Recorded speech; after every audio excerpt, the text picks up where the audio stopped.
Everybody is requested to kindly settle down ASAP.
Everybody is requested to kindly settle down.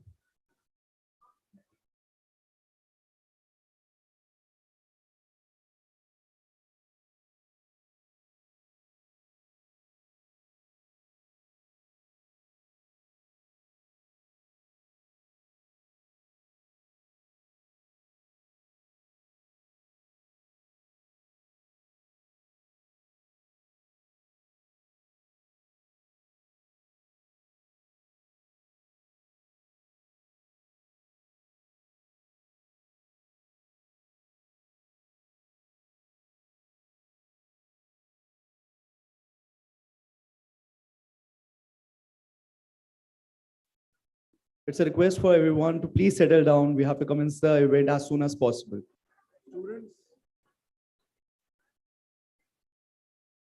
People at the back, can you please settle down? Students, good morning. May I please request you to kindly settle down so that we can start the session? Thank you so much.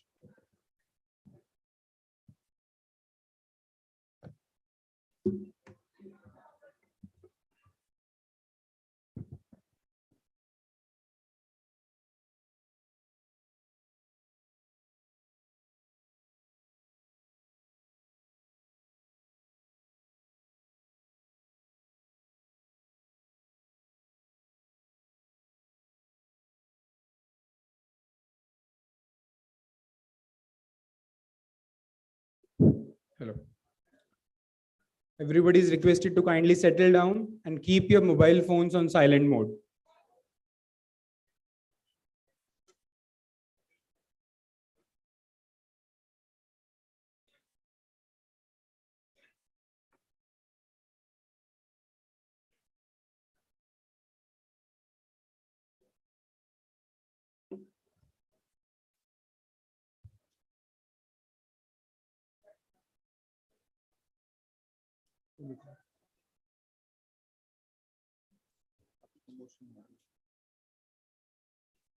An excellent morning, ladies and gentlemen. I, Rohan Chauhan, along with Shubham Jain, welcome you all to the Retail Executive Summit of 2023, which is based on the theme Future Outlook of the Indian Retail Industry. May I now request everyone to kindly stand up for the national anthem.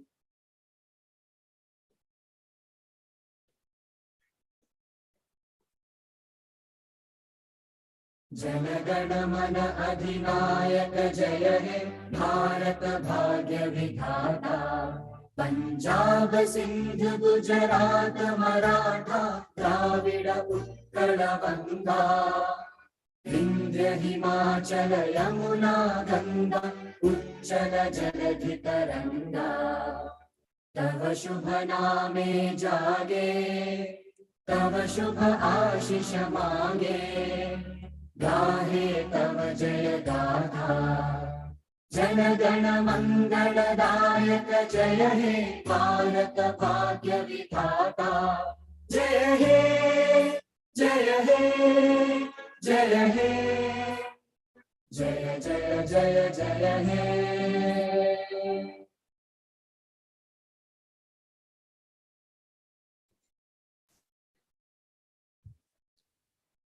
I request all the dignitaries present here to come and join us for the lamp lighting ceremony.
कुंदेन्दु Tushar हार धवला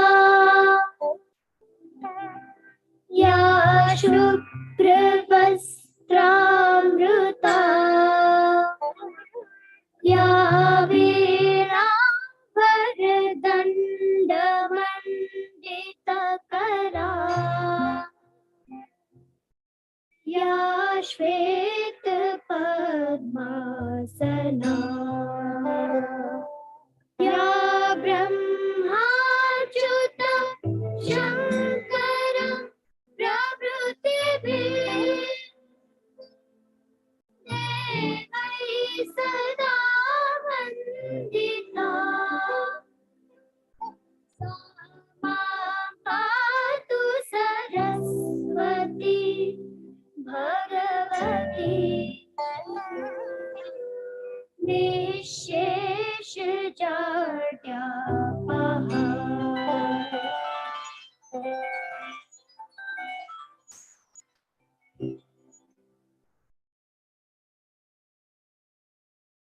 PhD Chamber of Commerce and Industry has been working as a catalyst for the promotion of Indian industry, trade, and entrepreneurship for the past 118 years. It is a forward-looking, proactive, and dynamic pan-India apex organization. As a partner with industry and government, PhD CCI works at the grassroots level with strong national and international linkages for propelling progress, harmony, and integrated development of the Indian economy. PhD CCI, acting as the voice of industry and trade, has reached out to more than 150,000 large, medium, and small enterprises and has forged ahead, leveraging its legacy with the industry knowledge across multiple sectors to take the Indian economy to the next level. At the global level, they have been working with embassies and high commissions in India and overseas to bring in the international best practices and opportunities for businesses. Jagan Institute of Management Studies, Sector 5, Rohini, was set up in 1993 to provide premier education at undergraduate and postgraduate levels with a vision to be an institute of academic excellence with total commitment to quality education and research in management and information technology. Today, we all have gathered here for the Retail Executive Summit of 2023 that brings together all the stakeholders of retail for a common dialogue on the way forward. With this summit, we aim to convene the exchange of ideas, share business insights, and deliberate on all things retail at a macro level. Today, we are privileged to have with us our chief guest, Mr. Anupam Bansal, sir, Director of Retail and Marketing at Liberty Shoes Limited. We welcome you, sir. Please give a big round of applause. Now, let me introduce to the pillar of GEMS, Dr. Pooja Jain, Director GEMS. She has been associated with GEMS, Rohini, for almost 2 decades, and her areas of specialization include rural marketing, sales management, and consumer behavior. She holds a doctoral degree in ICT application for rural consumers. She regularly conducts management development programs and trainings on customer relationship management and selling skills for junior and senior level executives. She is an avid researcher and has published numerous research papers in national and international journals. I now request Dr. Pooja Jain to deliver the opening address.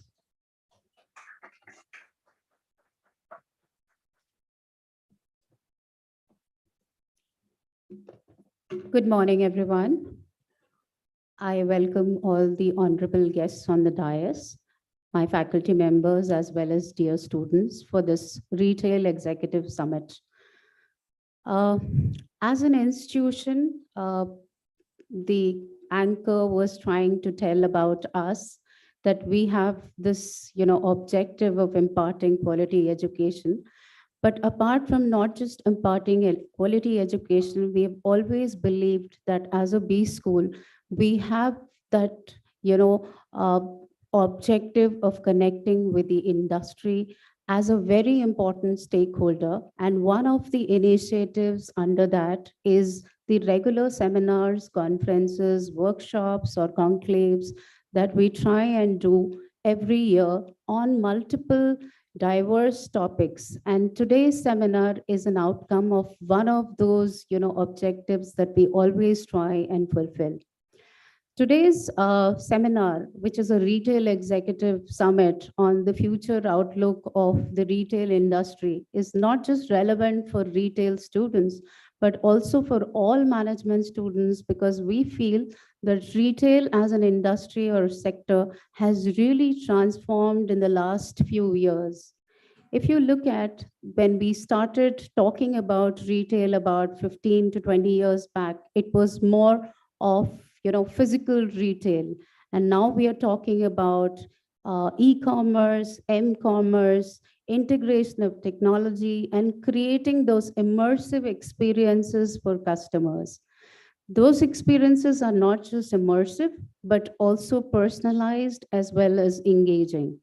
So I feel that today's topic, when it was deliberated upon, involved a lot of discussions before the entire summit was planned. And I'm really thankful to PhD House for cooperating with us to put all this in place, because the kind of sessions which have been designed as well as put in place are very, very contemporary and talk about what are the nitty-gritties and insights which the management students of future should know.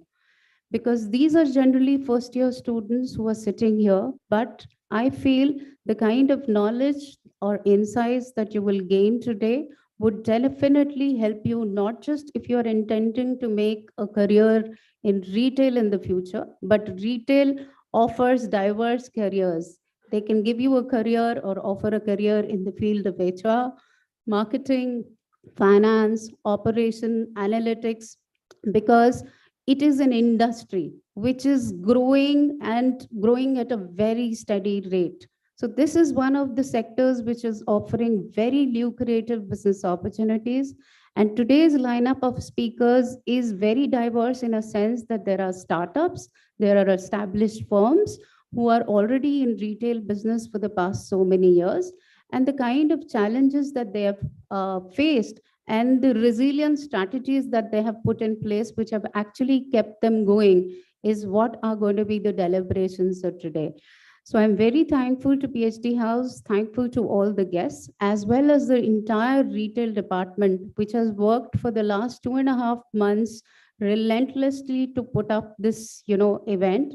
And I hope that by the end of the day, we have certain key takeaways to take back home, and we can further actually deliberate upon those key takeaways and strategize, not just for us as a career opportunity, but also what we can contribute as an important stakeholder as academia to the industry. So thank you, everyone. And I hope today's deliberations are of great value additions to everyone.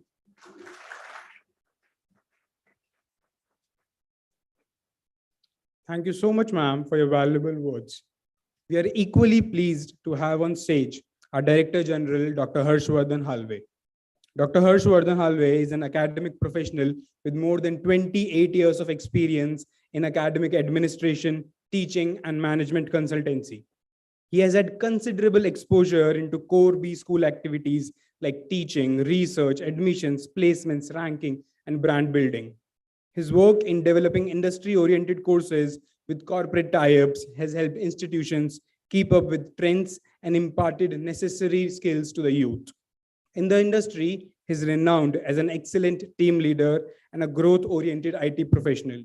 I request you, sir, to kindly bless the gathering with your motivating words.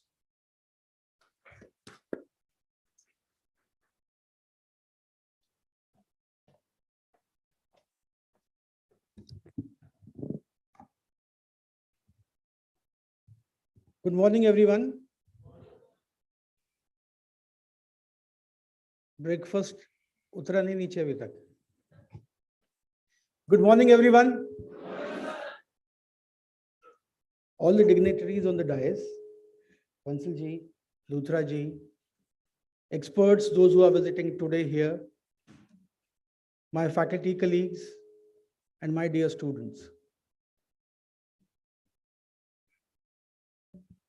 All these students, those who are joined just in the month of July, they must have got the information why we have purpose of summits or conclaves that is being coming the entire year. This is the first edition that you are seeing here. As we know, the purpose is to get the exposure, but exposure at a very vast stage. Today we have 25 plus experts from industry will be coming here. You have guest sessions, you have visiting lectures that is coming to you, but such kind of exposure in a single day is the best opportunity for all of you to explore what you want to know from the experienced people, those who are experiencing each and every task that you are trying to learn inside a class, which is known as business management. And that's the reason I said I want full energy for the entire day, at least 8 hours, where you will be interacting with these industry experts with the curiosity that you have in your mind, the things that you want to know, the things that you want to clarify before thinking or even planning where to go and where to make your career. Retail, as an industry, you can see the kind of growth which is happening. Of course, Corona was the biggest hindrance for this particular sector. But after the Corona, now you can see it is again growing at an exponential space.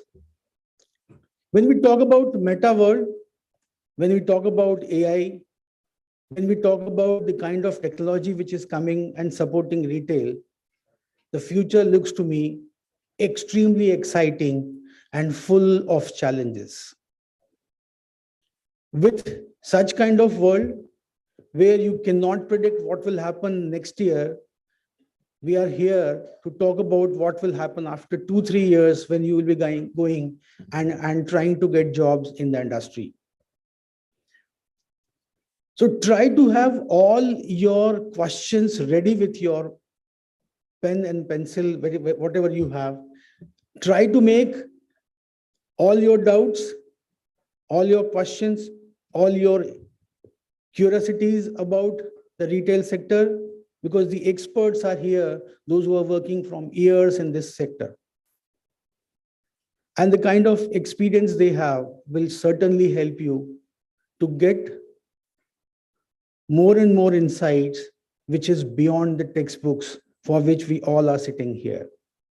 So thank you very much for coming here. And I hope the entire day will be exciting, enlightening, and full of knowledge to all of you. Thank you very much.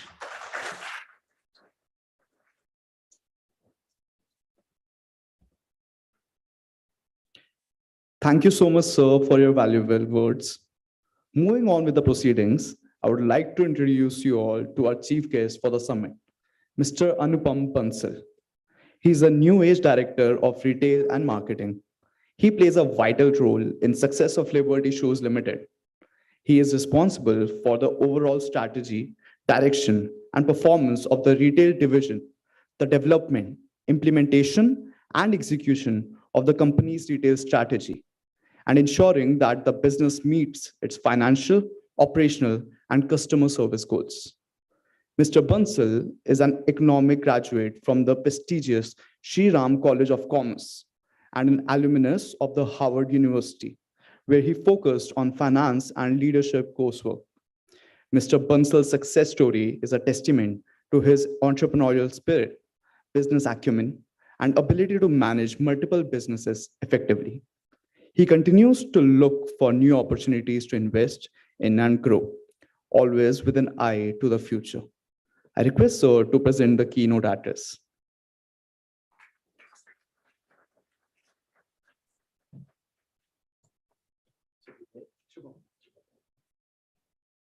I would like to thank Shubham to begin with for giving me such an amazing introduction. I'm feeling so flattered already, and I hope I can deliver as well as he did during the conference. He speaks really, really well. Thank you, Harshvardhanji, for inviting me to be part of the student community, which is here. It is always pleasure to interact. Pooja-ji, I would love to hear a lot of your experience, especially on the rural marketing, what you expertise in. I think we need to go into each and every corner of the country. And I think I would also like to learn a lot of rural marketing. Mohitji, to put industry and student community together to make a great interactive session. So it is not just the students who have to learn from us. I think industry needs to constantly learn from students, the energy they bring into it. We don't want to become complacent with what we know. I think what youth thinks, what the customer thinks, you are also the thought leaders for tomorrow and also the customers for today. So it is definitely pleasure to interact with any kind of an opportunity where we can interact with students because they're building the future. All the other panelists who will be speaking, I believe there are 25 industry experts coming today. It will be pleasure to also interact with them, learn from them. And I think cross-industry learning is definitely engaging and also give us good insight of where future is going to. All friends, media personalities, all participants, and I think I welcome you all to this great event. I would like to also talk about future outlook of industry. I think we all build the outlook, we live in this world, and I think you as students, when we speak about the future outlook, I think it is a great learning which you all bring to the table, and I'm here to learn and absorb and share our experiences. I would like to share with the introduction. So it is not what we do is where we become expert. I think it's a journey. At Liberty, I think we were pioneers of starting franchise retail. The whole network of Liberty in 82, or I would say in 89, started with setting up of exclusive showrooms where Indian brands were not really prevalent in making exclusive showrooms. And before that, Liberty was only 100% into exports. So it is a transformation to retail. When we developed franchise industry, franchise stores, we realized that the need was to do company-owned stores because the customer experience required was far more important, which the franchise network was not able to deliver because they were focusing only into profitability. And that's the time I initiated setting up of company-owned stores in the company in 2003. Today is the time which is, I think, the future, how we integrate e-commerce, the digital commerce, and the new challenges, how to sustain franchise, your company-owned stores, and also add up the new initiatives of, I would say, more prevalent after Corona is digital commerce, where customer wants service sitting at home. Retail became suddenly ineffective. I think we spoke about during Corona, people were not going, retail industry thought we were going down. We have to evolve ourselves to be relevant again. From mom and pop stores, we want to the modern trade to specialized trade, and now to the digital commerce, how retail makes itself relevant. Retailing is not just about giving experience to the customer. Retailing is about amalgamation of all what we have done, whether product development, whether manufacturing, whether marketing. Retailing is the touch point where the consumer interacts with the brand. Retail is the front face of most of the companies and is most important. And that's why, like Dr. Harshvardhan said, this is the most important place. It is not just about learning of retail. It is about learning of all aspects of business, which gets culminated into retail. And I think the retail professional needs to know everything, what is happening in whichever department of the company, so that they can engage with the customer. Sometimes customer can ask about the brand history. Sometimes the customer can ask about how it is made, why it is important, how it is competing. So it is not about a small knowledge. Retail professional needs to have very, very vast knowledge and makes the most important connect with the consumer, and consumer is the king in today's time.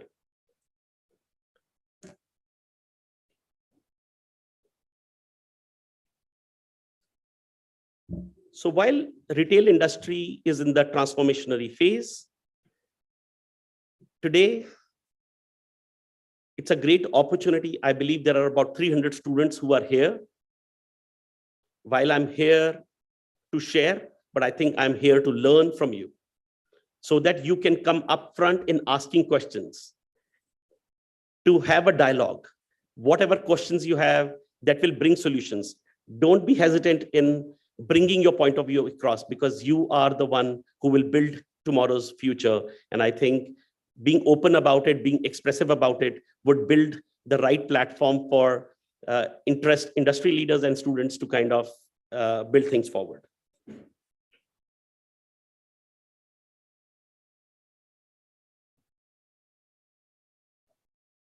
So while the key theme is about technology, I think in this transformationary age, we should talk about the digital assets which we've been built and how retail consumer space will be protected with the coexistence of technology.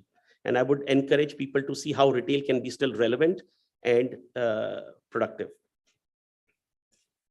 At the end, I would want to thank PhD again to invite me to partner with Jagan Institute and create such a great gathering where everybody is bound to get together. Thank you very much.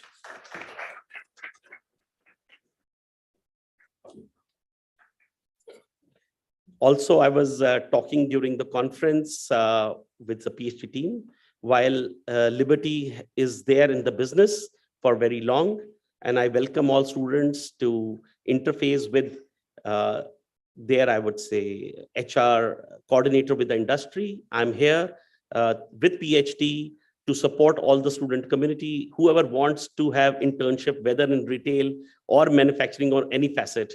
I will be happy to facilitate that and absorb. I think you are in Rohini and our plants are in Karnal, Libertypuram, which is not too far away, or our headquarters are in Gurgaon in Cyber City. So students are always welcome to partner with us and learn, and also give a lot of learnings which you gain at the institute. Thank you.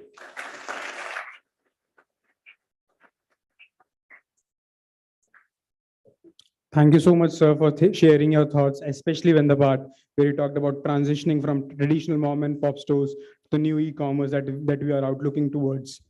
And I'm thrilled that everyone here must be excited for the internships. Gratitude is happiness doubled by wonder. For that, may I now request Dr. Harshvardhan Halve and Mr. Mohit Luthra to kindly felicitate our guest, Mr. Anupam Bansal, with a memento.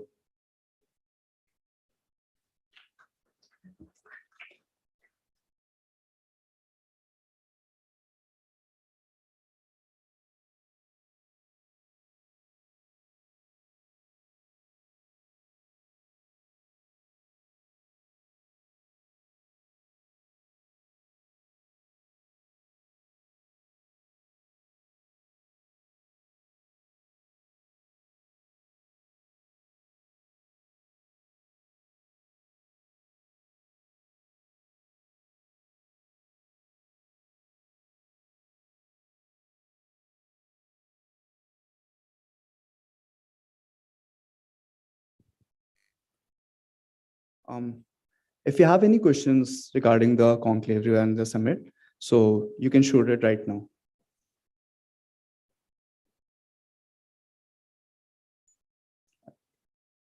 All right.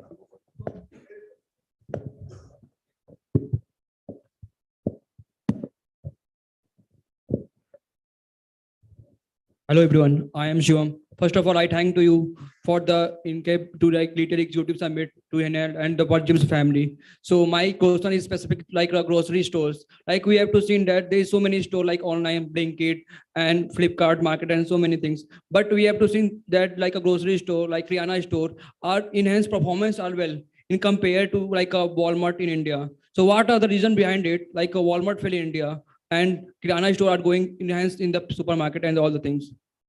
Thank you.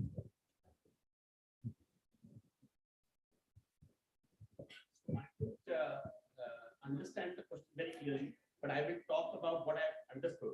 So what I've understood is that in our Indian economy, how Kirana stores, the modern stores, and Blinkit and digital stores all coexist. Is that correct?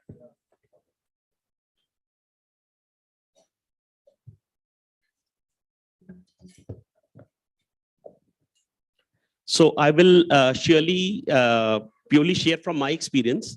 So I think India is a economy with more than 100 million or 100 billion people, I would say. Almost every consumer has a different aspiration. Everybody doesn't think alike. And I think all of them coexist. I stay very nearby, Hoskas, right? There are consumers who order from Blinkit. There are consumers who buy from the roadside stall. There are consumers who go to Modern Bazaar.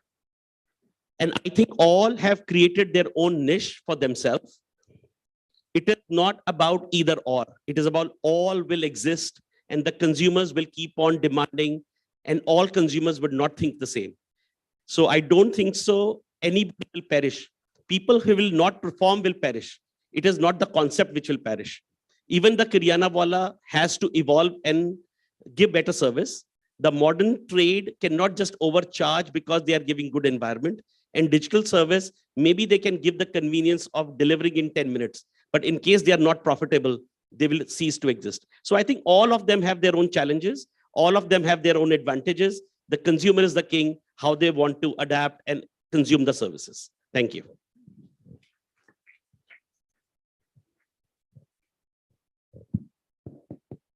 just to add further to what Anupam ji has just mentioned, have you all heard of an organization called ONDC? Okay.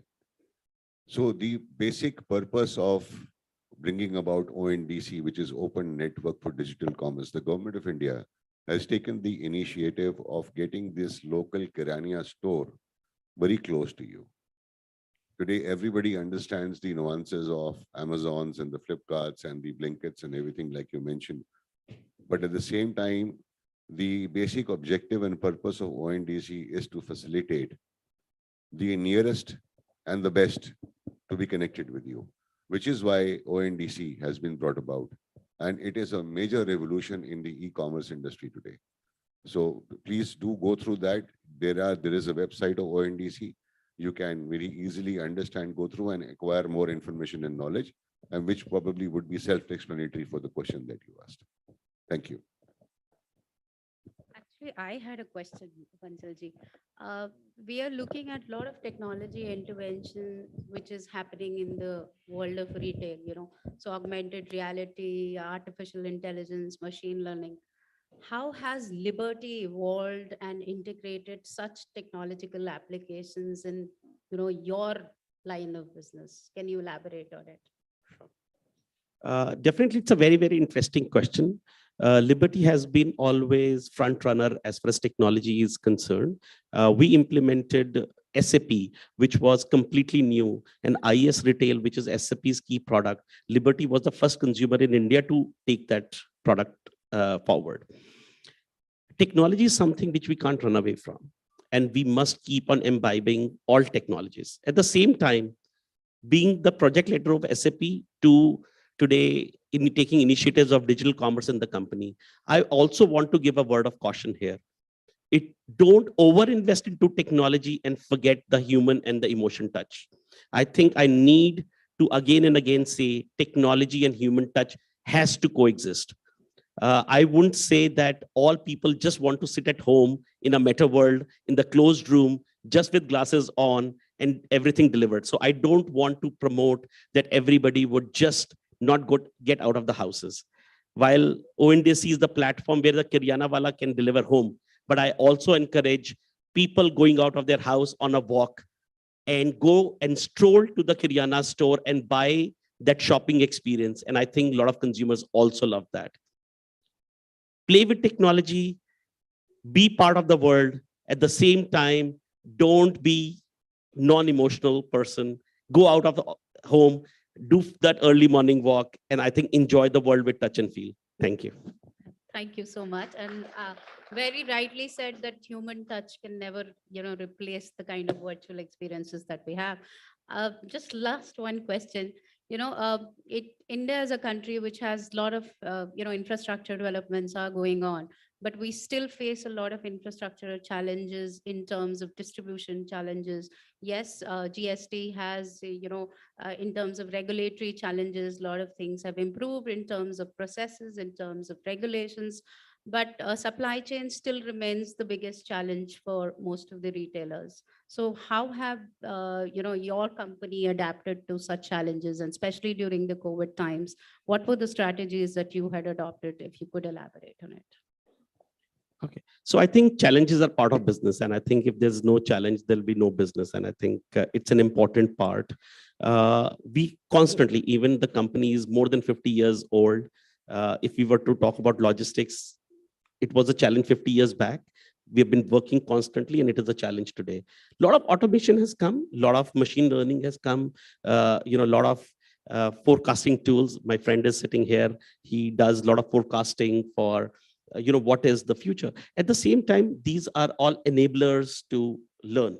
At the same time, human mind needs to be applied in reviewing each and every analysis which comes out of it. Warehouse have further got automated. There's a lot of machine learning from what consumer sells. Like our systems are equipped to even forecast the moment consumer buys at a store, and it starts planning what should be produced in the factory. So our systems are fully integrated. At the same time, I need people to analyze that data and take that last call. We can't just say press a button and the robots are operating the factory and doing everything. So I think a combination of students which are here will never be replaced by robots. I think existence of human resource will always be there, whatever automation we keep on doing. And even if it happens, they will be making the robots and they will not become robot themselves.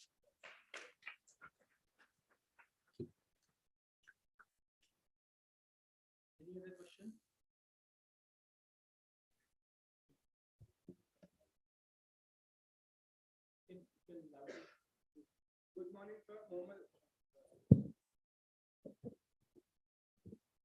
Good afternoon, everyone. Mohammad Irfan this side. Sir, my question to you was, how difficult was the switch from export to retail, and also especially retailing in India?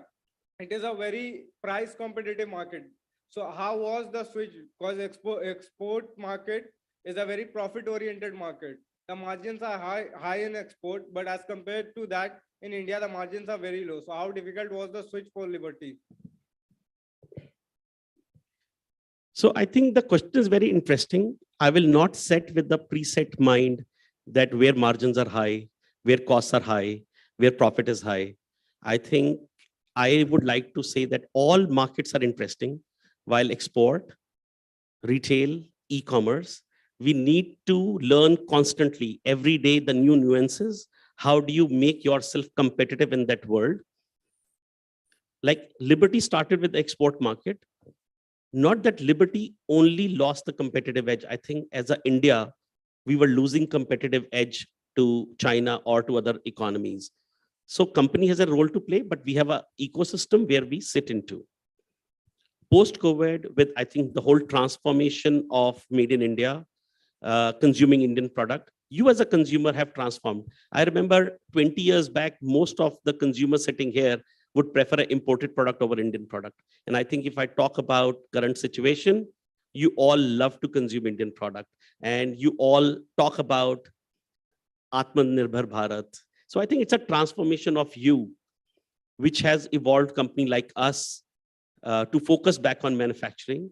I know imports from China to India are reducing and production in India is increasing, not just because of our effort. It is also about the transformation economy and the minds have brought into. So I think it's an ecosystem which we need to keep on learning from. While we need to look at what we are doing, at the same time, how do you look at the industry initiative in the country, the country's perspective and the world economics? All of them play a very, very important role, and your final decision will come after you put the outlook of all those perspectives together. And then knowing those perspectives, how do you start taking micro decisions? I think this is what I would like to encourage students. Don't be myopic in your approach to look at a small thing. Look at a larger canvas, look at larger thinking, and then take your final decision.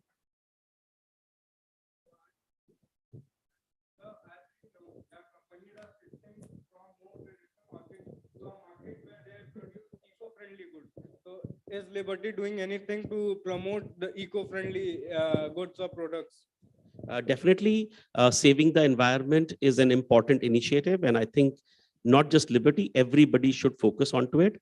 While it's a journey of transformation, it cannot change overnight.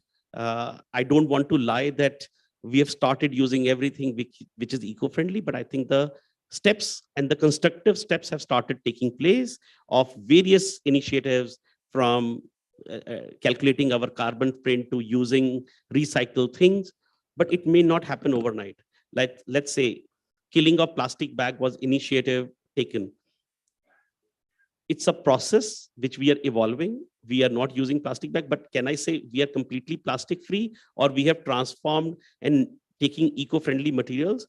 For sure, everybody should know that it is expensive. Is Indian consumer ready to pay that price for all eco-friendly materials? Not. We are consumer and industry, and we know how the transformation will take place. While the journey is on, and it will take its own time and course to be implemented. Thank you, sir.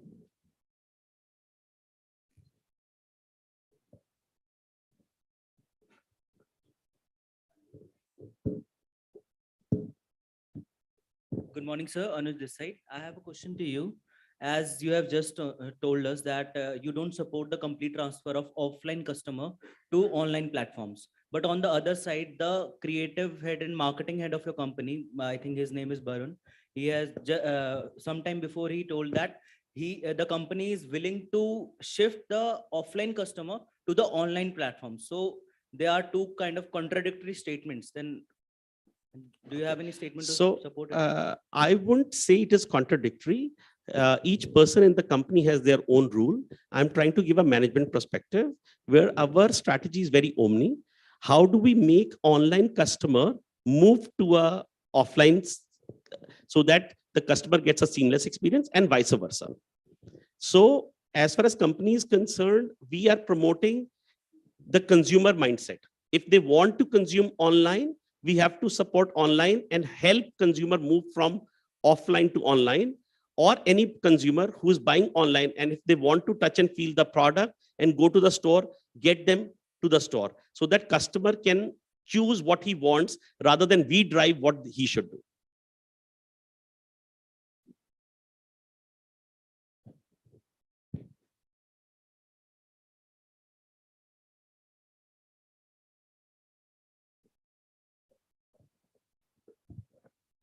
Very good morning, sir. Prajwal this side. Sir, actually, if we talk about coming years, like coming years in marketing, what do you think traditional marketing will be stay in the market, or it will go for e-commerce and digital marketing?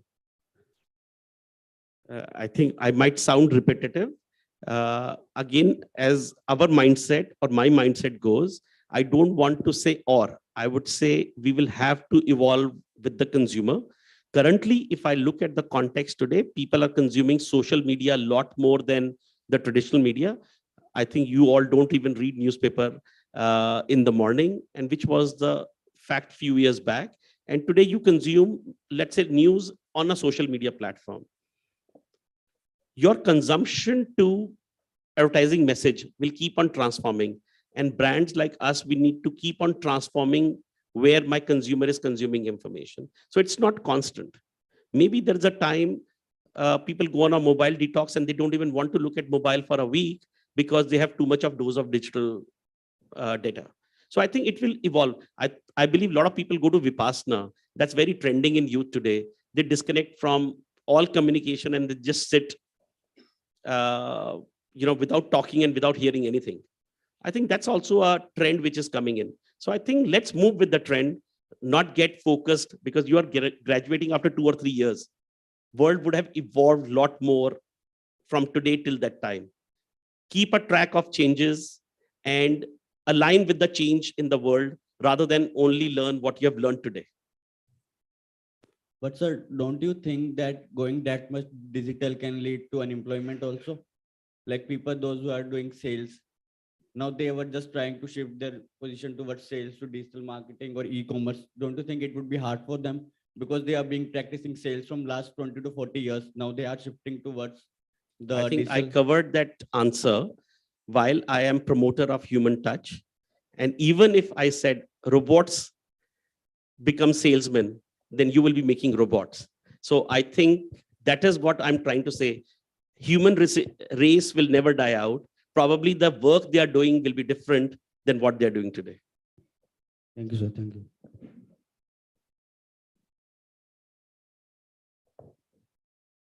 So let's look at some of the transformation, like the cable operator guy, the cable went off, probably is distributing internet bandwidth today. So it's not the guy has become unemployed. He has transformed himself to provide a different service. And I think transformation and evolving is what I feel will bring. The work will change. Probably if I am changing salesman, probably my IT staff is increasing to do some other job.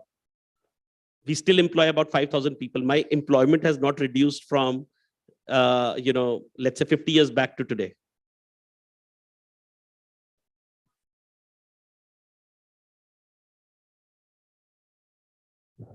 Yeah, good morning.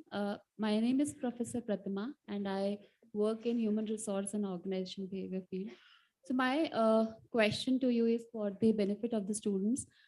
Can you share some of the best practices that Liberty undertakes for the well-being of their for their workforce in terms of their financials.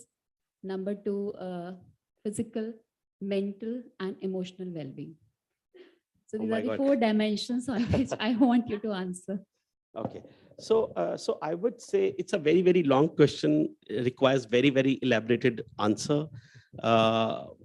First of all, I would like to say that uh, human resource is the most important initiative, and I think we need to constantly keep on doing, and whatever you do is not enough at the end of the day.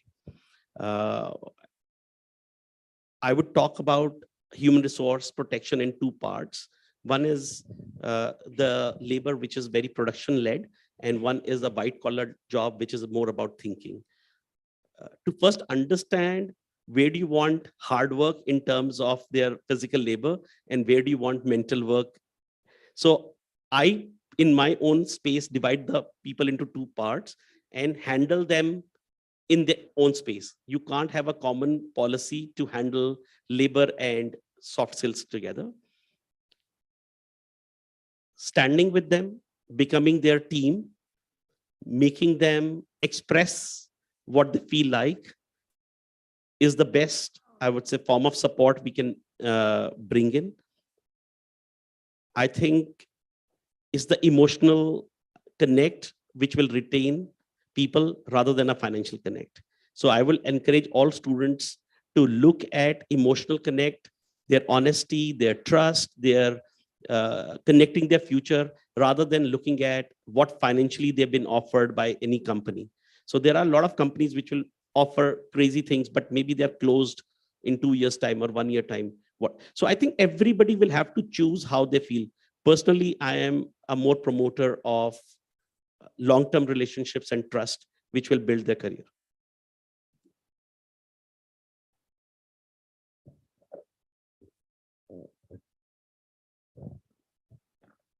I think, ma'am, to add to this thing, what you said, you see, we can curate a full day session on this.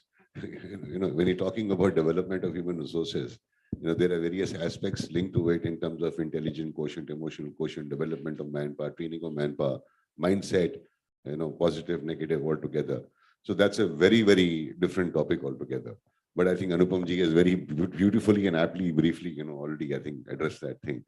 So how many, I think we can take one more last question before we. Hello, sir. My name is Adesh.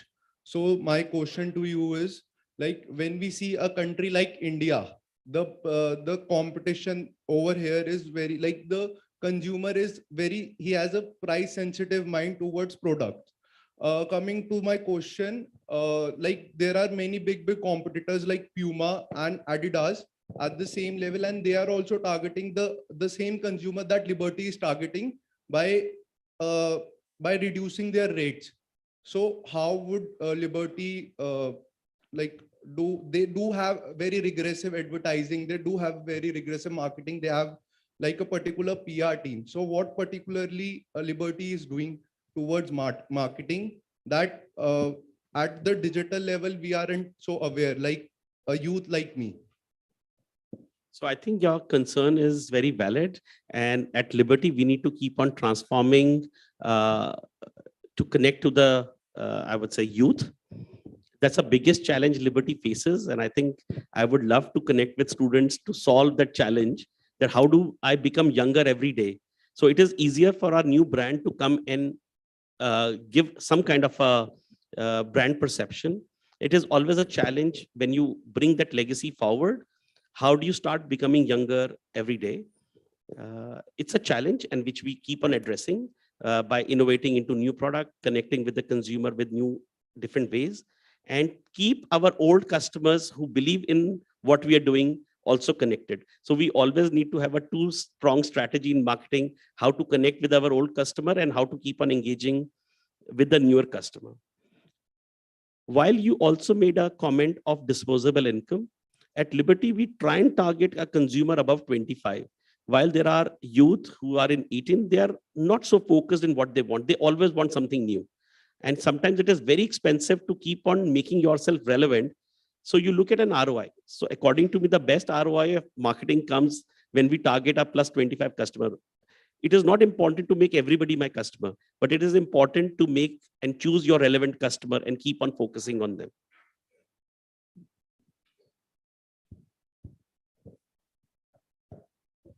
Listening to this conversation has made me believe that this would be a very fruitful session for all of us. We have already starting getting some valuable insight listening to the answers and these interactions. So moving ahead, we have with us Mr. Mohit Luthra, Assistant Secretary General, PhD CCI. Mr. Mohit Luthra brings an abundance of expertise in sales and corporate marketing, leading revolutionary strategies for business growth with a career spanning over 30 years in sales within corporates, institutions, and government verticals.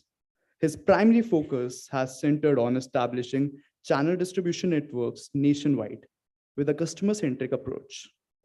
Presently, as the Assistant Secretary General at the PHDC Chambers of Commerce and Industry, he adeptly oversees various committees, including the Retail, E-commerce, and Commerce Affairs, Logistics, Gati Shakti Development Forum, ICT, Telecom and Electronics, Corporate Affairs, Capital Markets, and Commodity Markets, Membership Development, and the Management Committee of PHDCCI. I request sir to kindly come on the stage to present the vote of thanks to end the inaugural session.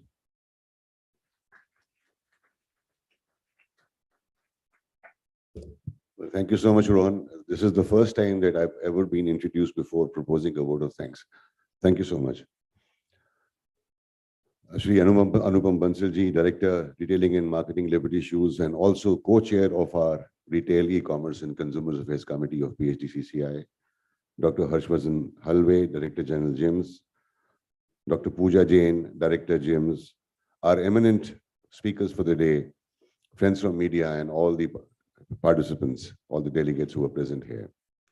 Well, it is indeed my pleasure to propose this vote of thanks.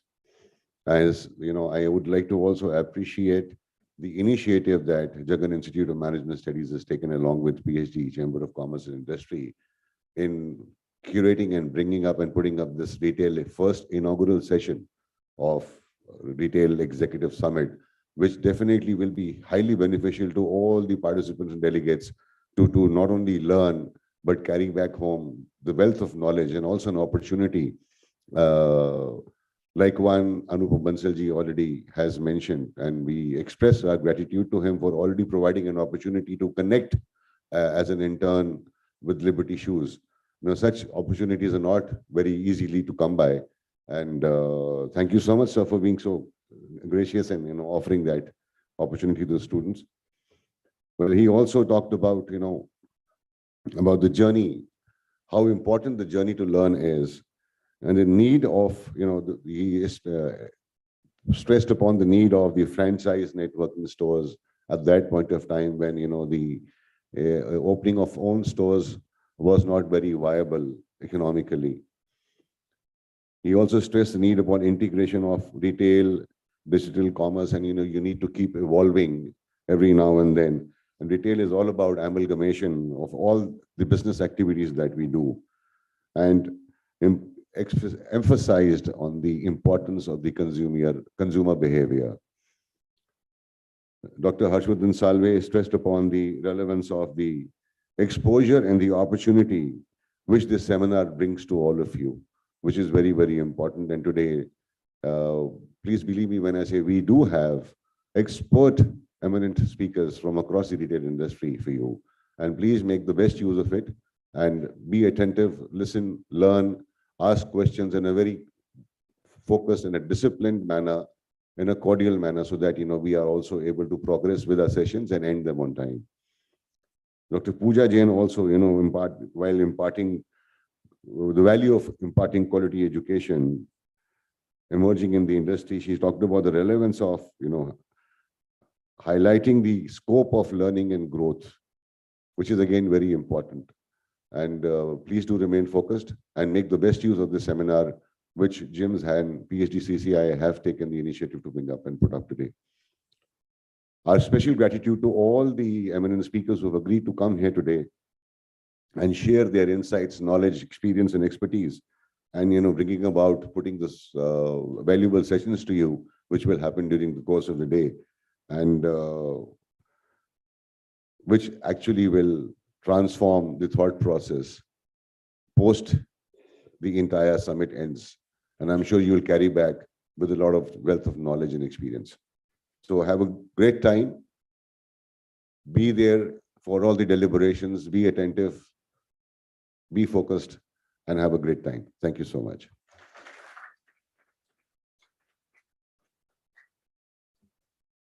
Thank you so much, sir, for the vote of thanks. As we progress towards the end of the inaugural session, I would like a round of applause for the entire session, please.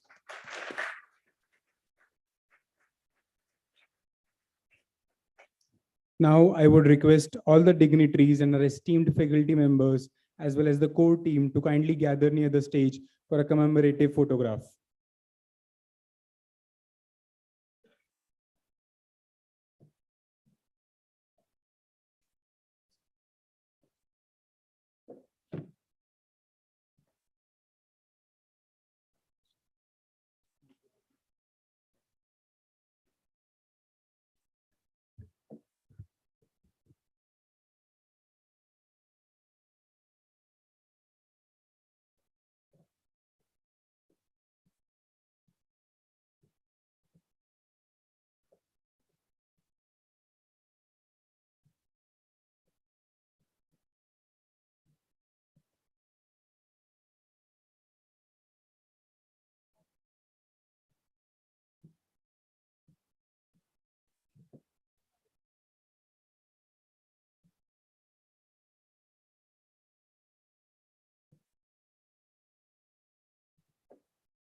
Now, I would request all the guests and the speakers and the faculty members to kindly move towards Modi Hall for high tea, and the students to stay seated.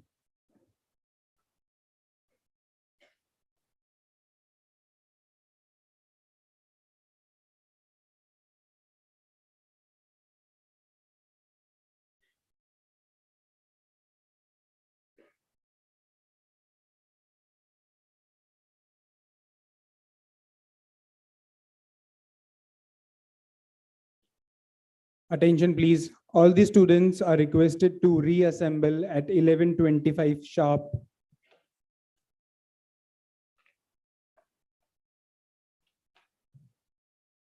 Everyone, kindly stay seated.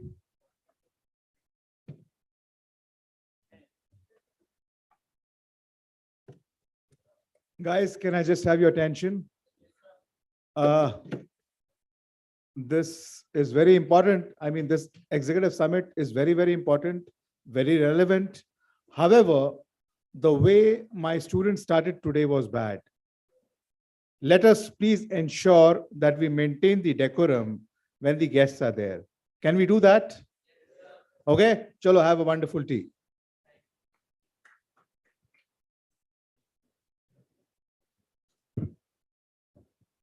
All of you are requested to be reassemble here at 11:25 sharp.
Hello, hello, hello.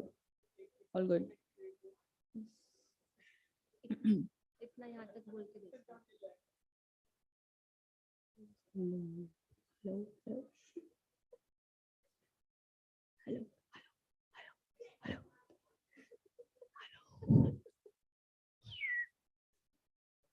Hello. इसके भी 4 second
Everybody, please get settled down.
Everyone, please get settled down quickly.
Everyone, please settle down quickly.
All of you are requested to maintain the silence and please settle down.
Brand resilience is a term used to describe how strong brands can withstand external pressures through difficult times. If properly cultivated, brand resilience will ensure your brand stands the test of time. And this is exactly what we will discuss in the first technical session, that is building resilient retail brands, strategies for balancing growth, innovation, and core values in today's volatile market. Now, I, Aarti Duhan, would like to introduce the session moderator, Mr. Dharmendra Khanna, Vice President, Anymind Group. Mr. Dharmendra leads the D2C vertical in India at Anymind Group, where he drives solutions for new age D2C businesses. With over 2 decades of experience, Mr. Dharmendra is a seasoned professional in scaling businesses by driving rapid revenue and profit growth through the implementation of cutting-edge technological trends. His passion lies in D2C businesses. He possesses a deep understanding of customer expectations. Throughout his career, Mr. Dharmendra has been honored with several prestigious awards, including Retail Tech Icon of the Year 2021 and Digital Person of the Year 2021. Now, I would like to request Mr. Dharmendra Khanna to step upon the stage and lead the proceedings of the session.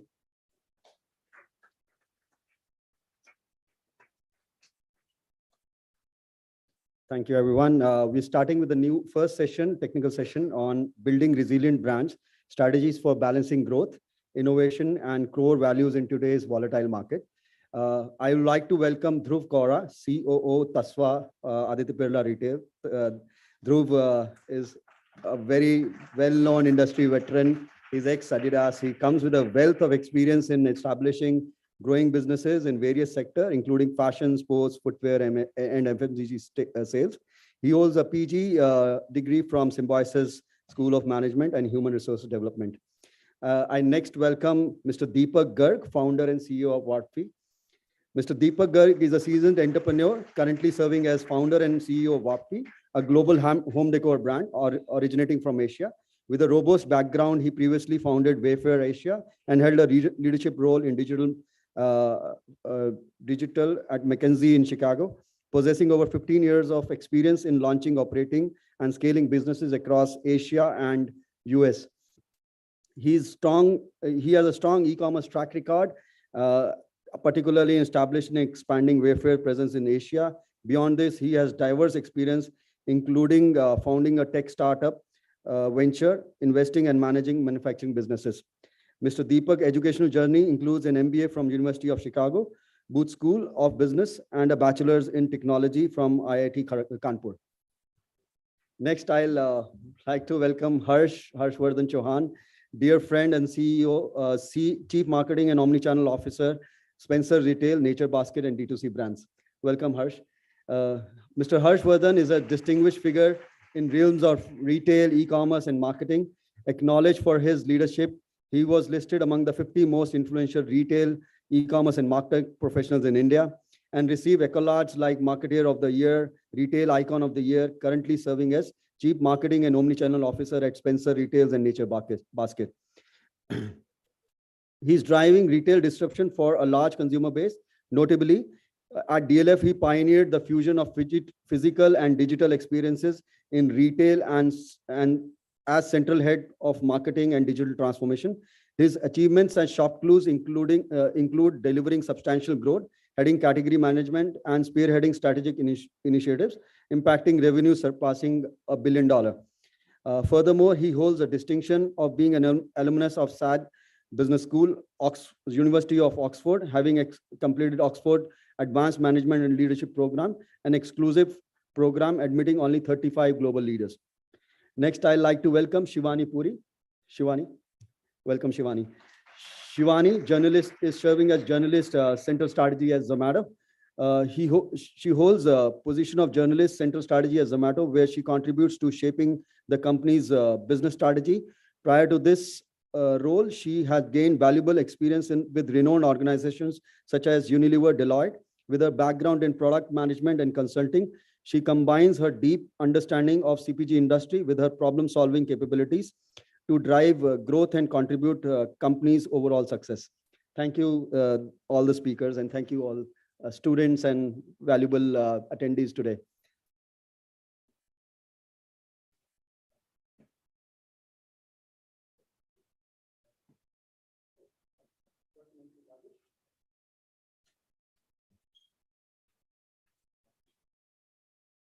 I'm so sorry. Oh, sorry. I forgot to invite Mr. Rajesh Seturaman. Rajesh, welcome Rajesh. He's a Vice President Brand Experience at BlackBerry. Rajesh Seturaman is a seasoned sales and marketing professional with over 22 years of experience, driving transformating growth strategies aligned with business objective. He excels in crafting narrative rooted in the consumer's perspective, thus enhancing the overall consumer experience. Throughout his dynamic career, he has achieved brand successes across diverse industries, including telecom, lifestyle, consumer durables, retail, and fashion, with key roles at RPG, Titan, Reliance, Spencer's, Walmart, Vishal Megamart, and Landmark Group. He's championed brand strategy, digital ecosystem, consumer experience, and insight. Presently, he spearheads brand experience like BlackBerry's, the men's formal wear brand, which I am also wearing right now, during its transformational journey. Thank you, Rajesh, and sorry for missing you out.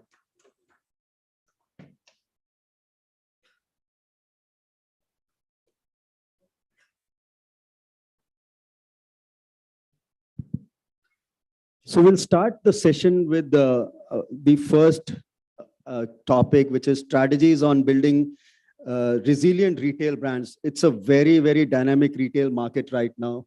A lot of new age brands are coming in. Retail has become very, very expensive. Driving footfall, managing your customer experience, supply chain has become a very, very daunting task for retail heads. So I like to start with Dhruv. Dhruv has recently started a very, very niche category, which is men's formal, Indian formal wear brand. Very, very niche. Very few brands, exist in that domain.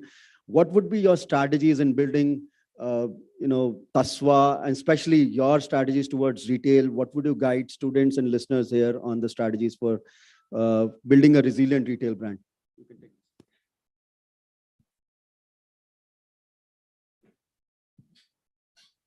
Hi, thanks for introducing me. So it's a very broad topic, but I like to give it some structure. When do you like to start a brand, or what are the thought process? Because the brand which I operate is basically just 1.5 or 2 years old only. And in last 2 years, to tell you a quick journey, we've gone from 1 store to 60 stores, from 1 city to 30 cities, almost operating with a workforce of 300 people on the stores and about 100 odd people in the back end. I think the first step to define is, what is your niche? Market research will tell you, and I'll give you more examples on how we went about doing it so that you can probably correlate better. So in the Indian ethnic space, which is the #1 brand when it comes to menswear, which you all can think of? I'm asking a question. Manyavar, right? Correct. So Manyavar is the #1 national brand. Whenever you think of buying ethnic wear, that's the first thing that comes to your mind, apart from all the other local brands available in the market. Now, the market size by itself, and I'll throw some numbers, the market size by itself is about 18,000 crore. About 1.5 crore people get married every year in our country. So if the market size is 18,500 crore, what is Manyavar's size? Manyavar's size is probably only 1,800 crores. That's just 10%. So a national player only has 10% of the market share. Majority of the share is operated by local players. So therein lies the first opportunity for this segment to become more organized. Second opportunity lies that above a Manyavar and below a couture brand like a Tarun Tahiliani, Sabyasachi, there's a huge market space where nobody is operating in. Let's say if you buy a Sherwani for 30,000 rupees and suddenly then the next move, you go on to a designer brand, which is probably 1.5 lakh rupees. So therein lies a huge market opportunity. So first thing, what is the size of the market? Second is, where is the opportunity where you want to operate in? So with this thing in mind, and you should do a market research which tells you actually how much is the size of the pie which you can actually take the market share. Now with that in mind, The next thing is to clearly have what is your brand all about. Are you operating only in menswear, in women's wear, which is a price point you're going to operate in, which is a niche you're going to cater to, and which are the channels through which your sales is going to happen. And now I'm going to talk a bit more about sales than the back end part. In this day and age, all of you, which are the different modes from where you buy from? One is obviously online. Can I see a raise of hands? How many people buy online more? Almost everyone. Okay. Now, offline, how many people have bought offline? Right. Okay. And how many people research online and then buy offline? Okay. Okay. Given a choice, if you bought something online, you would want to return offline, or bought something offline, want to return online. Has that happened with any one of you? Have you been able to do that till now? I heard a yes somewhere. Okay, one yes. No. Two yes. Okay. So out of probably 200, 300 odd people, we have one or two yes. So what I'm trying to explain is an omni-channel concept where the boundaries of one channel don't exist. You can research somewhere, you can buy elsewhere, you can buy one place, return from somewhere else. So any brand to establish itself in today's day and age has to be present across all channels, has to have their inventory live on all channels. Let's say you go to a store and you wanted a size of a particular product. You didn't find it in the store. The next logical thing to happen from a brand point of view is we should have the facility where you can go online and order that product. Either it is shipped from a store or is it shipped online itself. So for a brand to operate, you need to be present in all the channels. That is called omni-channel. That's just a bit of gyan which I'm giving all of you. Second step is that what is your relevance in that market? Now that when your brand story is clear, now I'll give you another example. How many people have heard of Royal Enfield? Everyone. Okay. What does Royal Enfield stand for? Motorcycle. Okay, I heard motorcycle. Anything else? Okay, adventure, build on that. Off-roading, adventure. Correct. So mainly a lifestyle, right? A Hero Honda sells a bike, but a Royal Enfield sells a lifestyle. The day you realize what you're all about, and I'll probably come to another topic of community building. How do you sustain a brand?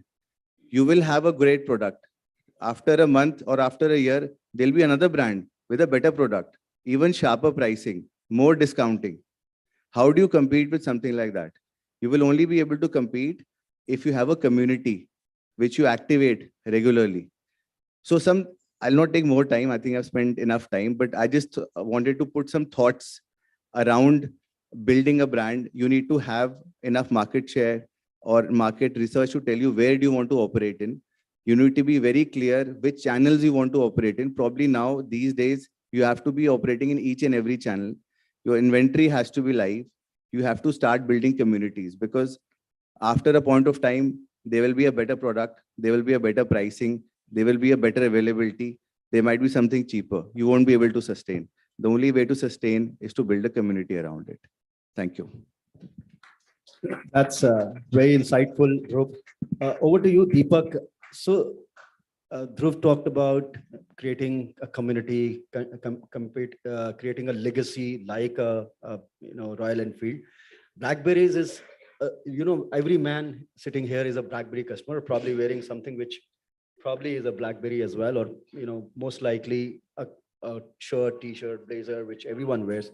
How is your strategies different than any other brand, and how is you coping with become a resilient brand? I've been your customer since almost 1.5 decades now, and the fits has been one core area which I loved always.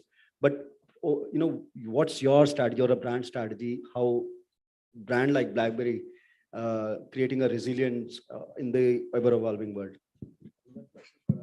Oh, sorry, I'll take that one. Yeah. So it's been 3 decades now. BlackBerry started the journey in 1991. So it's been 3 decades, and Yeah, I mean, building a legacy is something which we have lived through with brands like Blackberries, Royal Enfield, Titan. There are many such examples, right? I mean, we are familiar with Amul, so you can handpick these brands. I guess the core of building such resilient brands who can travel through brand who can travel through ups and downs, the changes can be relevant for generations. I mean, it's not easy, right? And it's not just limited to what the brand sells, or services or products, whatever it may be. I guess it starts with purpose.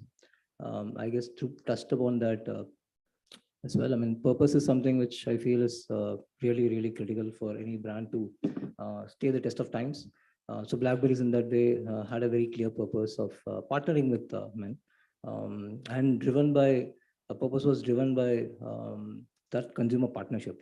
It's just not about the product; it was about the consumers and how do we bridge the gap meaningfully. So purpose is for any brand, in my view, is the number one thing to solve for. And once you have a purpose, I think everything rest of it mostly falls in place.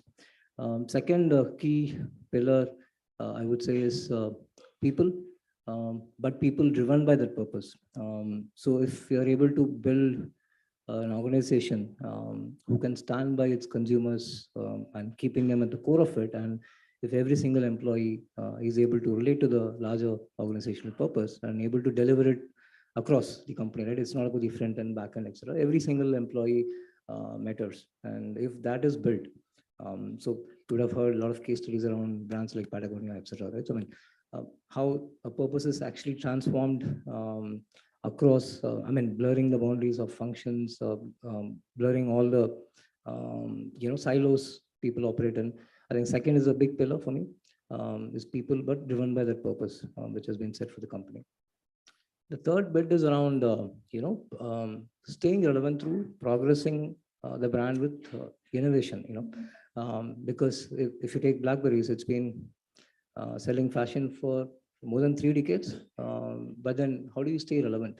So I think that relevance comes with constant progress of that particular brand, driven by innovation. I think that's the third pillar, I would say, to build a resilient brand. There are many things. I'm just picking the key ones where which are very, very critical for any brand to be built.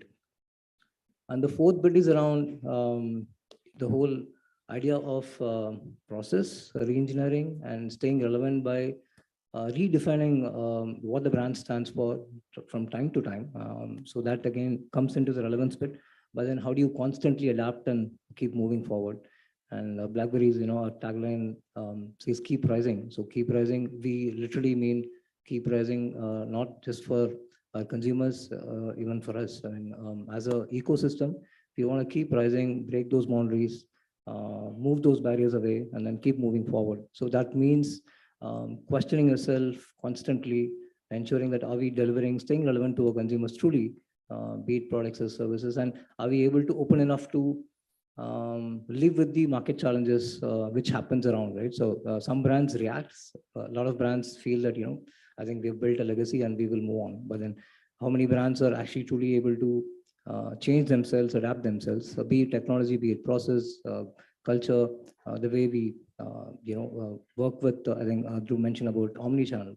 Omnichannel is, I guess, is becoming an hygiene, right? I mean, it's not about companies adapting to it. So without that, probably some brands are going to go irrelevant, right? So all of that, so that comes with this fourth piece. And then, of course, how do you then move on? There is going to be barriers and challenges, right? So if there is an ecosystem where we are able to break those challenges through agility, I think agility is a key pillar which every brand has to build in their culture, till to the front and last person who's going to be meeting the consumer. How do we stay agile, and which in turn will have a meaningful experience for consumers? So agility and creating an experience which is meaningful enough for consumers is going to be probably a critical aspect of transforming that experience and staying relevant. Yeah, so I'll leave with the start at this point. Excellent, Rajesh. So we've covered legacy. we covered legacy, community building, omni-channel, making a purpose-driven brand, innovating with the change in the market, making a great team and adapting to other customers. Deepak, you created Wapfi recently, and you've been an investor and advisor to multiple brands. What would you think or advise the community today, or people who are starting a new brand? Especially, there are a lot of people who make a brand and they just think we just get an investor and we will there's a playbook. Do you think there is actually a playbook, or what would be your advice to the brands who are starting now, or the brands who are established? What would be on your feedback or suggestions for them for becoming a resilient brand? Thank you, Dharmendra. So I think the answer to is there a playbook is my McKinsey answer would be it depends, right? That is a consultant's typical answer. But let me ask, like, how many of you watch OTT platforms or consume content over Netflix, right? So there's this movie on there about Nike, right? And Air Jordans. So I would say anyone who's doing retail, that's like a must watch. And there are multiple such movies and documentaries that is like the must watch for brands, right? So to answer your question, I think few things that if you break it down is, first is, if you're launching a new brand, first, most basic thing is the consumption, right? So as you do market research, what is your segment? What is your positioning? Are you premium? Are you sub-premium? Are you entry price points? So you kind of figure that piece out. And the most important part is product, right? So if you think about Nike's journey, Nike became a brand and a lifestyle brand after it got the right to propagate a lifestyle. It was already having $1 billion sales long before that. So to having a great product is probably the most important aspect, and a value proposition. Zara's value proposition is fast fashion, like from the runway to your home every season as fast as possible, right? Adidas was a jogger's lifestyle. So every brand has a lifestyle, but before that, they actually have to have a great product. Nike had a great product. Adidas had a great product. So that is the one thing that I see lacking in many of the modern brands is, do they actually have product expertise, or do they just rely on creating stories and marketing kind of buzzwords? Because if your product does not deliver the value proposition it is supposed to the consumer, you will not build a brand, right? So that's number one. Number two, I would say, if you are going to launch or work for a new age brand, and we're using the word brand very loosely here, first of all, right? So anything below a certain amount of turnover is actually not a brand, right? Just like I'm not an influencer because I have a name. So everyone who has a name doesn't become a brand automatically. So you have to recognize that building resilient brands takes time. Anything less than a decade is not a brand, right? You don't build real brands in 3 years or 5 years or 7 years or 10 crores or 50 crore turnovers. These are not brands. These are names, private labels at most. That's pretty much it, right? So if you're going down that journey, be in there for a long haul. Community building takes a very long time. You have to have enough champions in the consumers who believe in your product, who are going to be celebrating it word of mouth and building the community for you. Like, you will not be building your community. I will always say I'm great, but you need other people to say you're great before you can build a community, right? So I think that's the second part of it. The third part of it is access, and that's where omni-channel comes in, or multi-channel, omni-channel, seamless. You hear all of these experiences. And there, I think it's about choosing a primary play. What that means is, if you are a smaller or a medium-sized scale wannabe brand, you probably don't have enough capital to be in all channels. So you have to choose and prioritize which channel will you go. Will you be an offline? Are you building for what people call tier 3 Bharat, right? Which is all about offline or online through ONDC or some other apps that they can buy, right? So you have to choose the channel you'll be investing in, because every channel is a journey of its own.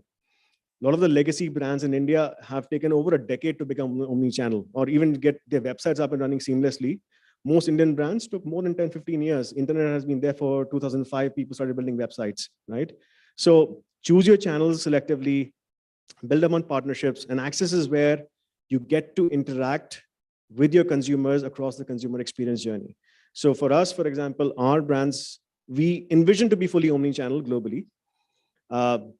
And we want to build a global brand in our journey, which means we want to be in at least more than 20, 15 countries, right? Because we don't see Indian brands being prevalent outside of India at all. And that's our vision, is to take Indian brands global. But our beginning is fully online. It's been 2-3 years that we've been at it. We've built 5 small brands. They're fully online. in one country. Year 3, we are starting to expand into 2 other countries now. And year 4, our goal is to start going offline distribution and set up our own warehousing in US and Canada, right? So it's a journey, right? Fourth thing is, my biggest advice would be to stay away from whatever you read in news media and PR and publications. Most of it is for PR purposes. There is like, if you're going to raise a large amount of funding to build a brand, you're most likely going to fail eventually. And you're either building personal wealth because you're taking the money and getting an exit from an acquisition from another company. If that's your goal, that's probably the best answer. If you want and actually build a Haldiram or BlackBerry or Maggie, for example, right? Maggie doesn't like, who doesn't eat Maggie here, right? I mean, it's one of the most iconic things. It's not even an Indian brand for that matter. It's Nestle, right? So to build a real brand, it takes difference. So just you raising a large round in itself is neither a moat nor a sufficient condition to build a brand.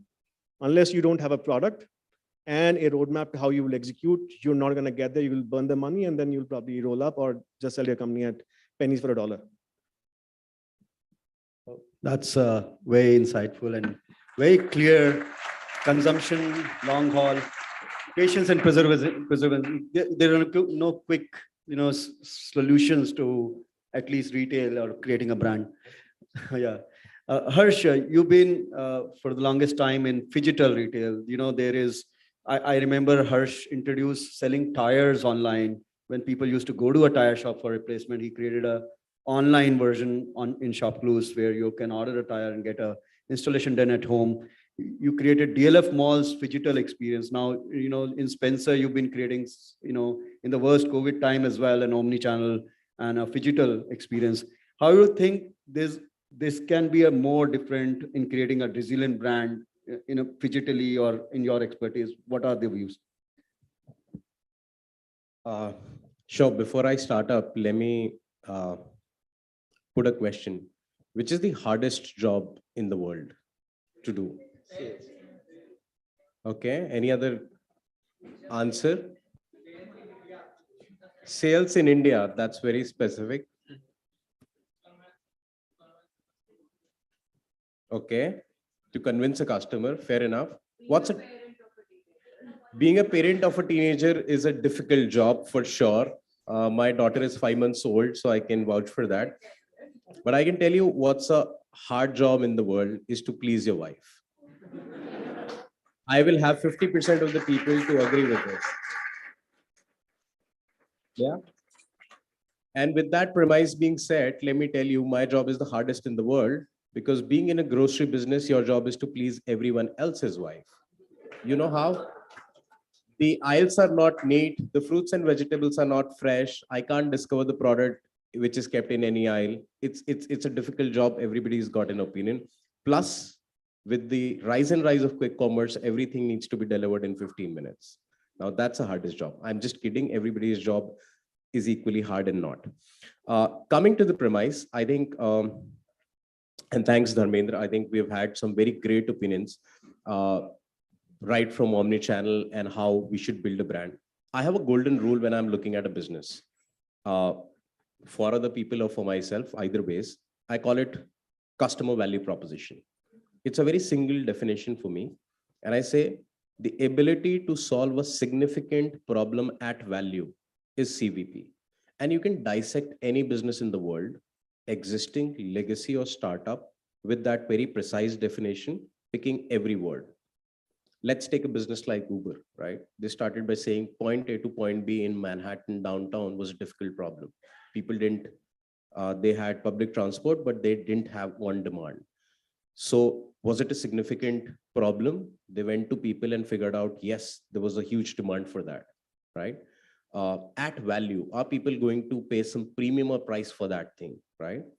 Lastly, is it significant enough? What's the total addressable market for the problem that you're solving? So let's say if there were hypothetically 2 million people in downtown, everybody was willing to pay $10, right?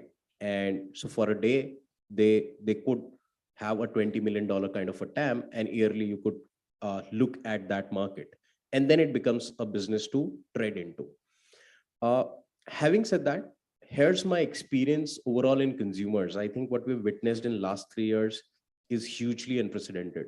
One, I'm really glad to be, I think all of us are to be born in this generation, few generations ahead and front. I'm not pointing on a particular generation, but what we've witnessed as an Indian economy in the last 2 decades, from the rise and rise of classifieds, the Naukri.coms of the world, to the rise and rise of modern retail, which is now around 11% in India, and the rise and rise of e-commerce. You've seen the entire change happening in front of us. I think we've moved from that generation of floppy disks, right, to everything that goes on cloud transfer. But last 3 years have been phenomenal.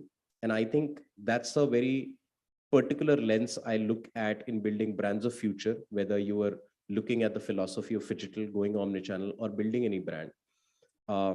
And most importantly, in last 3 years, it's a semi-permanent consumer change.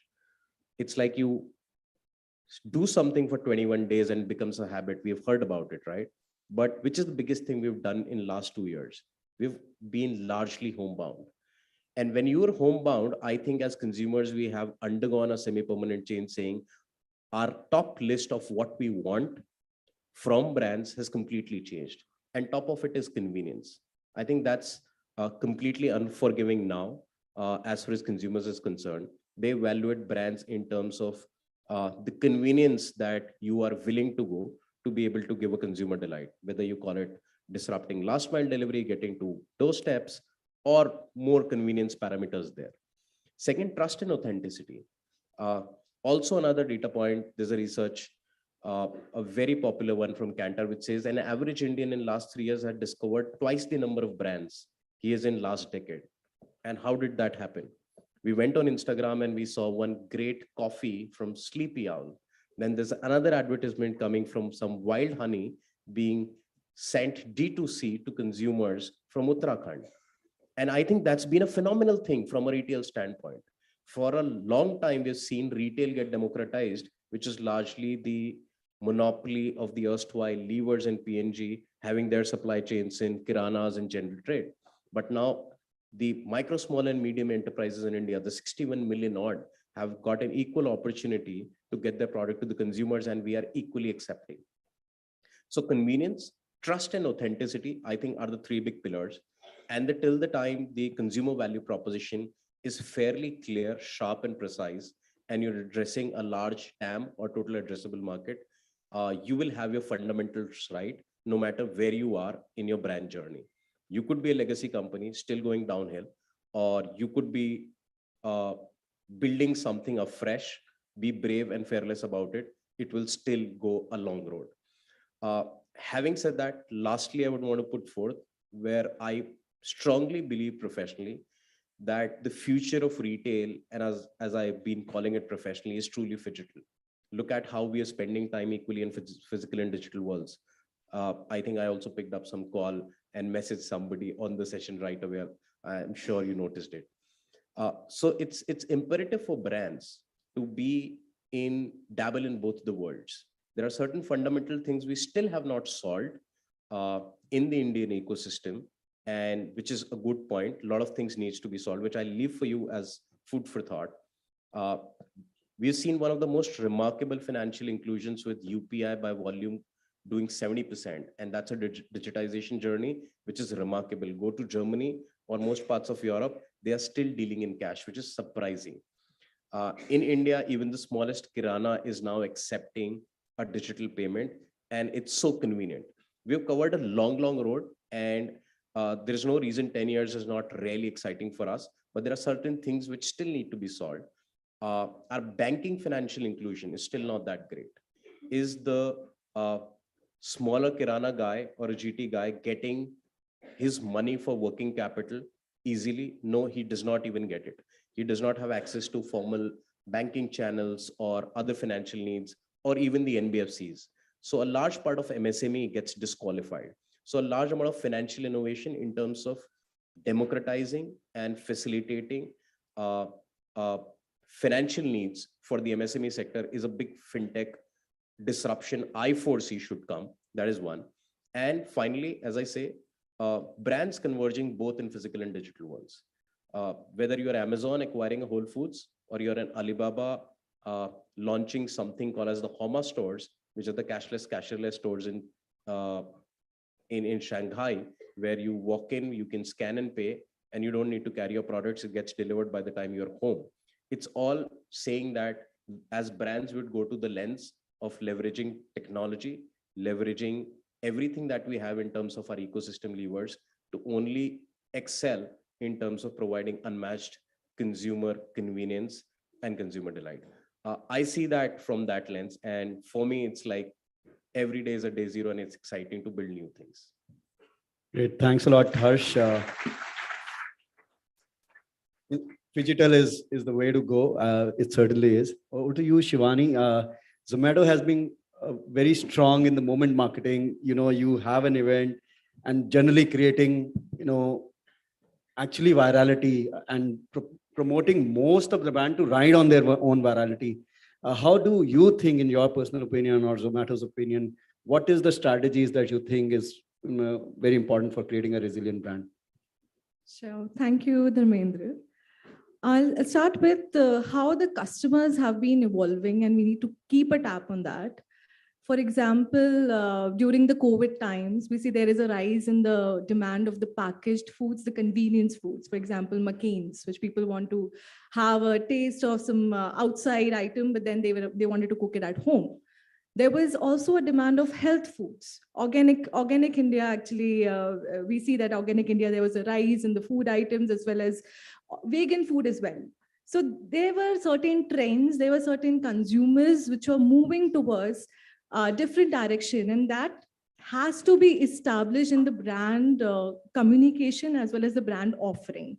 Though the value proposition of the brand there's a value proposition of the brand that stays intact, but the core offering also should be considered. For example, there were certain brands at the time of COVID who were offering, like, for example, Coach. Coach is a luxury brand. They started offering comfort wear at the point of time. So they evolved their core offering. The next point is the brand communication. We didn't talk about it. The brand communication, what we are communicating is a brand. For example, there's a very playful advertisement that is going on. However, during the time, there are certain trends going on. To make it resilient, our communication should also evolve. For example, when I was with Unilever, we changed our communication of Dove. We changed our communication of Rexona. We changed communication to see how we care about the healthcare workers. And that's what brands are doing. But that has to be communicated as well to make people understand that how the landscape is evolving, how the economical landscape is evolving, as well as the customers are moving as well. So this is very important in terms of the competition, because we are seeing that it's very ease of doing business in retail is getting simpler. There are a lot of brands, they're opening their online shops. It's very easier. We have a good amount of competition, and if we are not able to take a tap on the competition, we are overwhelmed with the data that we have at Zomato. We were overwhelmed with the data that we had at Unilever. So the amount of competition has to be recognized as well in terms of, if I talk about any FMCG brand, any grocery brand, as well as in terms of the apparel brand as well, what is the competition doing? How they are evolving their proposition, how they're evolving their offering, or they're evolving their communication, are they changing their TG as well? So that we keep a tap on how these trends are changing, how the competition is changing, and keep on evolving. It is a time of the moment marketing. It's a time to understand that every brand, or I would say every retail industry, has to be quicker in their actions. So that becomes very important from the perspective of how brand portrays to the world and what the brand is selling, what the retail brand is selling. I would also want to go a little deeper and want to share my experience, what happened during the COVID times. So I was working with Unilever Global, and we were working with Southeast Asian markets, LATAM, South African markets, more or less. And we were seeing that there was a lack of adoption at the point of time, adoption as in the digital adoption. It's not just how the retail stores or the phygital stores have to be set up. It is also that how you are taking care of the manpower, how your salesperson are going to the retailers to sell the products of Unilever, so or any other brand per se. So they have to be digitally adopted as well. We have to teach. So at that point of time, we have to go and teach the retailers. We ran certain programs on Zoom. We taught the retailers how to use the application, how to order from the application. So the omni-channel, though this word looks like we can run a business from multiple channels, and how that consumers are evolving as well.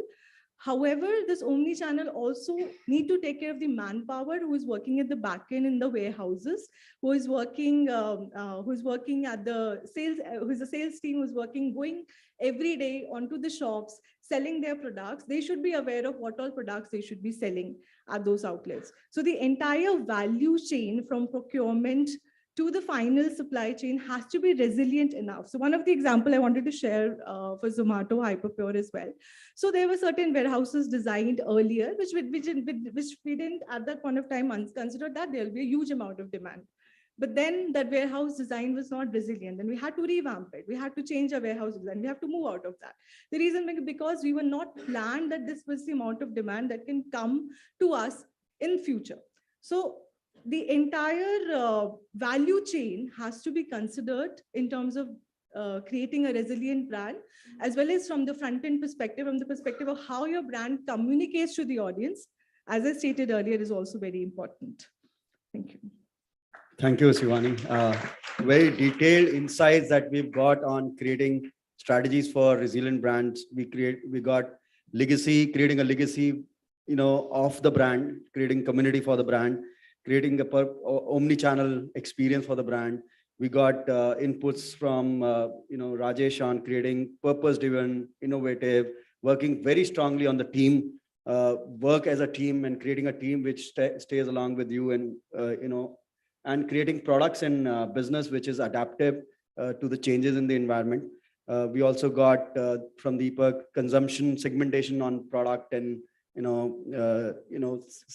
segmenting on segment and product, creating a long haul. There are no short gap arrangements. You had to wait, patiently work. One big point I got is too much early money can be negative for business while raising the funds. So be very patient, go slow. We also got inputs like customer value proposition from Harsh and creating convenience and digital and summarized by Shivani as creating communication and story and adapting when the changes are happening. One quick point from all of you I would like to have is you gave very great insights on how we create strategies for resilient brand. What do you think would be two quick challenges which the coming generations or the retailers would be facing, and how would you be suggesting them to cope with it? Okay, I think the number one thing which not only in the future, but even now, a lot of brands end up making a mistake is they don't listen to their consumers as often as they should. So I'll give you some examples. Whenever you shop in a store, whenever you shop online, many a times you do get a form to rate your experience. Has anyone ever experienced that? To put a form? Okay. Any idea why it's for? Feedback. Yeah. Even if you go to a nice restaurant, you'll see the waiter pushing you. Ki sir, bill to aa jayega, pehle apni rating de do. All this is the only single biggest reason for that. While a lot of brands do it to capture consumer data, the real reason is to actually action upon the feedback of the customer with respect to the service, with respect to the price, their experience, the product. Sorry.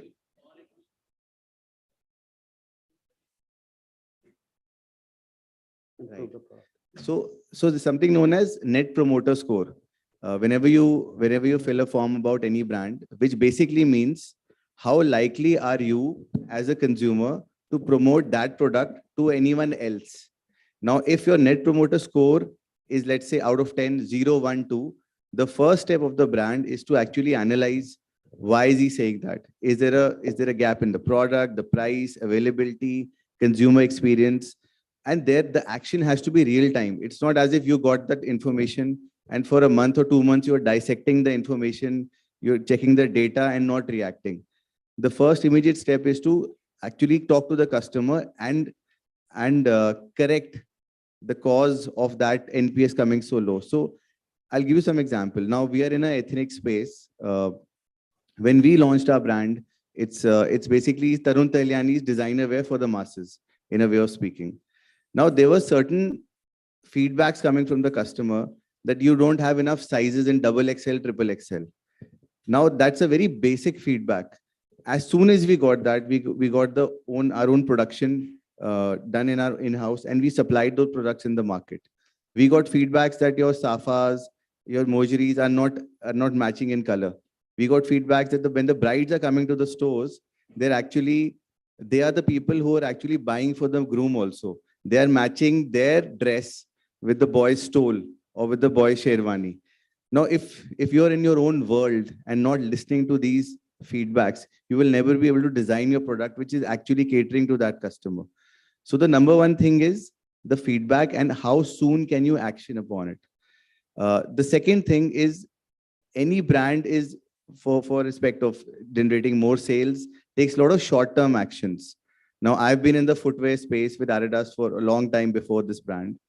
What we used to end up seeing is end of season sale आ रही है, बहुत सारी inventory जमा हो गई है, discount दे दो, ठीक है, discount दे दो, inventory clear हो जाएगी, sales number हो जाएंगे. But that's very short term. Now, I'll probably elaborate with the example. How many people use Apple over here? Okay, how many people use Android over here? Now, what's one thing which Apple does not do or tries to refrain from? Why do people buy Apple? By the way, I don't buy Apple, but They don't let you track. okay, they don't let you track. Privacy. Correct. Value for money. Now, value for money also depends on how you're seeing the product, but they generally avoid massive discounting in the product, right? Generally speaking, they build on that. They build on the premiumness. They don't take a short-term action like any other Android provider would do.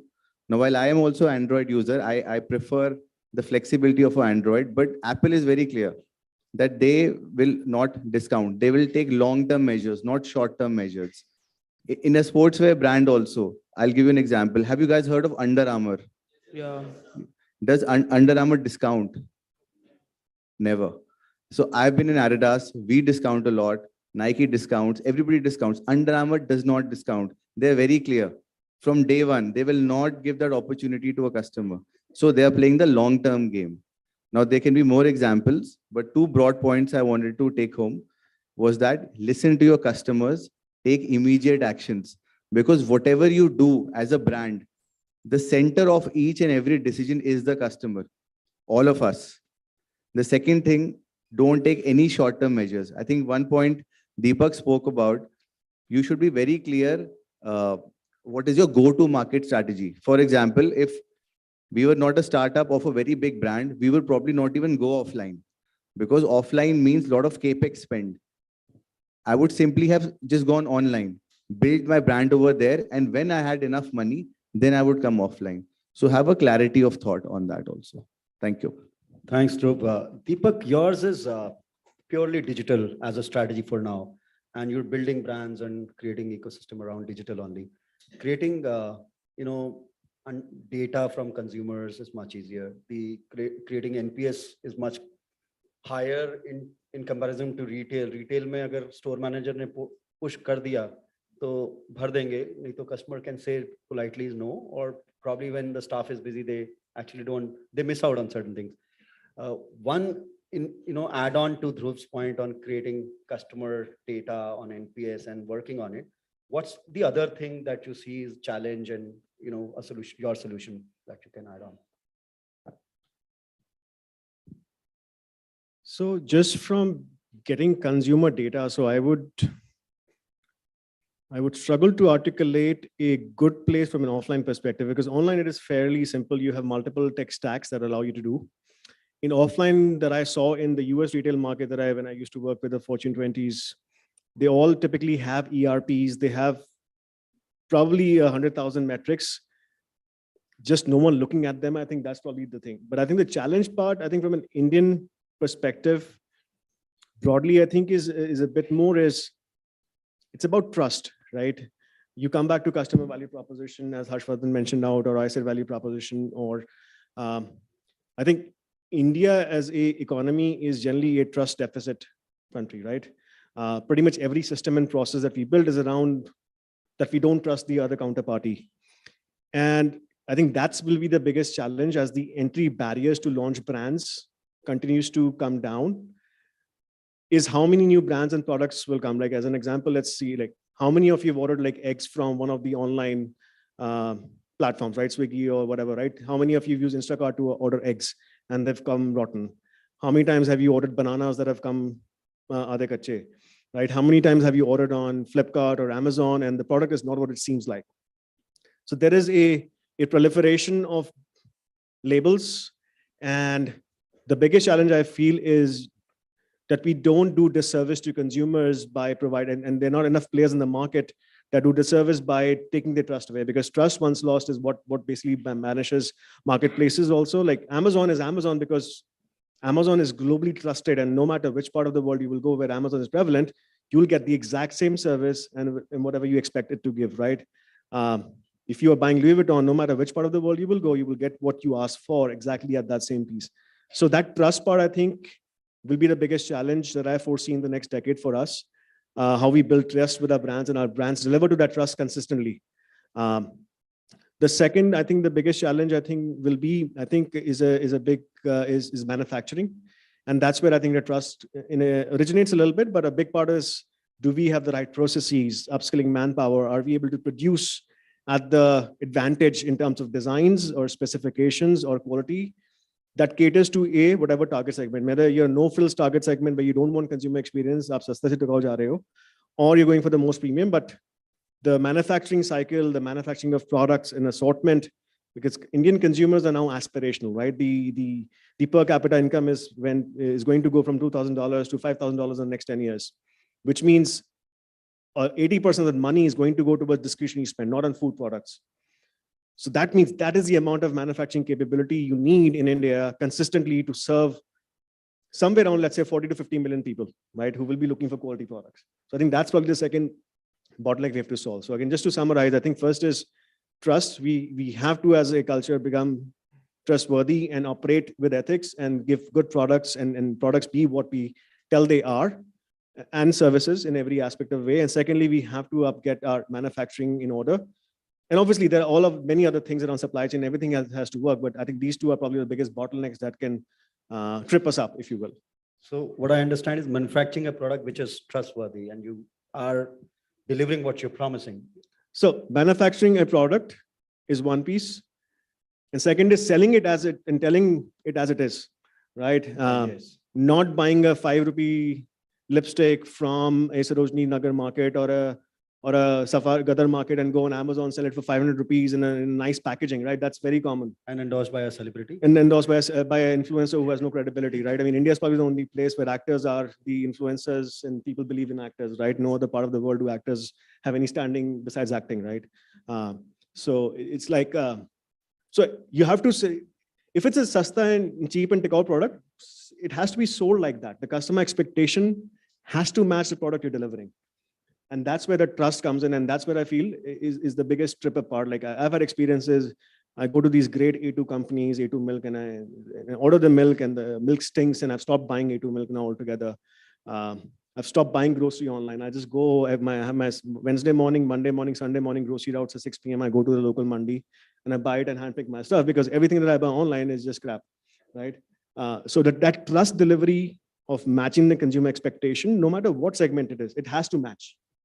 So both of you spoke about trust, NPS, like, how likely are you to recommend to your friends and family? You spoke about trust. I give you an example of ID. PC Mustafa is a dear friend. He created a fridge in some societies because ID dosa batter is most of the South Indian cities, one basic requirement as basic as a vegetable.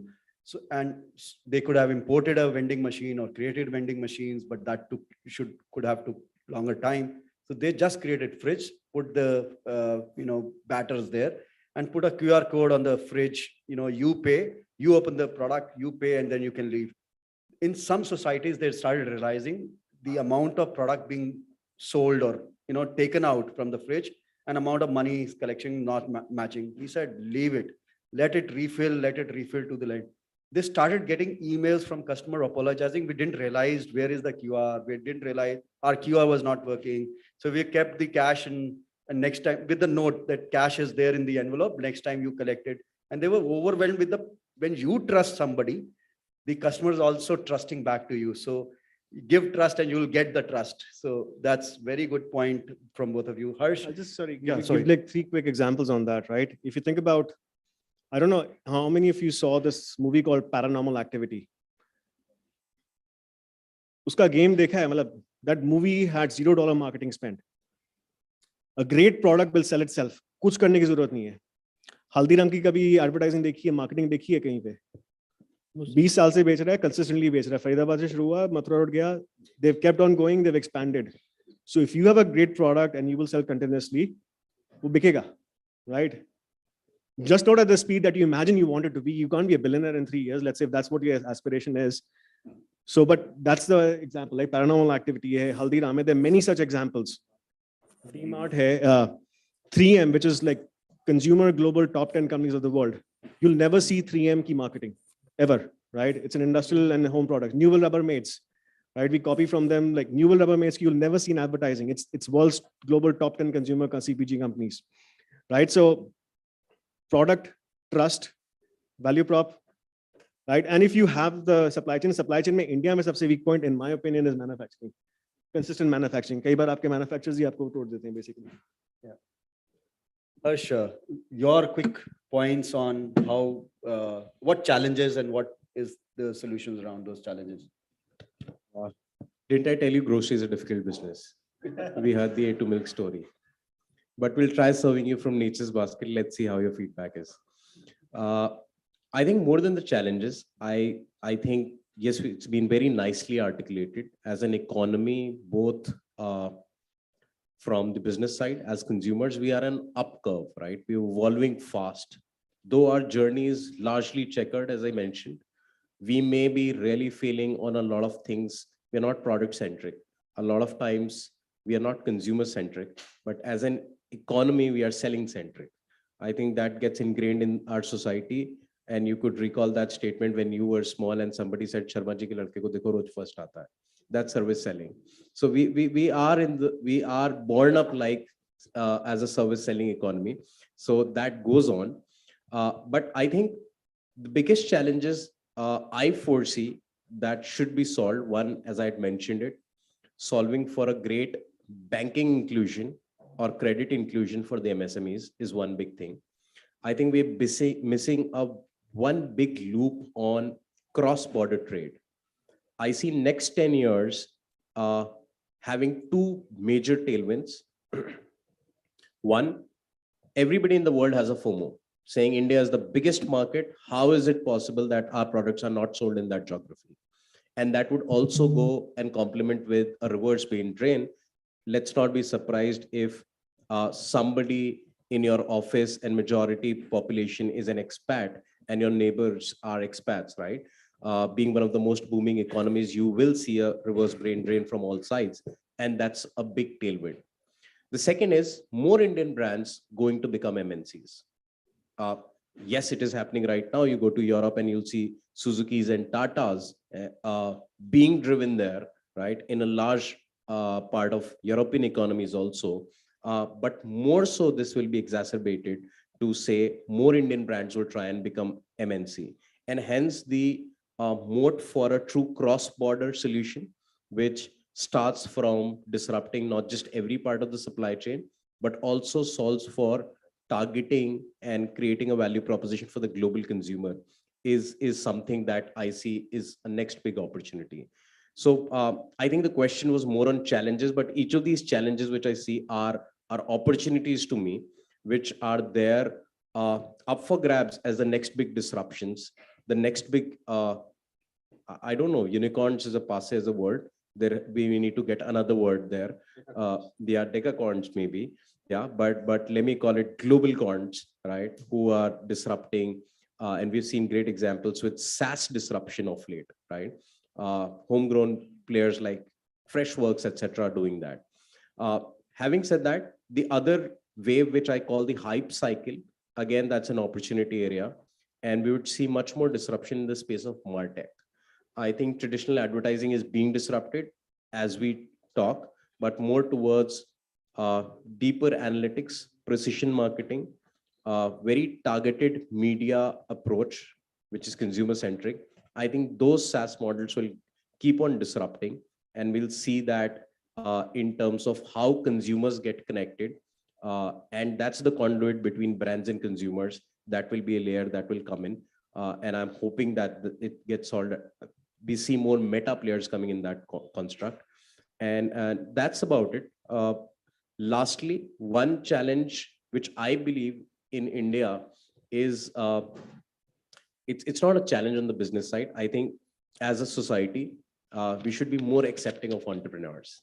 If somebody is building something new, no matter how small, I think we should be more embracing rather than going back and saying कि शर्मा जी के लड़के को देख लो उसके बाद सरकारी नौकरी है. Yeah. So I think entrepreneurs is the driving force for the next decade of the country. And personally, I believe a lot in that cycle of growth. So Harsh, cross-border trade, you mentioned just not Suzuki's and Tatas. I have seen third wave coffee stores in Tokyo. I've seen Valley Culture and Two Brothers honey and ghee selling in Singapore. I see Indian Agarpatti's brand like Cycle and Mangaldeep selling in Dubai and a couple of other countries.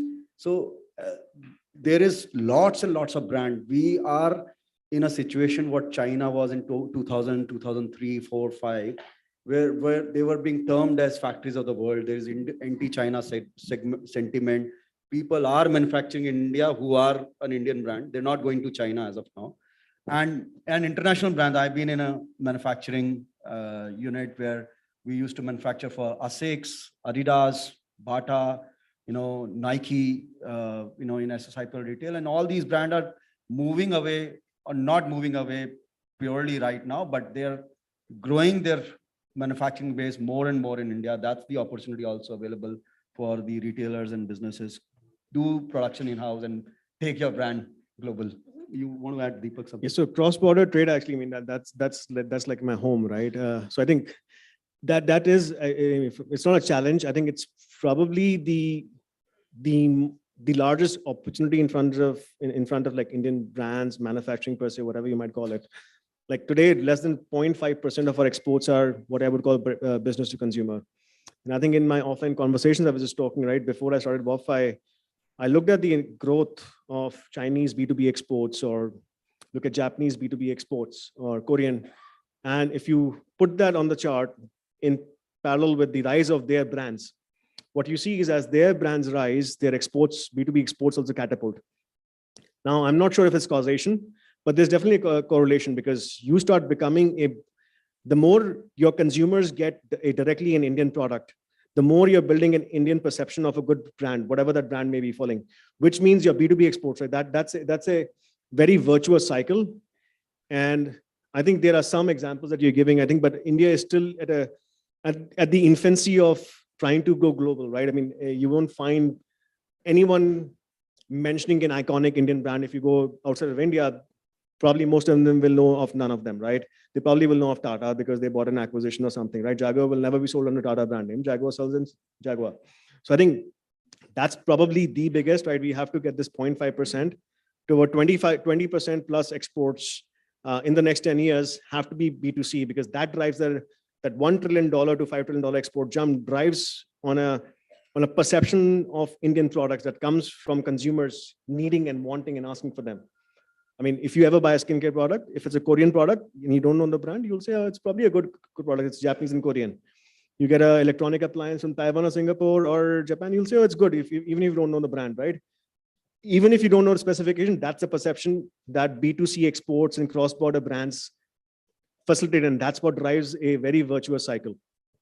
Yeah, one of the biggest categories on Amazon from India to US is ethnic wear, saris, and the other jewelry. Rajesh, I'm your take on opportunities and challenges for retail industry. I'll anchor on my feedback around the 3 P's I talked about. One around the purpose, people, and progressive relevance, staying relevant with progress. So I think when all this is said, we are going to still have the challenge of rising consumer expectations. I guess personalization and localization is going to be a very, very key opportunity. I think it's going to constantly evolve itself, and every brand needs to address that in their own way to their own consumers. That's one critical piece. And second is for all the brands, I guess agility I spoke about. And the second piece around agility is also being thrifty. I mean, not frugal. I'm just choosing not to use the word frugal, but can you be thrifty? I mean, that's something each brand need to think about, given the times we're going to go through, and it's to stay meaningful, to also stay sharp is important. And the third piece is around innovation. I guess I touched upon that. How do you constantly innovate with changing times and create a culture of innovation within the organization in simple things we do. I mean, I think as a culture, if organizations are built this up, and I guess it'll be easy to break the barriers. Point for you, Shivani, same opportunity and challenges for retails. I think one of the biggest challenges is that you have to stay relevant to the market as well as protect your brand value proposition. So market is evolving, customer is evolving, you have to quickly move forward, but you have to make sure that your brand value proposition, what you stand for, stays intact. So I think that is one of the biggest challenges. The second one is the overload of data. We have a lot of data now in terms of the consumer insights, in terms of the product. We have a lot of data, but are we using it correctly is one of the important factors. There was one example I was reading on internet that the customers were messaged a lot of times, and that's the reason that they were dropping off. And that was analyzed in a study. So we have to make sure that our machinery in terms of marketing, in terms of the manufacturing, in terms of how we are setting up our omni-channel retail, everything stays in order together. So I think that will be one of the biggest challenges, how we are using data, as well as if we are repurposing, adding more, changing our offering, then that should be in terms, in line with what our value proposition is. One more point is standing out in the market. So if you have heard of the new Azort store of Reliance, how they have digitalized the stores as well. There are certain concept stores in US as well.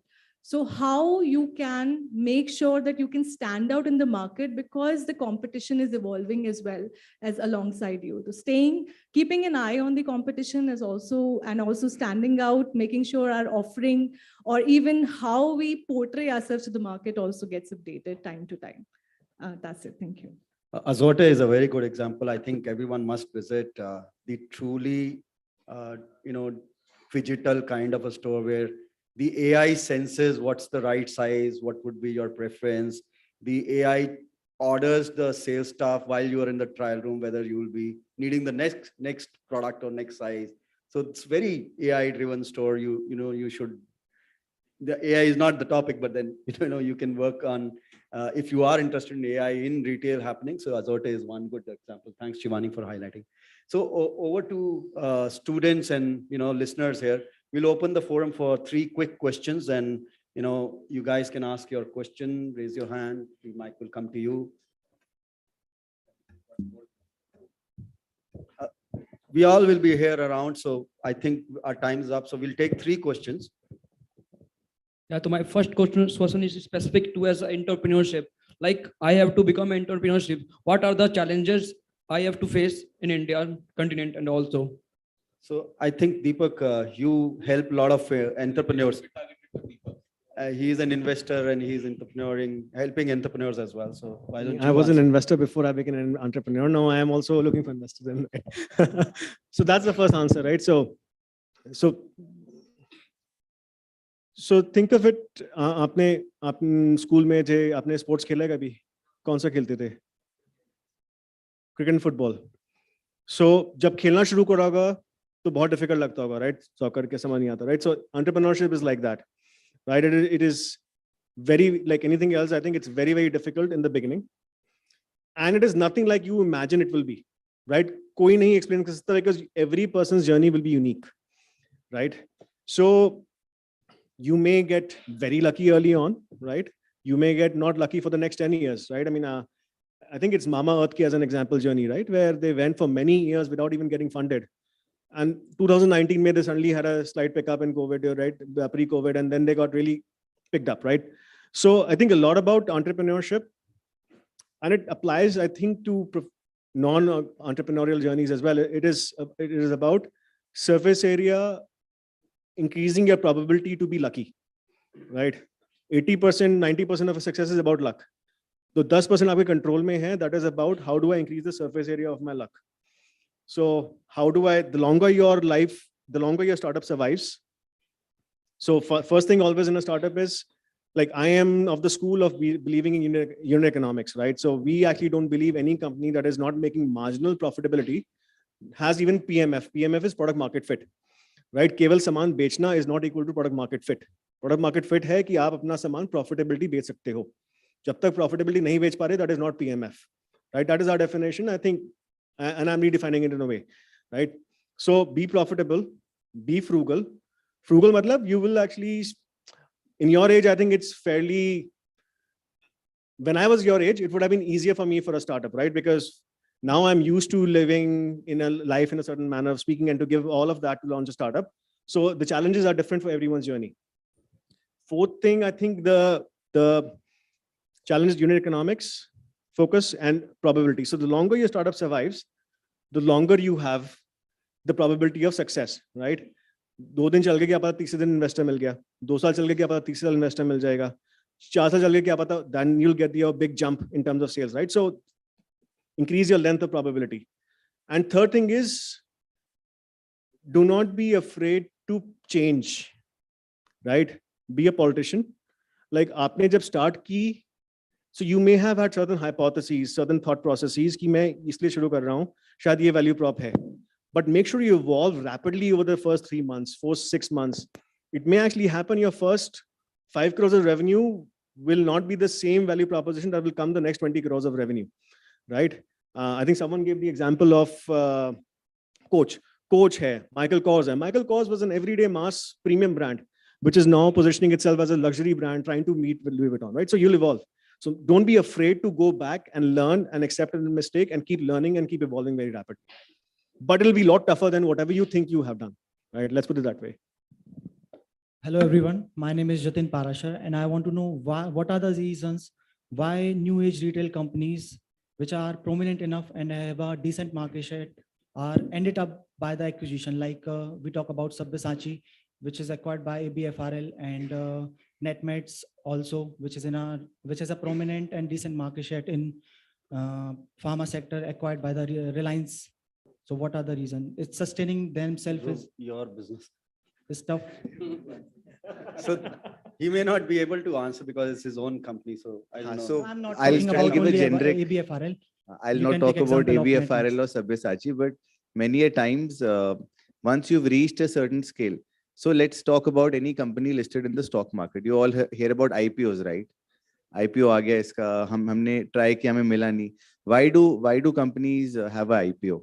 Any answers? To raise capital, no, to raise money. Yeah, to raise money. Why? They want to expand. They want to grow. Expenditure. So for you, let's say if you've created something which is valued at X amount, you want more capital to grow that business because you see the opportunity in the market. Any retailer, any brand, when they don't have enough capital or they want to get more resources, and that's why they raise equity from other people, just to enable growth. That is one of the politically correct answers I'm telling you. So I'll add, I was an early investor in Fitso, which was acquired by Zomato.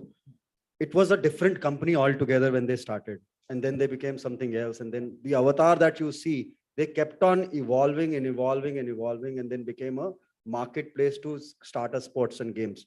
And then somebody large who is actually a network or as have an ecosystem, a lot of data, and see a value proposition in it, and acquired it to become part of the larger ecosystem. So acquisitions, mergers is part of game. Deepak mentioned of pivoting as a word, startup word, change as you are going ahead. So acquisition, mergers always help in partnering with a larger ecosystem, using capabilities of the other player, which may be a larger or maybe a similar network. And when your plans or missions is big, so you keep on working on M&As, mergers, acquisition, and all these kind of partnerships as well. Another point I think is just to understand the life cycle of it, right? So new age companies, and again, not specific to the ones you're saying, in general, if they are raising investor money, early on private investor money. So the investor पैसा दे रहा है return लेने के लिए. So traditionally क्या होता है non-Indian markets के अंदर typically big companies that have raised money and they become big, let's say no more longer startups. The way to give return back to the investor is by an IPO or some other way.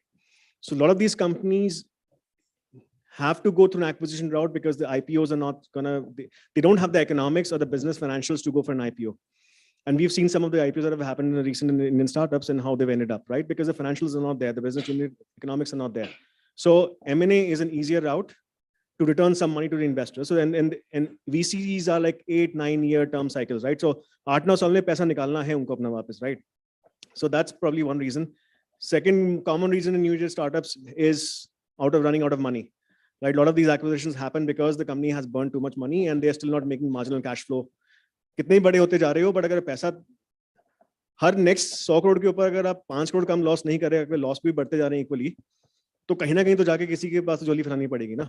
So that's what ends up happening. And then third is obviously if you can't scale more without more growth capital, and that's the third most common scenario. Yeah, but if you're starting as an entrepreneur at this point in time, I think the best advice is bootstrap it, remain profitable, and if you're really lucky, you'll grow without diluting at all. Right? That's the golden rule. If that happens, I think you're creating magic. One last question. Yes, actually. Yes, sir. Yeah, actually,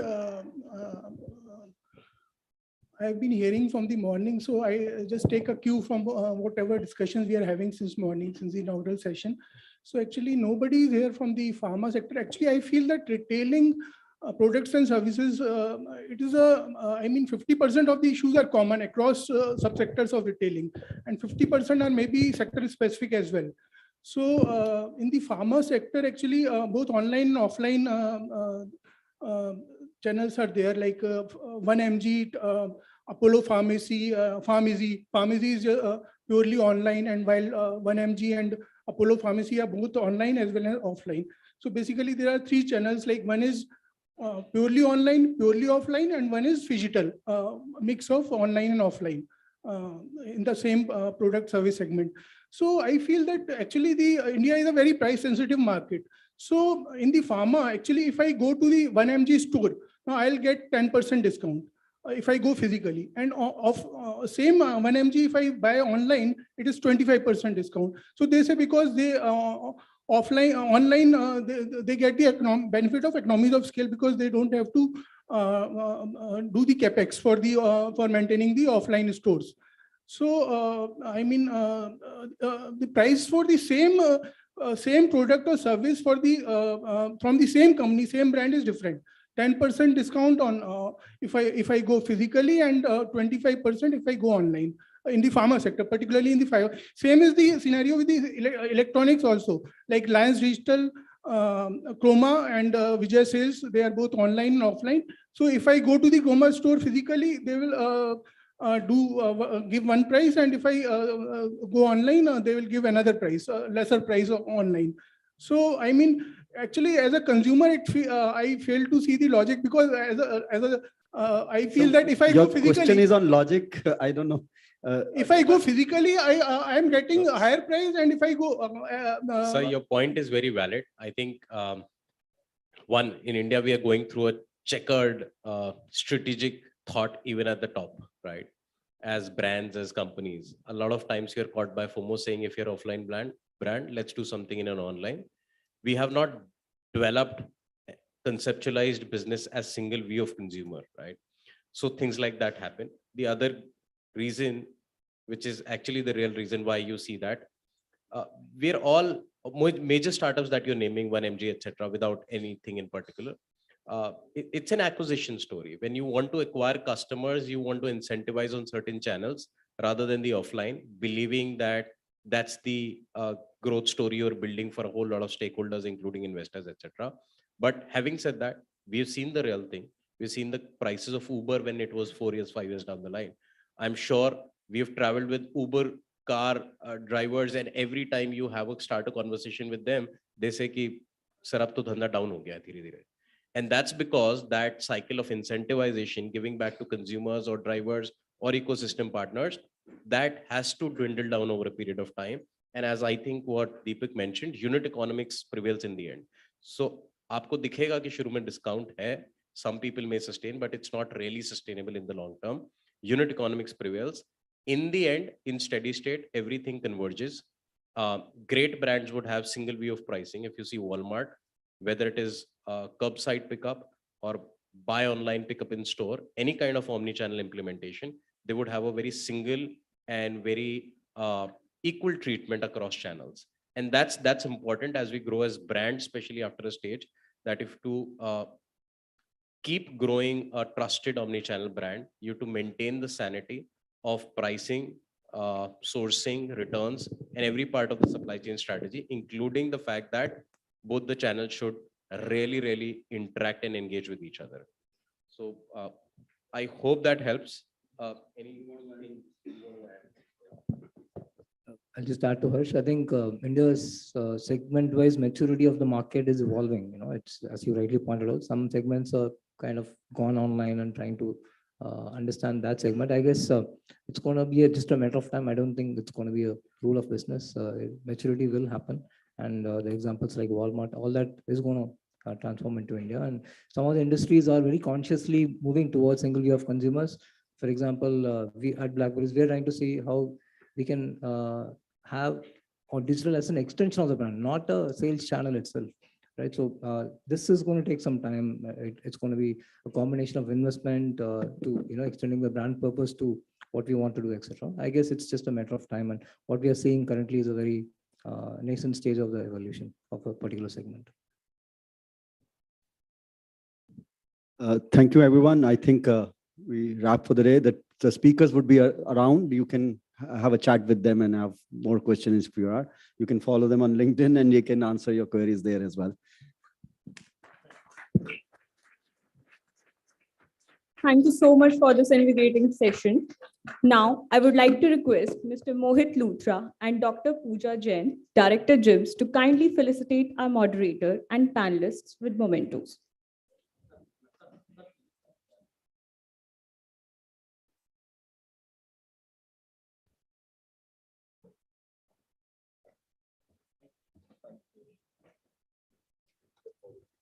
Mr. Dharmendra Khanna, Vice President, Anymind Group.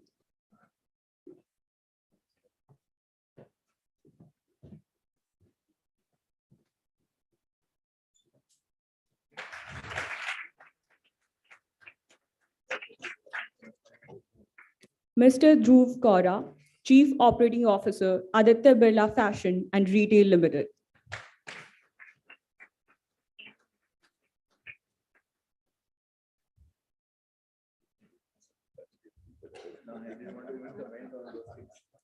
Mr. Deepak Garg, Founder and CEO, Verify.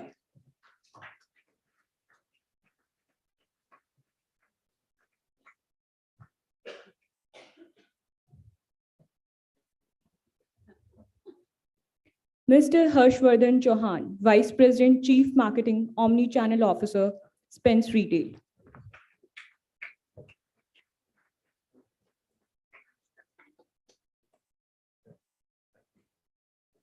Ms. Shivani Puri, Strategy Lead, Zomato.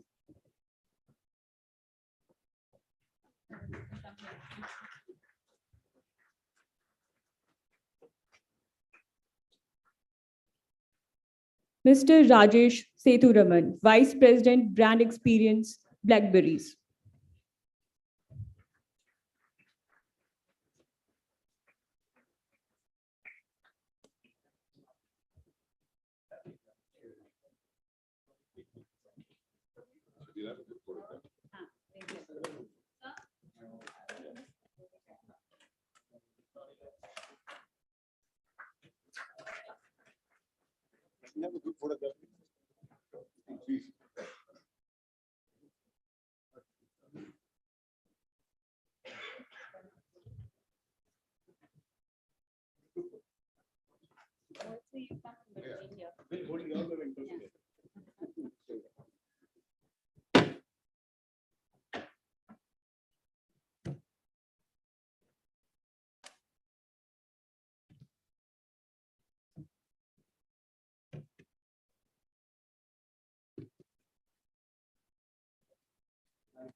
Thank you so much.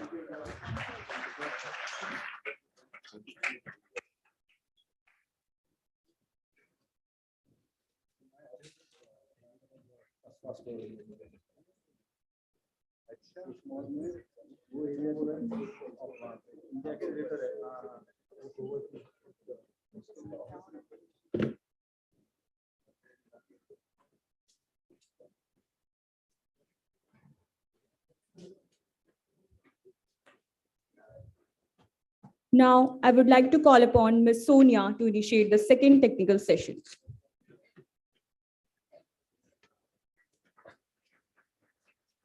Thank you so much, Aarti, for the opportunity.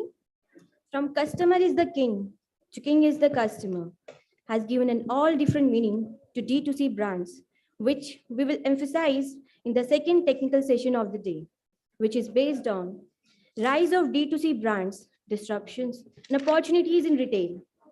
Now I, Sonia,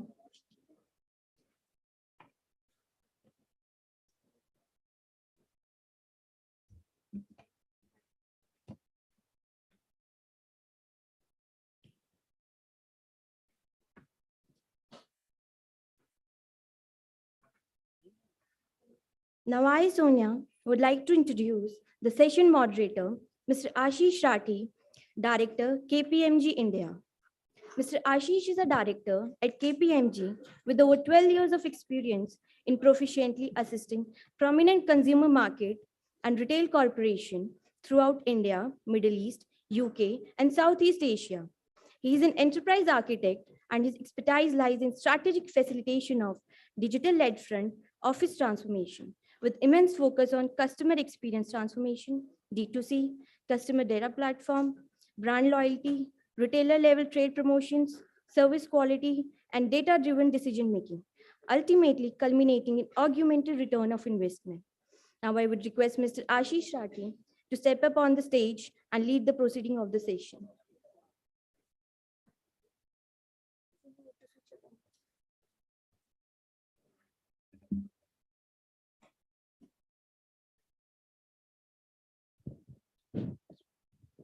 Thank you.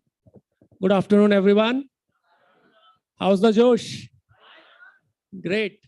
It's always good to be back in a campus kind of a setup, interact with fresh MBA students and hear their thoughts, share some insights on how industry is moving.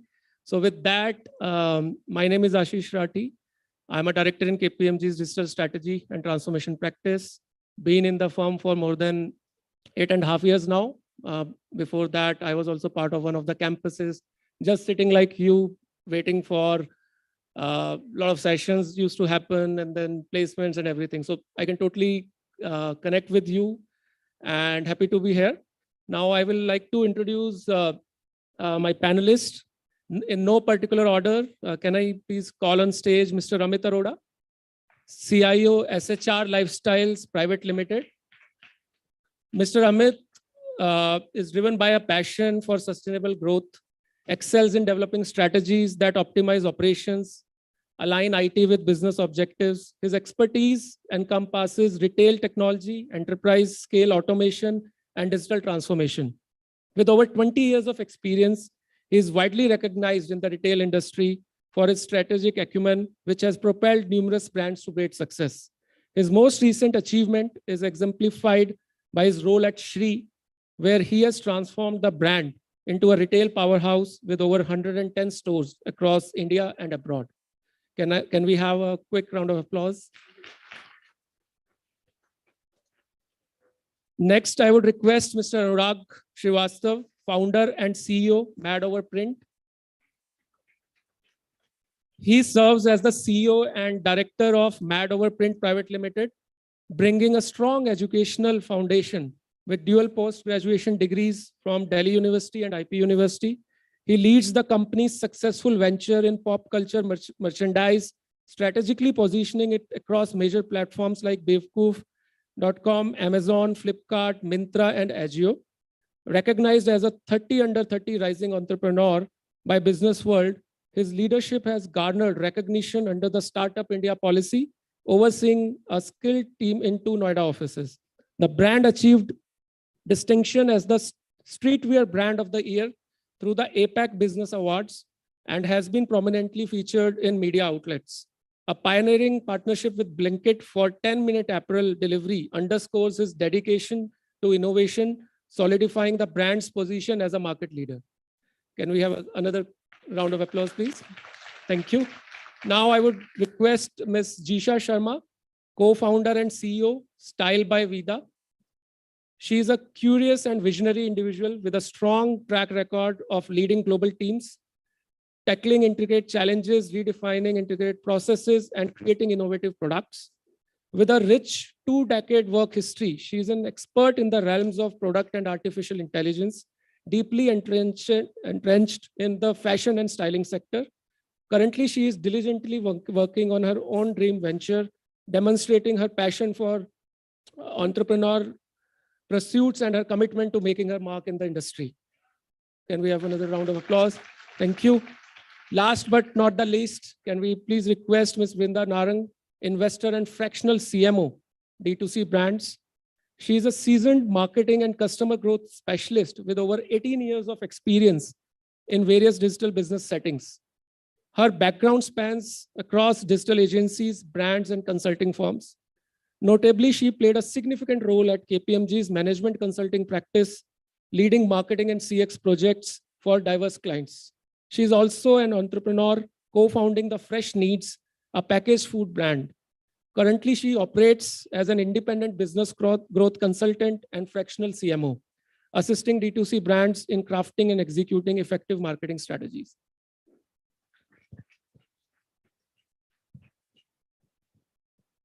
We are really honored to have such esteemed panelists in this panel.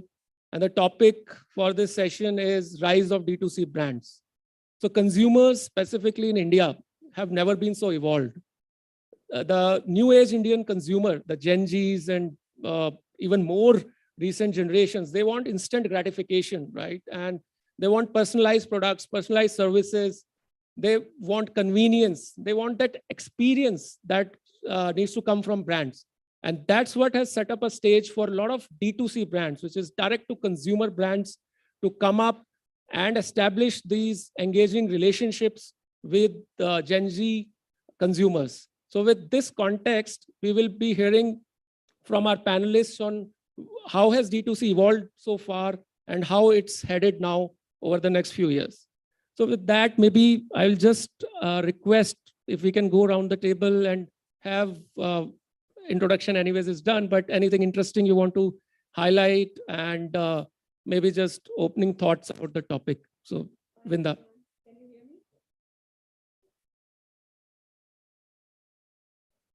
Hey, hi everyone. Good to be here. I think it was only not few years, like 18 years back, I was on the other side and I am on this side. So I'm happy to be here and sharing my insights with you. I started my career way back in 2005 with a digital marketing agency, and when digital was at a very nascent stage. And currently I work as a business growth consultant with digital businesses. I have seen digital businesses growing and then booming during the pandemic and now kind of plateauing. I would say very, very interesting times for consumers. We are loaded with choices. More the competition, better it is for us. But when I talk about the brands, it is both interesting and tough times, because I believe the brands will have to work really harder to carve a niche out for themselves. So let's see where we go from here. Great. Thanks, Vrinda. Amit. Such a wonderful audience, I must say. Such energetic. I mean, the applause was so loud. Anyway, so even, see, I can see entrepreneur in every one of you, right? I started my entrepreneur journey when I was doing my graduation, and my first job was before I started this with Rediff. So that 99, I would like to quote the number also of the year. So I believe if you have a passion, you can do anything you want, right? And at this age, you can take multiple risks. So not giving so much gyan, you're already getting gyan from your professors and all, right? So so in these 20 years, I've worked a lot in digital aspects, in technology, in even making games, movies, 3D movies, and then e-commerce and everything. So we'll share some of that part in this panel. I hope I'll be able to give you something after this. Definitely. Over to you, Ms. Isha.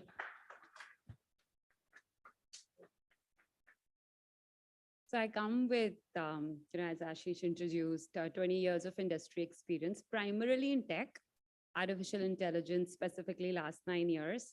And as my family, friends, and McKinsey mentors call it, I went crazy last year. They're like, "Ye pagal ho gaya." Now she wants to quit her plus job and start something of her own. And that's where this whole Style by Vida journey started. So Vida means life in Spanish. And one fine day, it was literally one fine day, I was like, I want to take people on this journey of confidence. And the starting spot was, their appearance. I read this stat which said 55% of first impressions are made because of your appearance, and how appearance really helps your cognitive performance. And then, I'm a firm believer that if you're confident, you can just, rock the whole world. And that's where, this whole Style by Vida journey started. And what we do is we have generative AI-based technology, and we help shoppers find their own style and help the brands shift the paradigm from selling to styling. So here we are trying to do our bit in the industry. Thanks, Isha. Over to you, Anurag. Hi, good afternoon, everyone. This is literally back to campus for me because I have been part of gyms, and the journey has been very, very interesting for me. A lot of people might be knowing about our brand because I started back from college itself, and it's been 5 years I have been into the D2C industry. And D2C sounds very interesting and is very lucrative from outside. Well, there are a lot of challenges. I think we'll discuss it out today. And I truly want to say that if I can do, coming from a non-business background, everyone in this crowd and everyone in this room can do it. And we'll try to inspire you people and let you know how D2C function, and how the brand's name, which you see on Shark Tank, on other platform, what are the challenges they face, and how you can inspire from them and learn from them to grow. Thank you. Let's start. Thanks, Anurag. Thanks, everyone. So I think stage is set up now for a very interesting conversation. And you'll hear a lot of buzzwords, and I'm sure no response will go without touching upon aspects like generative AI, chatbots, etc. Right? So we'll try to demystify some of these aspects for you so that you can hear direct from the industry experts on what do these buzzwords mean for the industry? What are the practical aspects around these? So with that, I'll ask my first question to Mr. Amit. Amit, you are a CIO of a D2C brand, right? And in D2C, it all revolves around technology, digital, right? So what are some of the digital priorities that you are managing in your current role in your current organization? Sure, Ashish. So, earlier traditionally, when anyone wants to start a D2C brand, fashion, anything, so they don't keep technology as their priority, right? So they just start working on the product, and then maybe research in the market, understanding the customers and all that stuff. But now, without strategizing technology, I don't think so. In today's world, no one can create a D2C brand or any brand, right? So it is utmost priority, and I believe it's a core of any of the business. It's not a add-on, it's a core, right? So few of the priorities. One is the omni-channel, definitely, because see, we are working for the customers, and if customers are getting the better experience, there's nothing beyond that.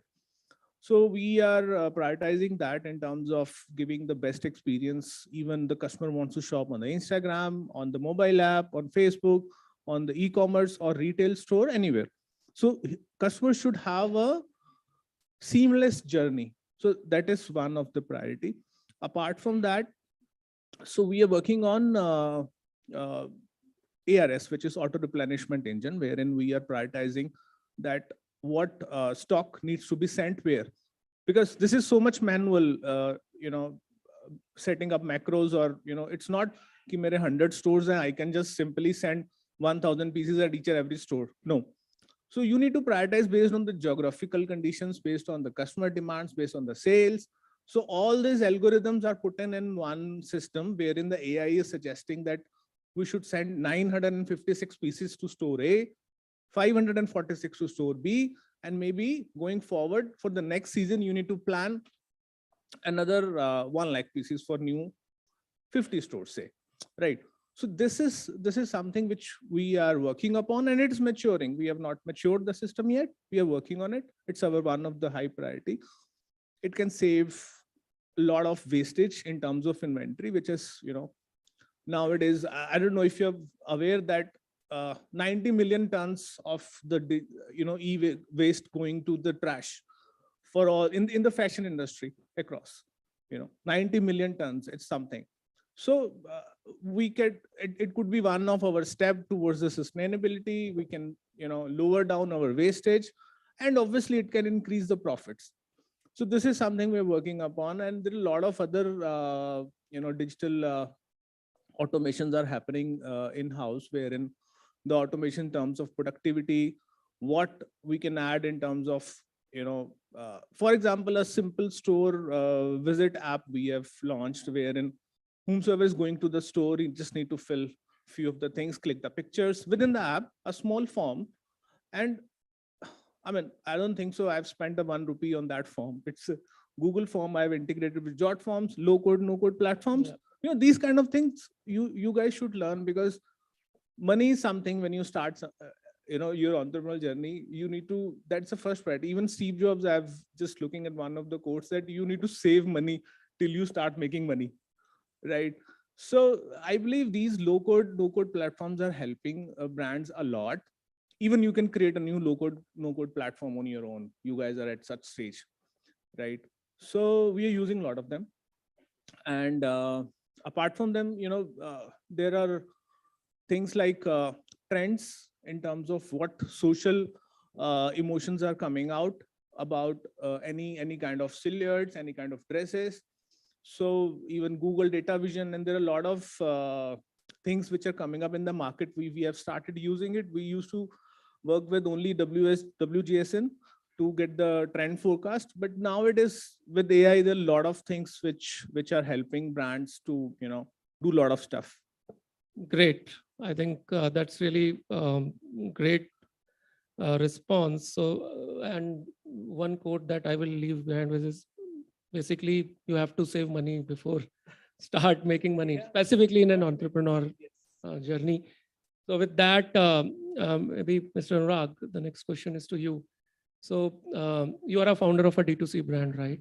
And reaching out directly to consumers is a challenge, because people will come to your website or your own channel only when they know about you. The discovery cannot happen on a D2C channel. So what kind of challenges have you faced in your journey so far in terms of marketing your D2C brand? And let's say, what kind of help you have taken, or how has data and analytics helped you in this journey? Okay, so marketing for a D2C brand, early age startup, is a nightmare. Basically, it's a devil dream. If it works good, you'll have a sound sleep. If it doesn't, it will not let you sleep for the whole night. So marketing itself comes with a lot of steps for a D2C brand. Whether we start from keeping the objective to just generate leads, that is a different kind of a marketing. Then whether we move to a campaign which has brand awareness, that is altogether a different campaign. All these things cumulatively make a D2C brand. So the challenges on the initial front, what a D2C early stage brand can face is, the first is primarily where to invest, how much to invest, and what kind of a campaign you want to run. So for a startup like us, when we started back, we had no idea where to invest and how to invest. So brand awareness, nobody knew about our brand. Nobody knew what we do. A lot of people still feel that we are into customization, product customization, making t-shirts or making any product which has customization. Although in altogether, we don't do anything like that. We are altogether a pop culture brand making clothing for Gen Z. So when we define doing a marketing campaign, we keep in thought that we are targeting a segment which is from the audience base of age group of 18 to 24, which are our target audience in the metro cities and tier 2 cities. So the campaigns run accordingly. Now, once the brand awareness campaign is being run, we know that a lot of traction has come from Delhi, Rohini Sector 5, for example. We take the objective that a lot of traction is coming. Our next set of advertisement will go, which will target to the people in Sector 5, focusing on the products they have already seen. We'll design the campaign similar to that they are liking a particular cargo. They might like similar cargos and they eventually will go and buy it. So we but are not sure about it that they will go ahead and take it. But the challenge of figuring out and putting that data into the Meta ads or Google ads and making it run and making it feasible to generate leads or generate conversions is a very long-term process, which doesn't come in a day. And that is why a lot of D2C brands in the initial stage start with a boom and gradually go down. You will see a lot of like D2C brands coming up, and in an year you will see them shutting down because the marketing was not that good that they couldn't reach or they had a product failure as well at the end. So once the marketing campaign kicks off, then you start getting data. So one of the biggest challenge for a D2C brand is how you manage the data. Because I remember Shark Tank में पीयूष बंसल ने बोला था कि data है तो business है. If you have data and if you have the right data, you can build a Lenskart, you can build a boat, or you can build any brand. If you don't manage your data, you'll start collapsing. Even today, when we do any campaign, we focus on the point that we are data driven. We have a backing of data. Whatever campaign is being run, whatever new product is being launched is backed by a good data, which will result in long-term growth. I'm not telling that that data will be accurate, that data will ensure us success, but at least we will be 50% sure rather than going blindly and launching a campaign or blindly getting into something where we don't have data. So now when we have the data, one of the major other important thing is managing data and securing that data. Because if we have 10,000 customer data, their safety and their like how we hold it down, it should not get leaked. That is also a challenge. So D2C brands on the whole front have, while doing a marketing campaign, have to look at all the aspects. So I feel all these things cumulatively help a D2C brand putting out what are the pros and what are the cons, help us to figure out where to invest, how to invest.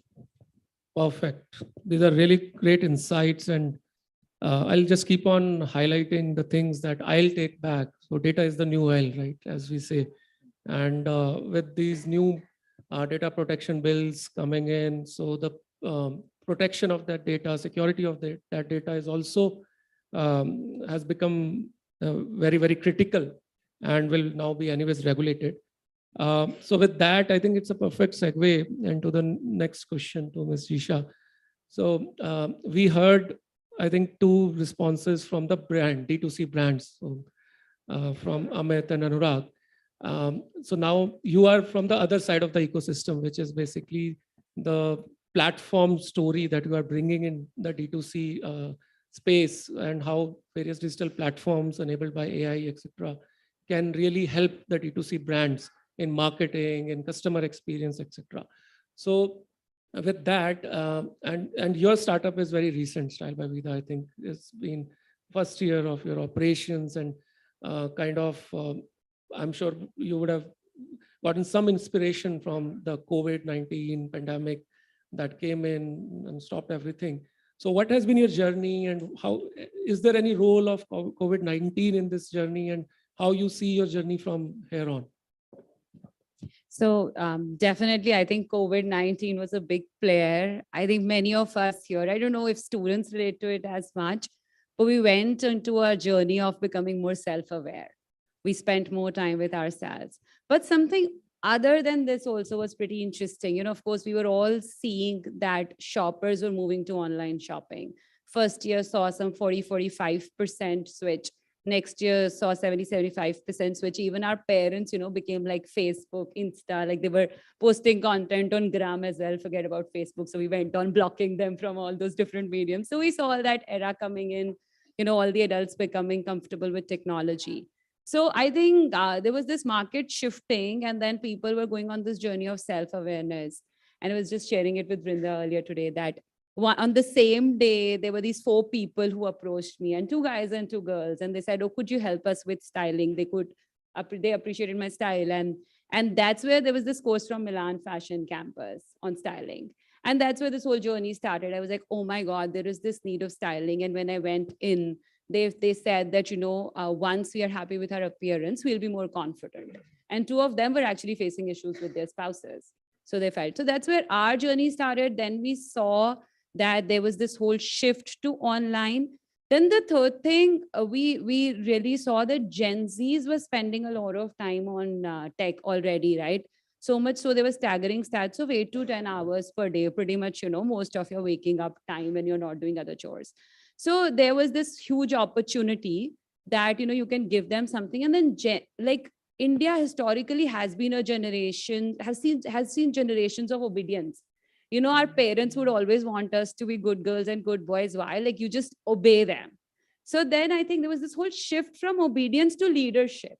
So all of those things came together, and we started, when we started even talking about the tech within McKinsey itself, because I had this luxury of working with McKinsey and they were pretty open in talking about your ideas. So my first validation actually came from my employer.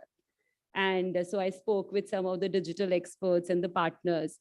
And there's we started, and it was very clear that this whole COVID era, to summarize, it's been 30 minutes, 30 seconds, I have to shut up, I know. So this whole COVID era made it very, very clear that people want to be more self-aware. We need to give them personalization. And as Amit just said, that technology is something that underpins it, and you need data together. And that's where we started our generative AI-based journey. Perfect. So that's really insightful. And I think, yes, during COVID, there was a lot of disruption, but it also saw a lot of opportunities. And Indian entrepreneurs have really taken that leap of faith and have really innovated in a lot of areas. And this story, I'm sure, is to go upwards from here. So with that, my next question is to Vrinda. Vrinda, you have been working with a lot of D2C brands in marketing agenda, right? Driving their marketing agenda, driving their revenue growth.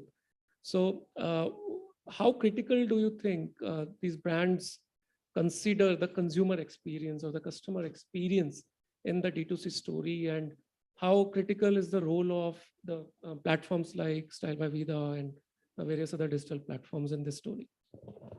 Thanks, Amit. So customer experience, as the name suggests, is the experience that you deliver to a customer. It is, of course, not as easy as it sounds. And as a brand, if you really care about retention, you care about loyalty, and you care about the lifetime value, you can't ignore customer experience. In a cluttered D2C world where you have, the customers is inundated with choices, the only thing that can differentiate your brand from the competition is customer experience. So I'll elaborate a little more on customer experience. It is not really customer service, which gets activated post the purchase. It plays a role across the customer life cycle, or a path to purchase, as we say. And the objective is to reduce friction and increase the stickiness. Having said that, it is not an answer to the poor product. A lot of people kind of, say that, okay, I have a great customer experience, but I have a shoddy product. It is not an answer to the poor product.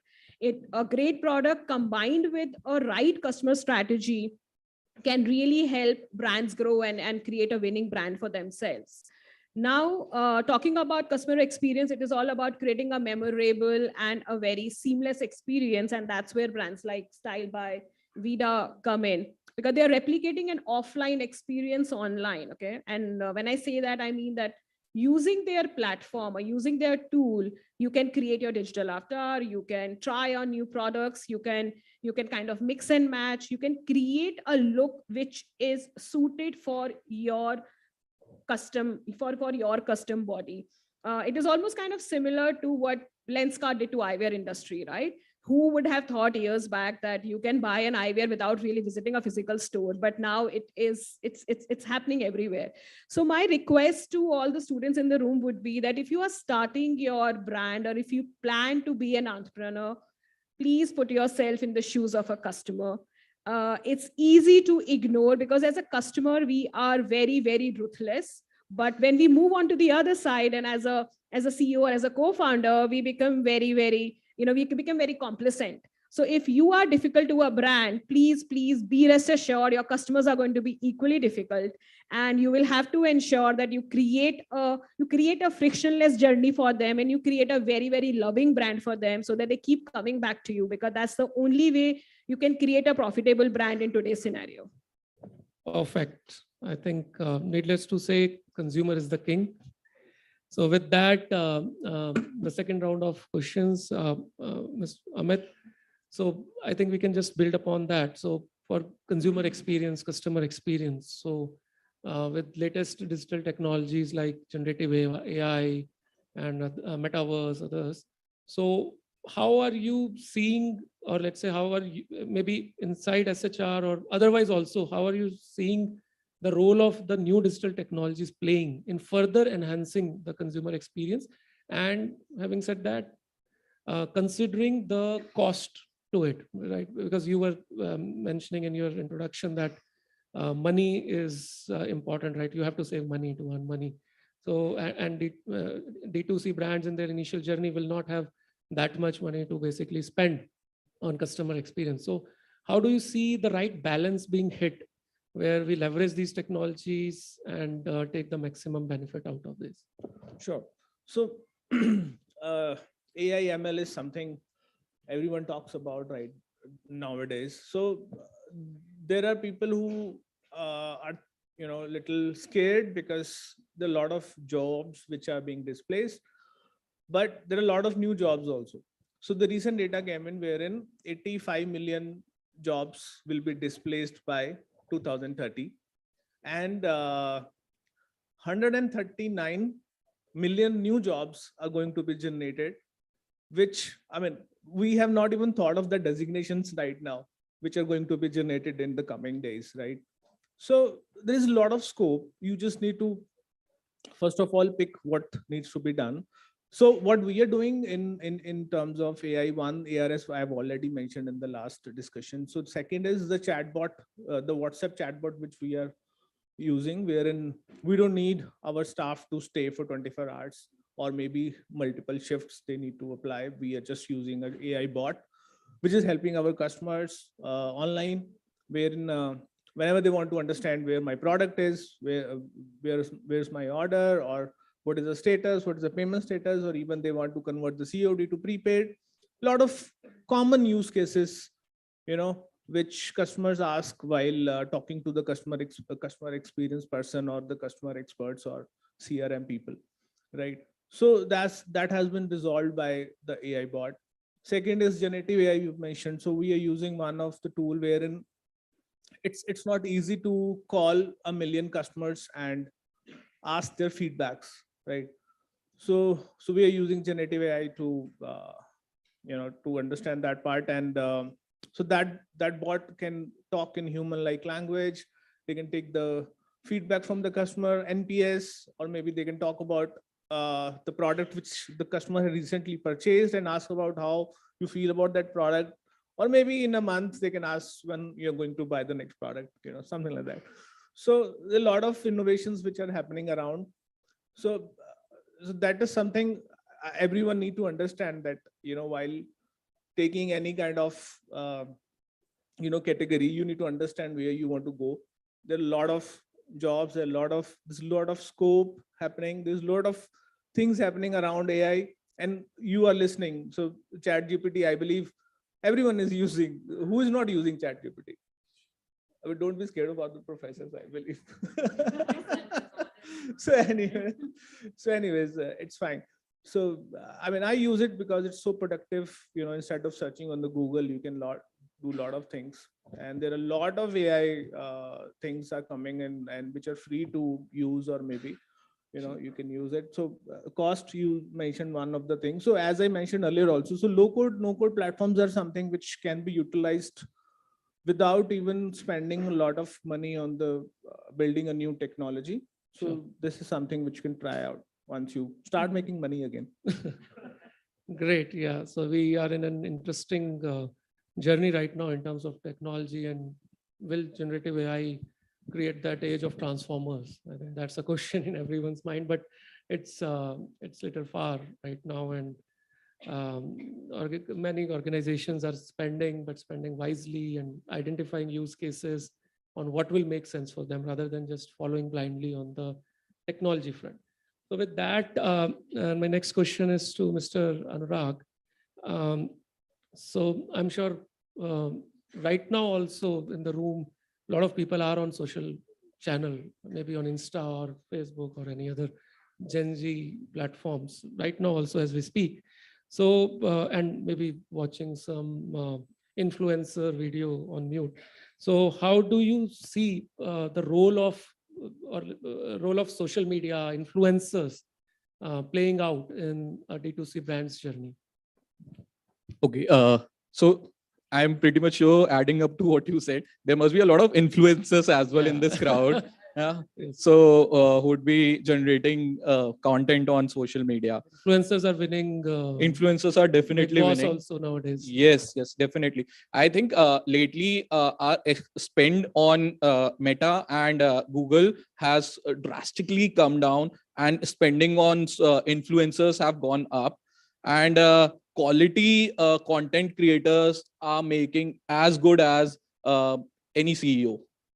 So the amount of money, the amount of traction, what a social media influencer at a good level is making is enormous. So you can't evaluate it, you can't judge it, and the audience for every type of content is there on Gram, or we say it on Facebook. So when we move from Instagram to Facebook, you see a transition of influencers. On Instagram, there is a set of different influencers who are influencing the Gen Z or to the age up to 30 years or 35.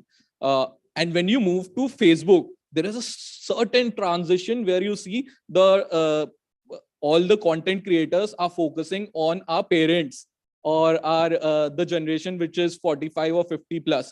So the content is different on Facebook, and the content on Instagram is Facebook. You will see that any content which goes on, which is on Instagram and moves to Facebook, doesn't generate that amount of lead or the traction. Whether a Facebook generated content is very popular on their own platform. So Instagram right now is the marketing hub for brands like D2C.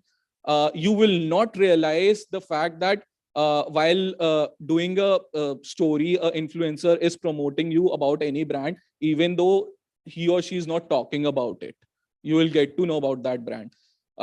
Similarly, influencers, similarly, movies, and similarly, a lot of YouTube channel influencers are doing a lot of things. So I think currently, if we talk about social media influencers, brands like D2C, brands like other traditional brands are also coming on social media platform to promote their brand through influencer. The benefits of influencer is that the reach is very high. You never know a reel, 15-second reel can generate you 5 or 7 lakh of sale, a small, by investing only 15,000 or 20,000 on the influencer. Whether at the same time, if you are investing the same amount of money on Meta or on Google Ads, it will be a daydream to get 5 to 7 lakh rupees a sale from a 15-20,000 rupees investment. So I think social media influencers who are doing on point and who are generating good content, they are doing wonders right now. And people who are already here influencers, they will realize that even for a small bit of just putting a picture, good influencers are getting up to 10,000 to 20,000 just to put a post wherein they are not even talking about it. So I'll give an example. We did a recent campaign with an influencer wherein we introduced her to come to our platform and talk about it, and then go to our store as well, where our products are placed.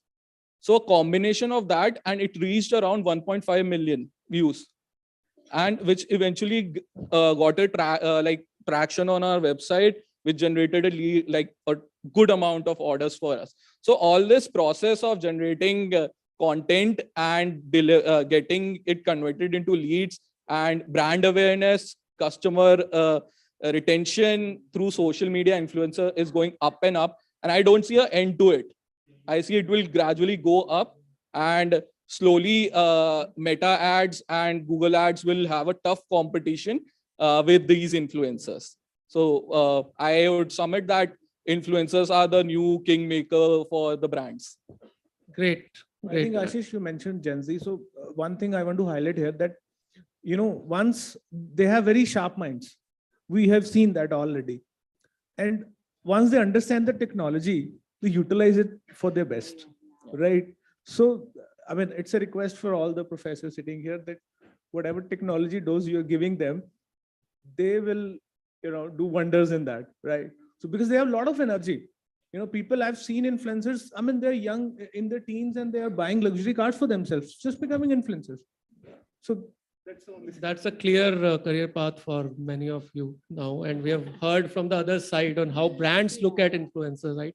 So far, we were just seeing videos of influencers, but it's good to hear from the brand side that how do they see influencers adding so much value, right? And 15,000, 20,000 campaign giving 5-7 lakhs of ROI. I think that's really great. So with that, maybe my next question to you, Jisha. And I've been given the instruction that we'll have to be a little fast. I can speak very fast. Yeah. So you have been a digital evangelist throughout, right? Be in McKinsey or be in your own startup. So how do you see maybe generative AI and other digital technologies playing a role in D2C story? I think for the D2C story, clearly there are 3 areas. One, all this new tech, call it, be it Web3, Gen AI, the whole metaverse thought, it gives you a lot of real estate. As Vrinda mentioned, and we were talking about customer experience is important. So far in the online world, you were very restricted to a 2D space. So you get a very 3-dimensional setup. And then when you move to a VR world, Oculus will become a commodity soon. It gives you a lot of real estate to play with. So you can really maximize on the experience. And then Gen Z is very, very tech savvy. Yeah? They are gaming generation, so they don't worry about using too many controls. So clearly, one is the real estate. Second is the whole ease of use. It is very natural. Right now we would have all seen, at least our parents struggle with online shopping and to get there. Why? Because they haven't been used to shopping like that, right? An online world is very different than a physical world. So that line is blurring, and those technologies are helping in giving that ease of use. Last but not the least, there is this whole problem being solved of authentic ownership. With this whole NFTs and cryptocurrency, and like India is doing it itself, and Mr. Modi spoke about our own digital currency yesterday. So it is definitely coming. Like today, we talk about, for example, Kohinoor. We know it's with the British. Marilyn Monroe, we know her assets are with her mentor. But there is a lot of room for authentic ownership, which these NFTs are solving. But I think there is another interesting thing other than the D2C world. It is going to really change, all our lives. Like I think a lot of students here are more so listening to us to create their own stories. And any techies in the room here? No one's close to technology. So, but to give an example, ChatGPT we have all used, right? So there's like a parallel to it called Llama 2. So you can literally set it up in a week and create a value on top of it. So for Llama 2, we created codes for t-shirts, automated codes, like Zakir Khan is pretty popular, right? You could just tell Llama 2 model that we created on top of it that give us codes for Zakir Khan. And I think this whole Gen AI has been the major reason that I haven't even completed a year in my startup, and we're still in good revenue because we based all our technologies on that. So I think it's going to change everyone's life. And only one pro tip, if I could give, it gives you a platform to try. try, fail fast using these technologies, but there are a lot of avenues to create your own ventures there. Perfect. I think, yep. There are so many platforms which can be leveraged to try and fail fast, and then maybe adapt and then move on with something new. That's great. Next question, Vrinda, to you. With pandemic now far behind, right, and people returning back to physical stores for shopping, so and a lot of D2C brands, which were digital first brands, are moving to physical presence also, especially in tech and various other sectors. So how do you see this basically stabilizing over the next few years in terms of the D2C presence, the D2C channel and the physical channel, and the brands that you are working with? What is the view that is there in the industry on where will it be stabilized and where is the focus? So with the world opening up and we are kind of resuming the normal life, we believe that consumers are looking for more omni-channel approach, and those are the experience that they look for.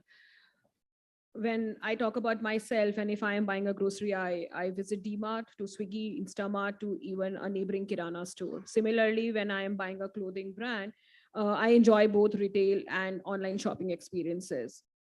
So I personally think that digital is just a starting point and it is not the end goal. And more so for the brands in food, beverage, beauty, personal care, and small appliances category, where over 80% of the business is still driven by retail stores in India. So if you are in one of these categories, or if you're planning to build a product in this category, you really cannot ignore offline retail presence, because that's where the masses are. And if you want to scale, you got to include offline as a part of your plan. However, if I talk about mobile and consumer electronics, online contributes to over 40 to 50% of sales. I have worked with a 100 CR clothing brand and a 500 CR consumer durable brand, purely built online and profitable. And honestly, like in today's time, it is getting very, very difficult to get such scale with digital only models. And the reason being low entry barriers, Me Too products, the differentiation, there is no differentiation. And the worst being that everybody is trying to reach out to that same set of customers, and everybody is wanting to get their attention, which of course is leading to a very high customer acquisition cost. So it's both, it's ironical that the platform has a low barrier, but it's also becoming very prohibitive, thanks to being so many products, treating digital as an easy entry. And I have seen a lot of brands kind of burning their bootloads of cash and not making anything out of it. So I think use digital sensibly, be cautious of where your customers are, be cautious of the market that you are in, and don't assume that digital will help you really create a business and it will help you scale the business. You got to see where the customers are, and then you will accordingly will have to work out on your distribution strategy. Perfect. So I understand it will be a sector story. Some sectors will move to physical aspects much quicker than the others, and some will still be digital first brands or companies. So with that, I think maybe just 30 seconds closing thoughts from each one of you before we can then hand it over to audience for questions. Maybe Amit, if you want to start, just 30 seconds closing thoughts, or anyone else. Honestly, I will spare the 30 seconds. I think the audience is pretty hungry if anyone else wants to share it. Anyone? So I think it is very important, to understand what technology need to be adapted at what time. So as Shri, we are not in the race that कि ये technically ये सब कुछ implement करना है. It's not like that. So whatever it is available or whatever it is required to generate a specific thing, we need to adopt that only. So use a lot of low code, no code platforms, use a lot of research, do a lot of organic things. Hear the social voice. So I think these are the few things which you need to keep in mind while doing any kind of stuff. Yeah. Anurag, Vrinda. So I think while digital has really intensified the competition, it has also created a lot of new categories which never existed. And one such category which is very close to my heart is women's health and wellness. It's so exciting to see numerous brands and products in women personal hygiene and care category. And it's not only the products, it's very easy for you to now reach out to the best gynecologists in the country sitting in a small town and get medicines that are not available at the neighboring store. Another is mattress as a category. And I'm talking about the categories which have been not non-exciting categories. So mattress as a category, which has been driven by traditional brands, but now we see again numerous options, and not just options available, you've been given a 100-day free trial period. So you can try out the mattress before you really commit to a high engaging product. So I personally think that digital is, as I said in my opening speech, which is, I think it is both an interesting and a very hard time for brands, and we will have to see where we go, and brands will have to be very, very cautious with their approach, and they will have to work extra hard. So guys, be ready to work extra hard if you want to jump in D2C industry. Great. Anurag, any closing thoughts from you? For all the young entrepreneurs and students here, I would request you to start as early as possible. Make your plan, go ahead, and don't feel restricted that there's a lot of competition in the market and you can't come in. We were also venturing in, there was enough competition, but we made our space, and we made sure we sustain and we survive COVID as well. So no journey is easy, but no destination is too difficult to reach. So with this, I think we'll take some questions. Yeah. You were ready. Can we have the mic there? Sir, I basically want to know what is the difference between B2C and a D2C brand, or so not a brand. What is the difference between, not from the point of view as a management student or a business student, but as a point of view of a consumer? And my follow-up question is,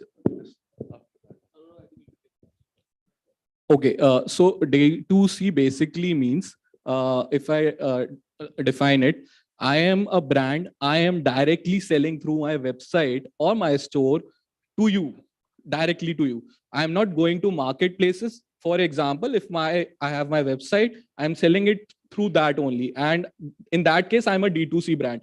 When I move to a platform like Myntra, Ajio, Amazon, Flipkart, Tata Click, then it is called as marketplaces. So when I say I'm a D2C and marketplaces brand, that eventually summarizes it up that I am selling on marketplaces, and at the same time, I'm selling it through my website. The benefits of scaling is by keeping on both the things, be 50% either on the D2C and 50% on the marketplace, so that if you're on a marketplace, your brand awareness is huge.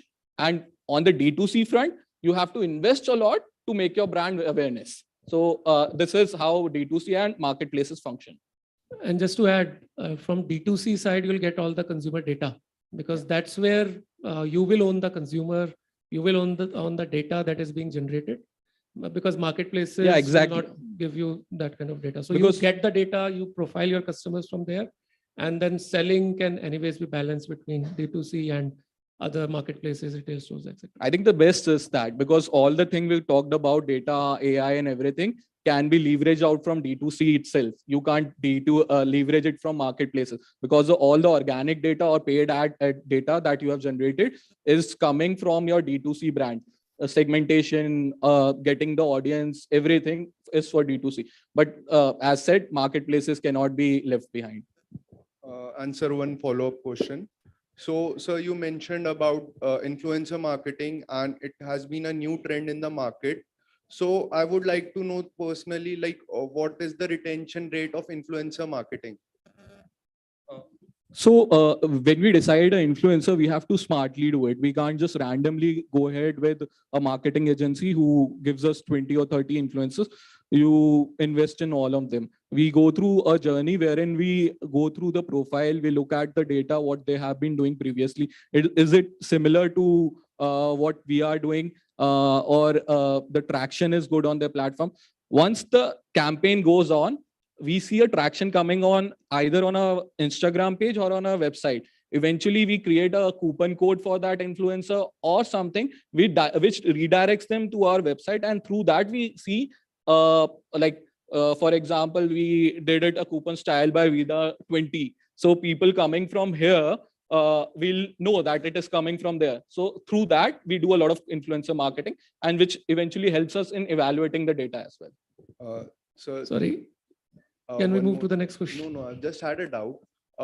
Like I have seen in YouTube nowadays, like a person who, a influencer who basically make gyms on, make reels or make fitness videos, now is promoting what we say, gambling apps or the other kind of apps, like stock exchange. So the target audience is very different. So so the company also thinks about the numbers also. So, Is it true or not? It is true, but it is a lucrative thing, which a lot of good influencers, you will see, they are not doing gambling ads. Or I think popular, any YouTuber is not doing. The YouTuber who has a set audience from tier 2 or tier 3 city, from the Gen Z audience, might be doing it, or the people who require money, they would be doing. Other than that, I don't think so. A lot of top line influencers I are think doing it. Anurag, so wherever they are making money, they are making it. So it's their individual decision, right? But it depends upon the influencer what kind of quality they want to make for their page. So it depends. There are a lot of people, there are a lot of brands. उसको लग रहा है कि मेरा पैसा बन रहा है यार, brand से तो बना रहा है. Simple. And then I think it's a question of ethics, right? Which play in any industry. Great. Okay, thank you, sir. All right. Maybe we'll take 3 more questions and then wrap up for lunch. Good morning, sir. Myself, Vansh. So my question is, now we are talking about artificial intelligence collaborating with the retail business, but talking about the brand Mad for Prints, it needs to be very distinctive and very fast in the action. And because of that, being very, very versatile, the product life decay starts because you have to run with new designs. So how you are handling artificial intelligence and that product life cycle, that your dead stock doesn't increase? So a few of the things I mentioned, sorry, I'm taking it because this was part of the discussion which I've already had. So one is the inventory management system, which I've talked about, wherein we can automatically generate what is required for the business, what is required for which store, and what is required for the next season, maybe, right? That is one thing which AI can resolve. Second is wherein what trends. So there's a lot of things happening. Millions, billions, trillions of images are going around for all the influencers, what they're wearing, or maybe what is being liked more. You know, it's difficult to understand what is the kind of need for a specific age group or a specific geographical location, right? So AI can help us understanding all the social emotions and give us the trends forecasting, right? So that we can innovate in our next upcoming seasons, right? So there are a lot of things which were difficult doing offline or doing manually are being resolved by AI. And then a lot of things coming up also. I can talk about 100 things, but because of lack of time, but there are a lot of things in AI. So which can just be a small utilized. question, Yes. after infusing AI, doesn't it increases more hit and trials? Because an earlier retail business was driven with a very different manner where a supplier was sorted, and at that supplier there were 3, 4, 5 more brands infused with that supplier. And now we are talking about, because I see that Mad for Prints as a very fast brand, because they need to change with respect to the consumer, because if they won't change the certain gist or the certain emotion of that specific products run away very quickly. You want to take that one? This is talking about your brand specifically. Yeah. Okay, so have you heard about the brand Azort recently introduced by Reliance? Yes, sir. Yeah, so it's a perfect example of AI and how everything is being done and a journey is being created. It will be a revolution. What Azort is doing, it will be a revolution in this industry because the experience they are creating using AI will be exceptional. And till now, I don't think so any brand has done it in India. And for brands like us to collaboratively use AI and data and other things which are beyond our control will be guided through a lot of AI generated things. So I think in the coming time, we will have a accumulation of both AI and organic and everything, and that content or that product will be a hit. I'm definitely sure, because backed by data and backed by AI and backed by industry experts, it will help us to grow very. And Azot is not just using AI to build up, they're using a lot of 3D tech also. So if you get into their store, their styling, their trial rooms are smart trial rooms. So you have like 5 different lighting setups. And the journey starts, as Anurag was saying, that you have these kiosks wherein you go. So you take a upper or a lower. Then they share what are the different combination and looks. So they're already shifting to making people look good. They've been having their own struggles because, of course, data is not there. And I was sitting with the guy behind it and we were discussing, and there was this whole SPV and their conversation happening. But the point is, the vision is great.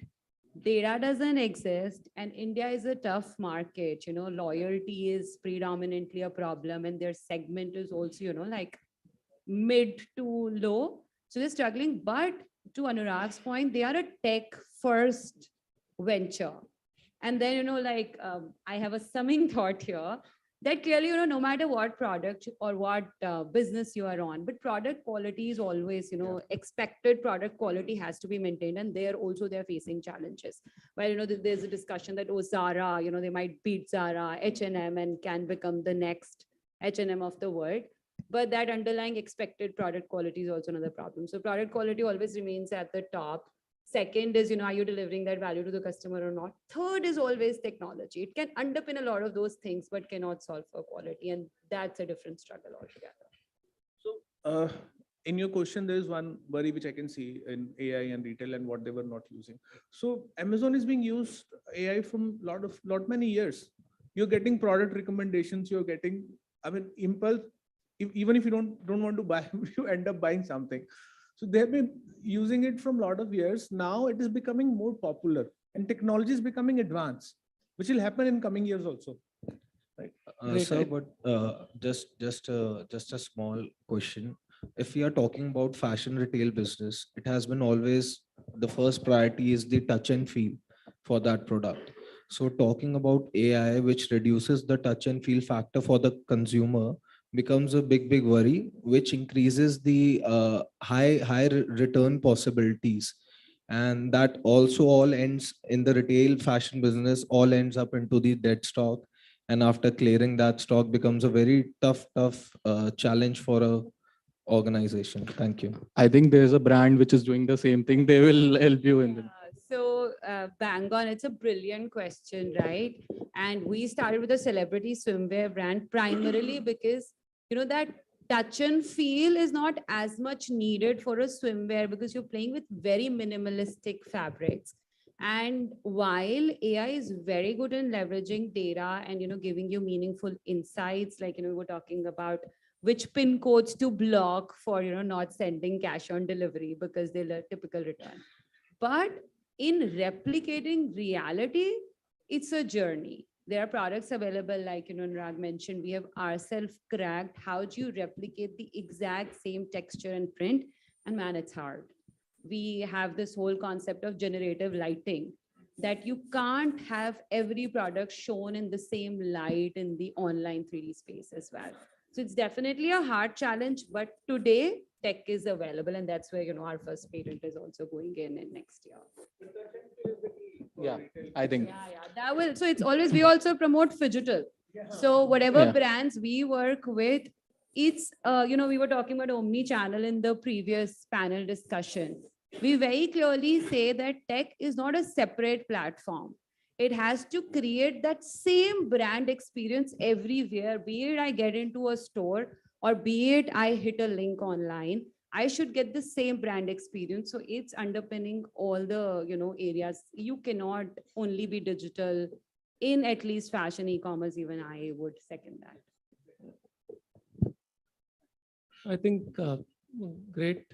So we can now wrap up for the lunch. And if you want to connect, we all are on LinkedIn, we are around for next 1 or 2 hours. So happy to take further questions offline.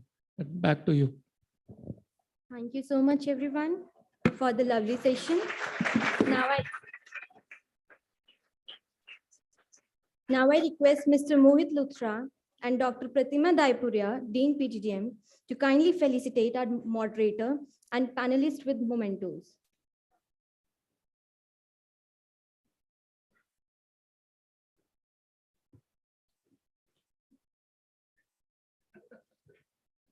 Mr. Ashish Rathi, Director, KPMG India.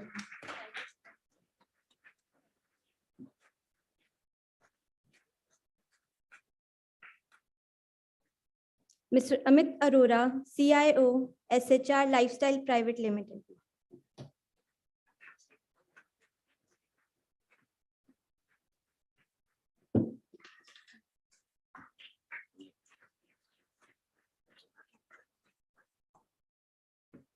Mr. Anurag Srivastav, Founder and CEO, Mad Over Prints.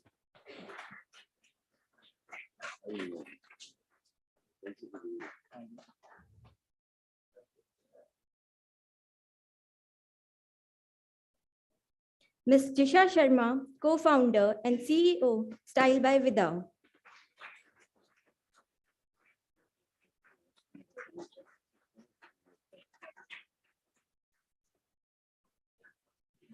Ms. Vrinda Narang, Investor and Mentor, The Fresh Needs.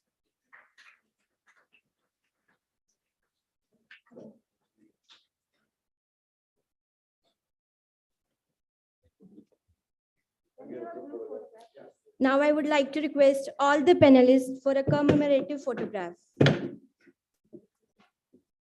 And all the faculty members in.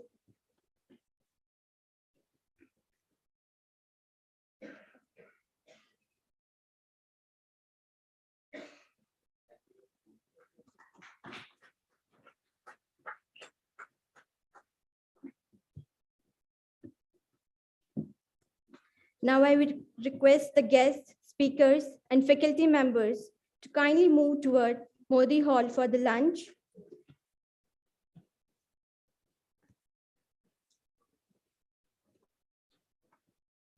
And students to proceed for the lunch after the guests.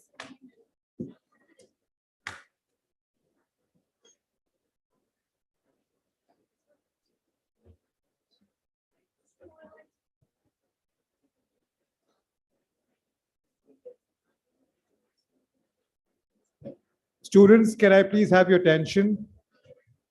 Since we are running a bit late on our schedule, you people have to quickly have your lunch and we should be back by 2:45. Okay?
आराम से कर ले।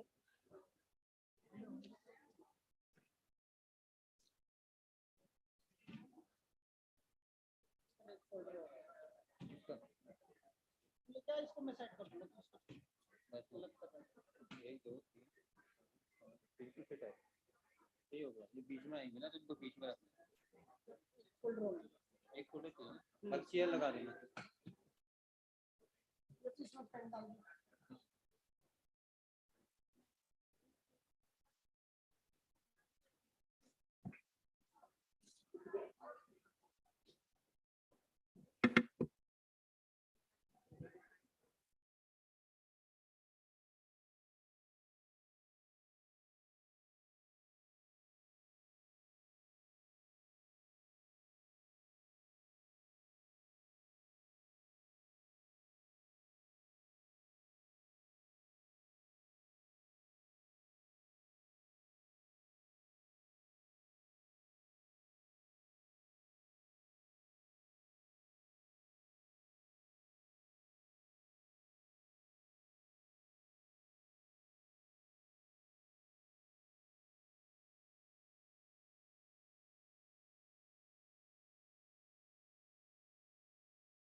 Hello, hello.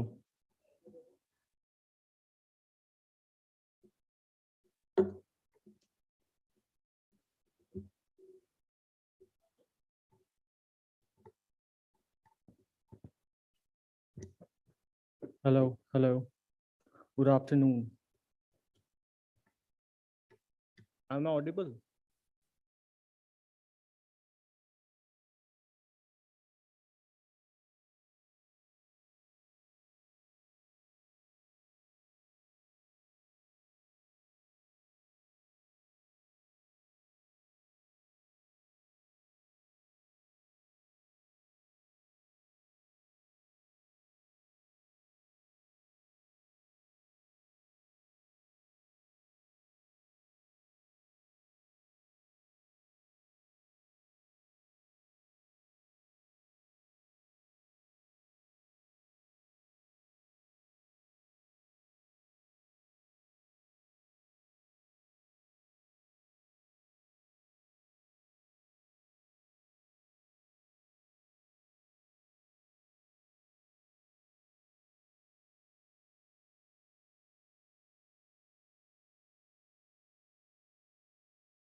हाँ, आवाज आ रही है ना वैसे? ठीक.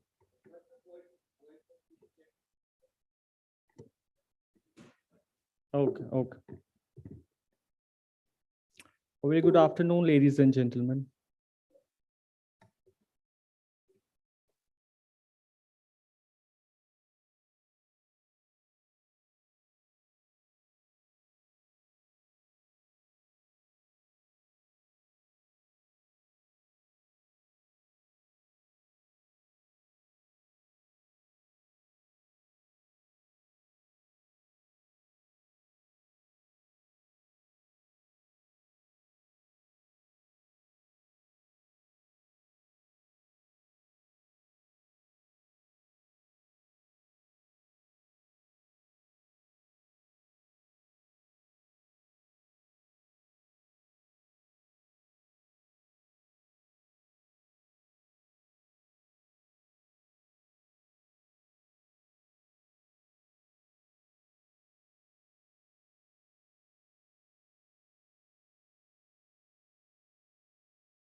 और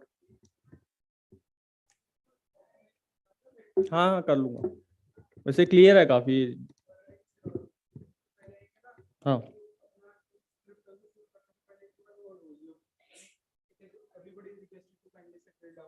हम्म.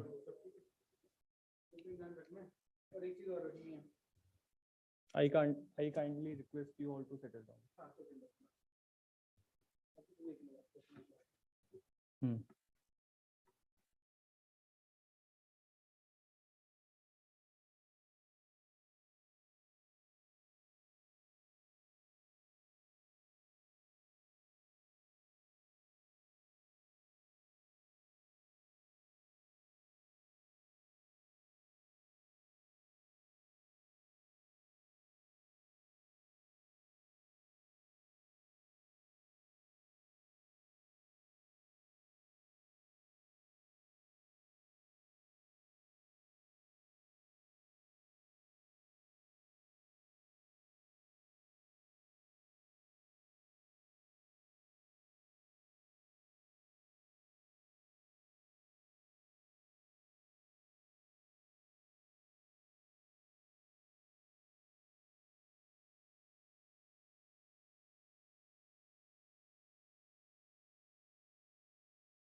Guys, kindly be seated.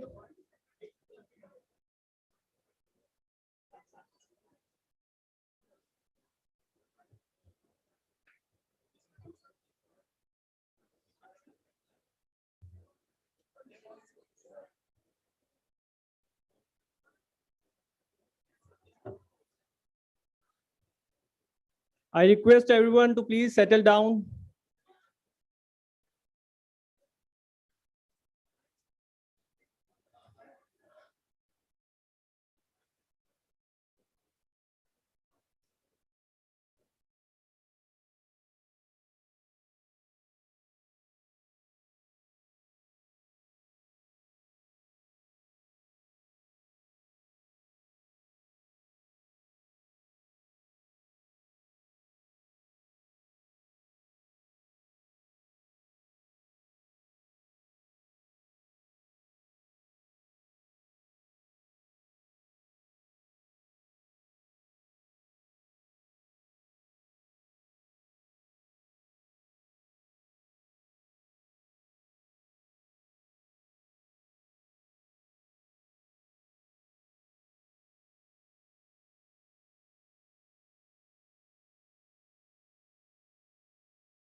A very good afternoon, ladies and gentlemen.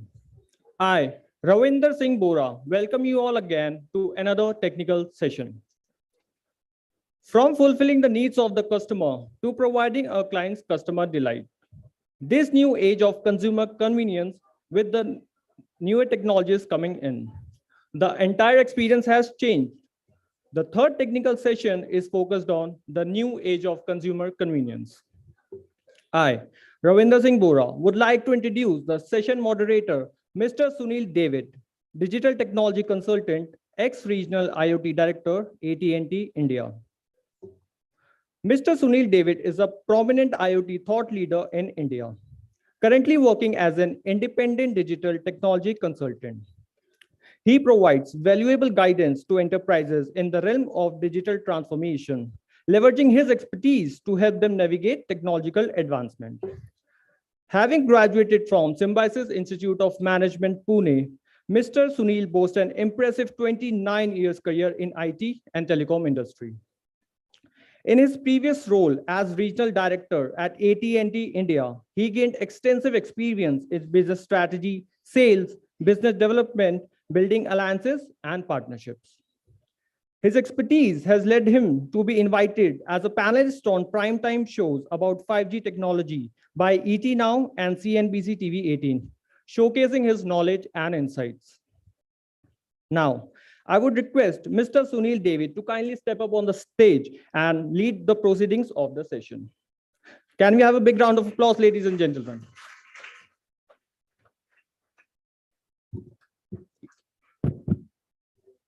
Thank you so much for that introduction. And it is such a pleasure to see a full house here. So good afternoon to all of y'all. Are you all excited before the session starts? Yes. Very exciting and interesting topic, right? It's all about consumer convenience. Now, before we get started, I want to first invite all my panelists onto the stage. I would like to first invite Neeraj Jaipuria, founder and CEO of BI Retail Solutions.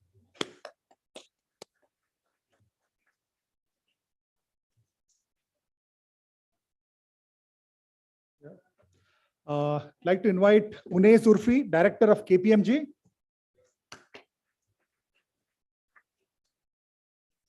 Rashmi Chopra, founder of eCloset.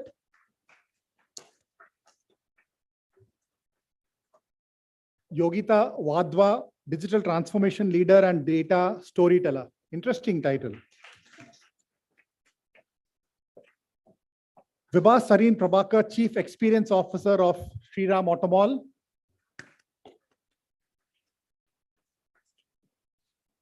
And lastly, Mr. Varun Chopra, CIO and Vice President IT at Studs Accessories Limited.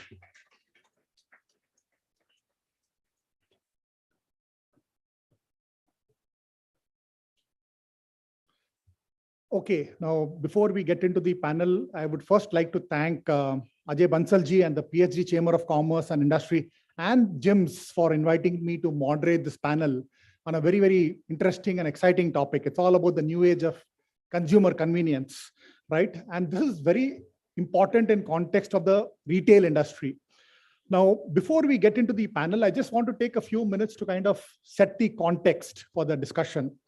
The first thing which I wanted to highlight is how India, the country, we enjoy what is called as a demographic dividend, right? We have about 600 million people aged between 18 and 35, and with 65% under the age of 35, as per a study by S&P. We also obviously have a very young population with a median age of 28.4 years, right? And a significant percentage of them are digital natives. Now, what do these new age aspirational consumers seek from a retail perspective? I think I just wanted to call out a few attributes of these new age aspirational consumers. Number one being that they want high degree of personalization, better engagement. They obviously want convenient and express delivery options, especially for online shoppers. They want 24 hours best-in-class customer service. They want to engage with brands on their own terms and schedule, prefer the platform which they want. And lastly, they want frictionless customer experience, whether it is online or offline. And when you talk about customer experience, I still recollect what Jeff Bezos, do you all know Jeff Bezos? Yeah, so Jeff Bezos, the founder of Amazon, a few years back, he made a few very profound statements, and I just want to quote that. He said that we are not competitor obsessed, we are customer obsessed. We start with what the customer needs, and we work backwards. The second thing he said is that the most important single thing is to focus obsessively on the customer. Our goal is to be the Earth's most customer-centric company. Now, these are very powerful statements, and it is not surprising to see Amazon being such a successful company, right? And the one reason also why they have been successful is because of the kind of technology that they use, both in the front and the back end operations. And talking of technology, my friends, we are living in what is called as the economy of experiences, right? What differentiates one brand from the other? It is superior customer experience. And when you're talking about technology, there are a lot of it that is in play today, right? So for example, you're using analytics and AI today to understand customer buying patterns, their behavior, and you really want to come up with very specific personalized customer personas to offer hyper personalization. You're using tech to enhance retail shopping experience. Today, you can have actually malls where you can actually use technology to optimize your heating, ventilation, and air conditioning, right? So the whole objective is to provide much better experience for people who are coming into retail stores. Then this whole omni-channel experience, you've heard in the previous panels about this whole consistent experience that you want across all channels. And the whole aspect about immersive experiences, right? You all would have been reading a lot about metaverse. You all know what metaverse is? Yeah, last year there was so much of hype about metaverse, right? Until November last year when ChatGPT kind of took the world by storm. But when you look at the metaverse and the possibilities that are there, it's the blending of the physical and digital worlds, right? And what we are seeing is that brands today are experimenting with metaverse as an alternate engagement platform to engage with customers, right? And here you're talking about use of virtual reality, augmented reality, and the real democratization of metaverse would happen when you would be able to use your PC and your phone to be able to go into metaverse and really see objects in 3 dimensions. And we're seeing Indian brands also experimenting. For example, Flipkart, the well-known e-commerce marketplace, they launched an AR app last year called Flipverse. Have you all tried that? Flipverse.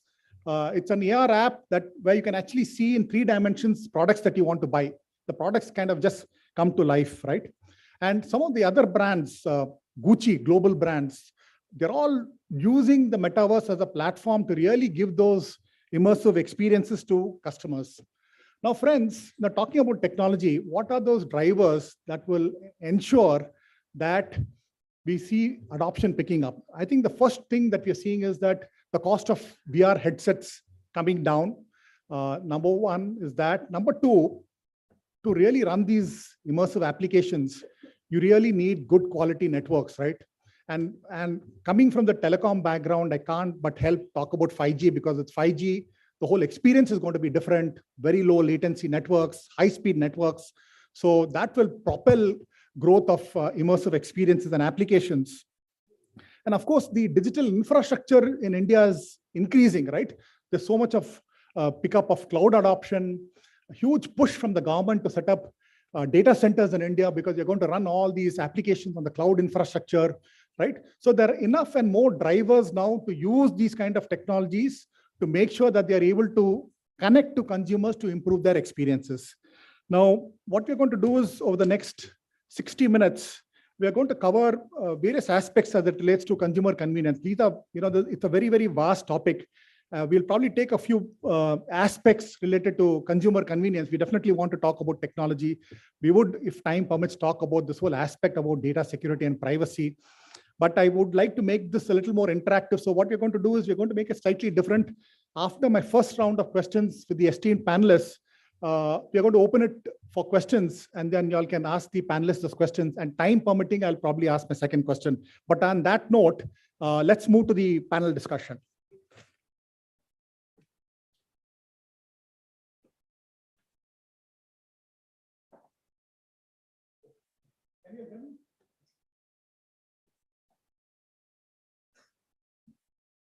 Can you all hear me? Yes.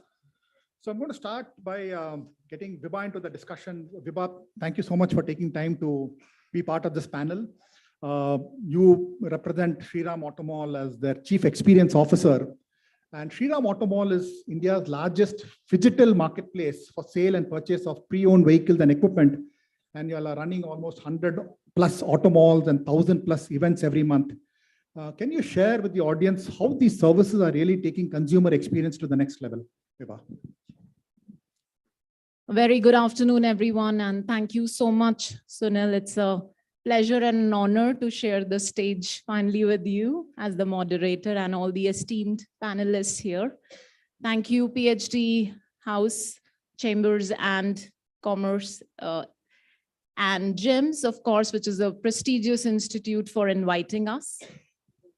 So on consumer convenience and the organization that I belong to, which is Shriram Automall India Private Limited, it is the largest marketplace, digital marketplace for pre-owned vehicles and equipment. We are into majorly B2B business of commercial vehicles, and we do not primarily have a competitor. We are the largest in the country. We have tie-up with all major banks and NBFCs for their repossessed vehicle, auctioning them. So the consumer convenience, of course, becomes a prime importance to sustain that top position. It is easy to reach the top, but difficult to retain that position.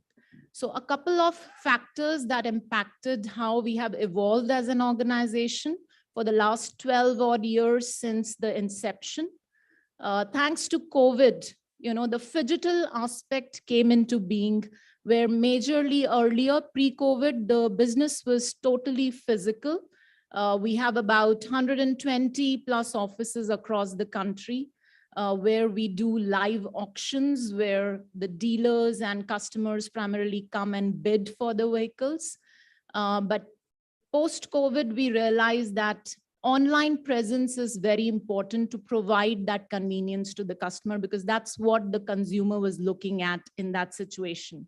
That's when we started developing an application in-house, which is called the MySAMIL app. It is a homegrown application, very convenient to use, and we are driving a concept called One India, One Click, where from anywhere in the country, a consumer can see the live auctions, bid. So for example, if one is in Chennai and wants a vehicle which is available in Delhi, they can do it at the click of a button at the comfort of their homes. So that's a big change which we continue to drive and develop. Secondly, at an integrated platform, we have the entire bouquet of services and the backbone of the entire sale and purchase process, which is from logistics to documentation to insurance, providing insurance or advances for buying a vehicle.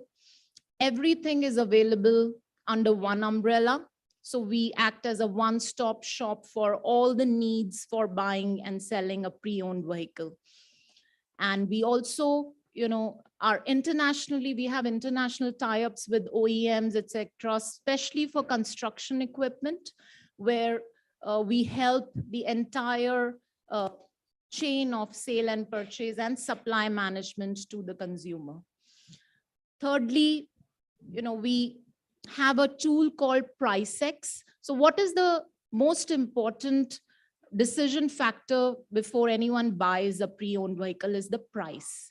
So for that, we tied up with IIT Delhi, and through AI, we are developing this tool because we have a vast database of the last 12 years, which we have fed into the system, which throws up the numbers based on the health of the vehicle, that what should be the closest price for the vehicle. So it's called a PriceX tool, which the customer can use before making a decision. So we are using digital technology to develop this tool and artificial intelligence to be smart enough to ensure that the consumer gets the best price and is in a very transparent manner, which builds trust. And that's what ensures that we are able to retain the customer from a future perspective as well. So those are primarily the main things that we are doing, keeping the consumer convenience in mind. But then we also have, the help desk, the customer service, the basics. We ensure that the foundation and the basics are in place.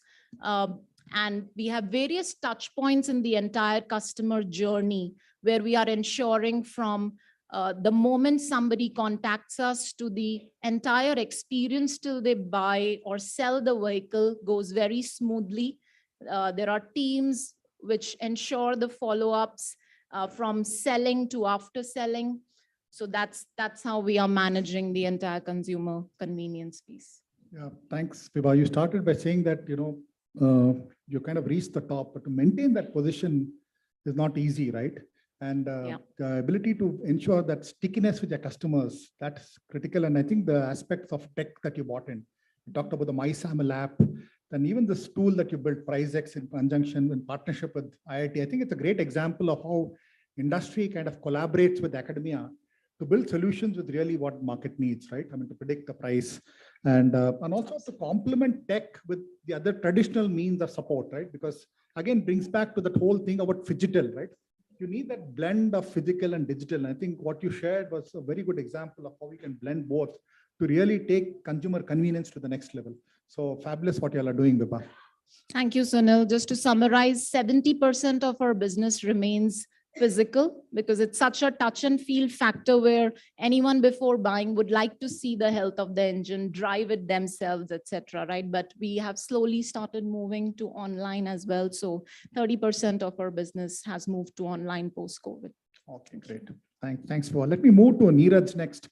So Neeraj, you founded the BI Retail, which is very strong in providing solutions to address retailer challenges. And I really like this, which you said in your website, to unlock intelligence in BI. So BI is business intelligence, and you're trying to unlock intelligence from BI to enhance and multiply value that retailers get from data. So can you elaborate on these solutions that you're offering and how is it helping consumer convenience, Neeraj? Thanks, Sunil. Pleasure to be here. Good afternoon, all of you. I think all of us on the panel have a very tough task keeping you awake after lunch, but we'll all try. So BI Retail is supposed to be a company that helps retailers make sense of data.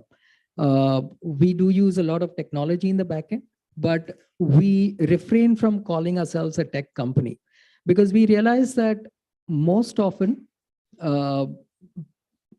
people put the cart before the horse.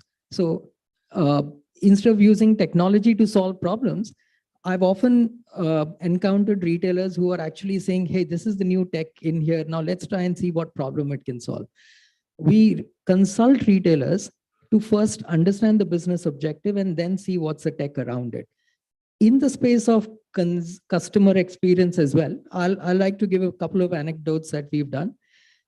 Before I tell you how we use data analytics to solve or augment customer experience, let's just put a level playing field to what really is customer experience. Or do we as retailers, or does a retailer really understand the customer? What does a customer want? A few things were covered by Sunil in the introduction. So firstly, the customer comes into a store or on an online store because he's looking for something specific. And if you have that product, that's the first thing that you need for a good customer experience, right? And then, of course, there are those P's of marketing where product, price point, etc. have to be there. But besides having the customer, having the product that the customer wants, what else does the customer want? So one of the things that I have learned is the customer likes to be recognized. There's a huge wow factor or a loyalty that you can buy of a customer if you recognize the customer. And this can be offline, this can be online in any way. Can you imagine an experience where you walk into a store of whatever brand you wear, let's say Louis Philippe or Blackberries. You walk into a store and the salesman comes up to you and instead of saying, how may I help you today? Comes up and says, hello, Mr. Jaipuria, how was the jacket that you purchased 3 months ago? I can relate with this because I'll tell you a story that happened to me. I was traveling to Chennai and I normally stay in this one hotel in T Nagar. It's very central to the work that I have. One day I walked into the hotel, walked to the reception. I'd already made a booking. The lady at the reception, she gave me my key card. And as I was turning and going towards the elevator, she told me, and Mr. Jaipuria, we will send extra sachets of green tea for you. Now, this is a very simple anecdote in terms of pleasing your customer, providing that experience. There's no technology involved over here. So I think we need to put our minds to saying what is that objective that the customer wants when he or she comes into your store, right? They did nothing. Just the last time that I'd stayed there, I'd asked for extra green tea sachets in my room. Somebody had the foresight in the process to capture requests like this from whatever housekeeping or in-room dining and use it at the correct point. So technology, again, the process was put in place. Technology was just an enabler for this process, right? Of course, this is on the simplest side. So the customer likes to be recognized. Now this hotel is my go-to hotel. They've bought my loyalty for life. I will always go and stay in the same hotel in Chennai whenever I check in, right? On the other end of the spectrum, of course, as the retail journey matures, we develop a fair amount of machine learning and AI tools to provide things that a lot of people here have spoken about, personalization, etc. So let me give you an anecdote of personalization. We've all seen, if you shop on an online site like Flipkart, Amazon, Myntra, you add an item into your cart, right? And if you go to the cart page, or as soon as you add an item into the cart, you'll have a suggestion coming up on the site saying, and you may also like, or people who bought this also purchased this, right? So this is a very simple, easy to implement technique today of what is called recommendations. And to a fair degree, these recommendations are also personalized. Now, this is where technology comes in. The amount of algo or the training to the algo that you do to get this personalization accurate is really what's the make and break for you. So we did something similar. While we were doing this all the time for online retailers, we decided to take this journey to offline retailers as well. So we have a retailer who's in the health and wellness space. We implemented personalization or the same concept of online recommendations in their offline store. So today, when you walk into this retailer, you put 5 items in your cart and you come to the cashier scans these 5 items. And as soon as the scanning is done, of course, we ask the customer for their loyalty card number or mobile number. As soon as the items are scanned, there is a call made to our AI tool that is connected to the point of sale system. And within 3 seconds, there is a list of 3 items that are recommended on the screen of the cashier to upsell to this customer, right? Now, what the success of this was not the ability to do this, but is the understanding that in an offline world, when there's a customer who's already standing at the cashier, your chance or your margin for error in your recommendation is very, very small. Because imagine you standing at the cashier, you've already given your items, he scanned it, and then if the cashier says, and sir, would you also like this? Or ma'am, would you also like that? The cashier has maximum 2 chances to upsell there. So while we give 3 items recommendation on the screen, honestly, the cashier never gets to the 3rd item, because if he does not sell the first item recommended, basically it's lost. That's really where it's gone. So that's where deep tech comes in, where you improve the personalization and the algorithms that drive that recommendation, that the first item that comes up on the recommendation is really the most accurate to get a hit, because recommending the second item would be a very far-fetched approach. So these are some use cases, and we can talk more as we get more time. Thanks, Neeraj. I think I like the way you started. You said the customer likes to be recognized. And I actually like to, I relate to that example we talked about in Chennai when you went to that hotel and you always went there. About 7 or 8 years back when I was in Mumbai, I checked in at about 6 o'clock, and that happened to be my birthday. And he took my driving license as a proof of address. I got into my room, I was settling down. 2 hours later, someone rang the bell, and then I just opened the door, and there were a couple of people from the hotel bringing me a birthday cake. So they have actually seen my date of birth on my license, and just a matter of couple of hours they were there. I was shocked. I mean, I never experienced something like this before.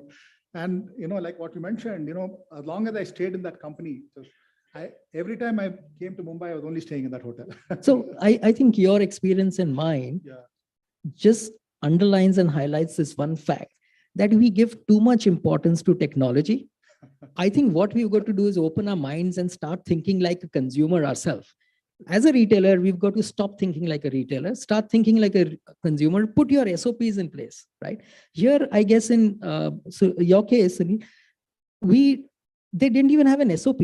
It was just the smartness of this one guy who took this card, right? Amazing. Yeah, right. I think, Neeraj, you need that blend of tech and that physical touch, right? You need to get that blend right to really take customer experience to the next level. So we've struggled, just take 30 seconds more. When we engage with a retailer on data analytics consulting engagement, we realize that, most people think of data analytics as a technology play. And for the last 17 years, what we have been doing is trying to explain retailers to unlearn this part, that analytics is first about knowing your business well, and then trying to find a tech that will fit and serve the objectives. Right. Thanks, Neeraj. Let me move on to Varun Chopra. So Varun, you represent a 5-decade-old brand, right? Leading manufacturer of high quality helmets and accessories, customers spread across the world. And your mission is to be the top helmet company in the world. And I really like this where you said that you like to provide safety to every two-wheeler rider, right? That's really nice to see that. Now, given your role as the CIO, and you also implemented your first e-commerce store, if I'm not mistaken, right? So share with us how are you leveraging tech and even otherwise to really take consumer experience to the next level, Varun? So Sunil, I'll have to be a little careful here. I'm sure I have bikers or two-wheelers here who may be riding with a studs helmet. So I have to give the so basically, for me, first of all, like a lot of people would be buying helmets, and many of would be buying from the roadside guy, or maybe going to the shops, or maybe buying while purchasing the bike. So first challenge we had was people were raising complaints. It was coming to some email ID. We did not have a proper backend CRM system. So we implemented from wherever you buy a helmet, you raise a request, it will come to us, and we will respond within a SLA. So that was a big transformation for us from a culture standpoint also. So then other thing we did, I think, so 20th August, we launched our e-commerce store. So for us, first of all, buying a helmet online, even if I have to do, I will think it, I don't know how many times, because actually one is the style, other is safety is most important, but also that helmet fits you well. It's very important. So in our e-commerce store, we have tried to keep as much videos as possible. Maybe how do you measure your head size and all. And if we give a picture also, if we have to give a comfort like a physical one. So we give multiple angles, we give a 360 video. And because we have a big product base, so we do use AI tools also to have the correct pictures created. Then now when customer is coming to the e-commerce store, so we want to give all the options to them. So if they are looking for a style, if they are looking for a price, if they are looking for a size, so easily they are able to spot the helmet they want to buy.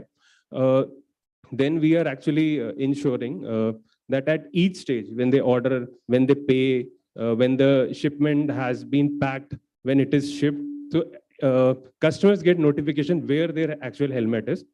Once the helmet reaches, so then we have again through various like all channels and even e-commerce. So we are ensuring we have a proper mechanism we provide to customer, which is even in the box that they get and they raise. We have a CRM tool again to provide the SLA and everything. So these are the few things we are actually very much focused upon. Other than that, I would say now we also even plan, because now we have a e-commerce store. So now we are also going to in few months come up with the initiative like wherever you buy a helmet, we will give a QR code, you can scan it, you can register on our portal, and we will ensure that you get proper warranty and care.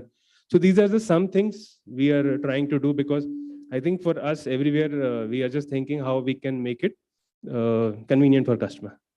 Right, Varun. And during lunch, you were mentioning about trying to enable Bluetooth on your helmets, right? So can you share with the audience how will it benefit a consumer? Yeah, we launched a Bluetooth helmet 1 month back. It's called Thunder CR.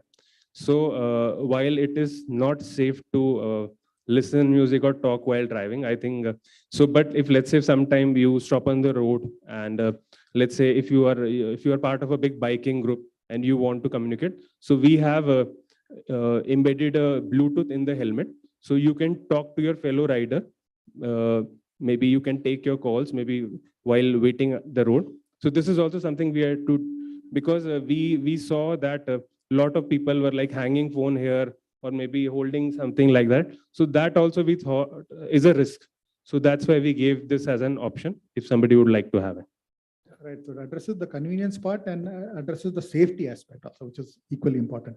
Let me move to Yogita. So Yogita, firstly, I like your title, data storyteller. So we know storytellers, but I know first time I'm hearing someone who's a data storyteller. So I think there's a lot that I can probably pick up from you offline. But you come with a lot of experience, 23 years of experience as a digital leader, and you understand both tech and business, and you've worked with big consulting companies before in leadership roles.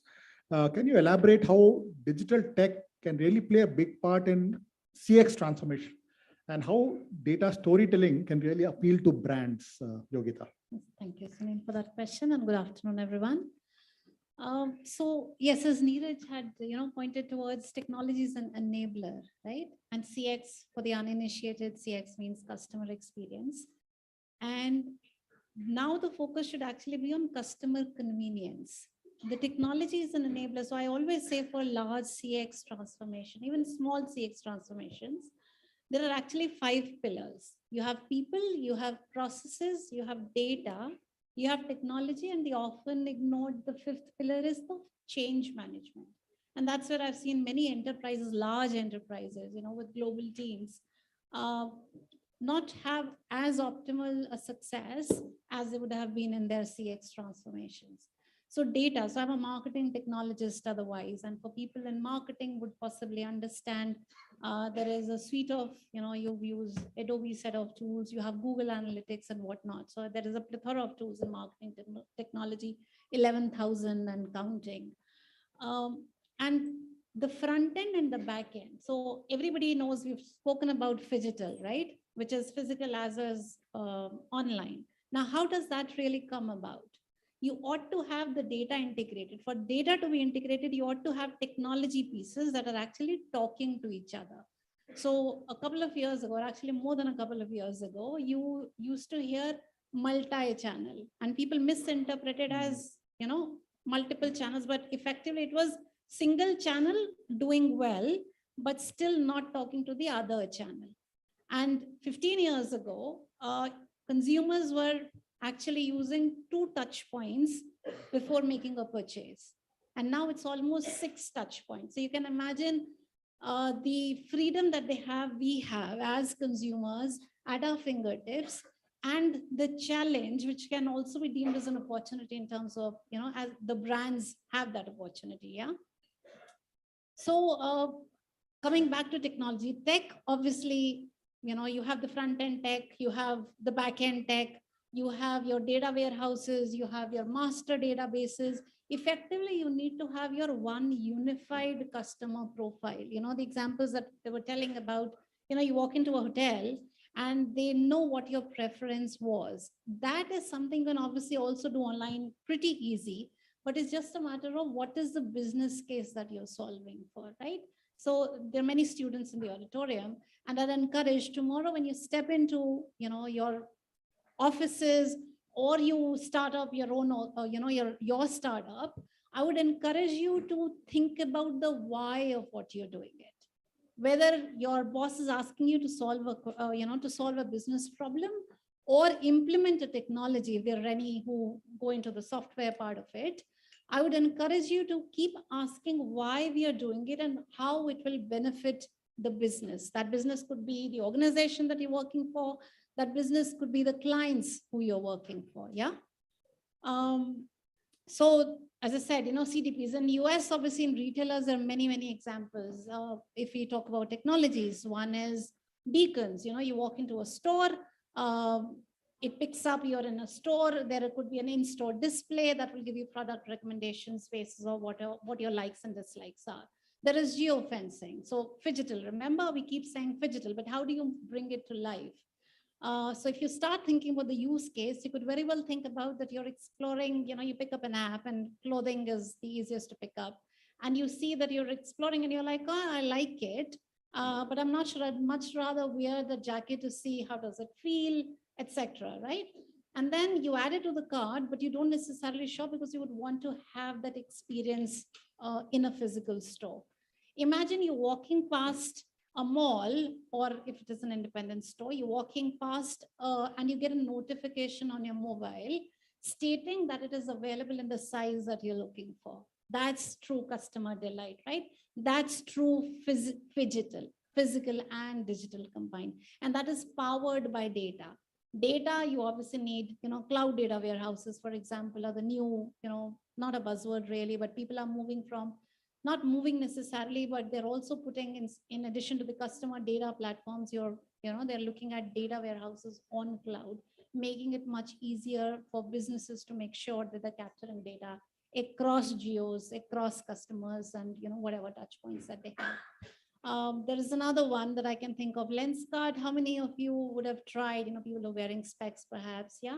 I'm not sure how happy you are when you upload a photo. Typically, in such, I tried Lenskart many years ago, so it's nothing to do with Lenskart really. But more often than not, you upload a photo and, at least I feel like I have clicked on, the photo that we have on Aadhaar, the worst photo that one can get, and the document that you carry everywhere.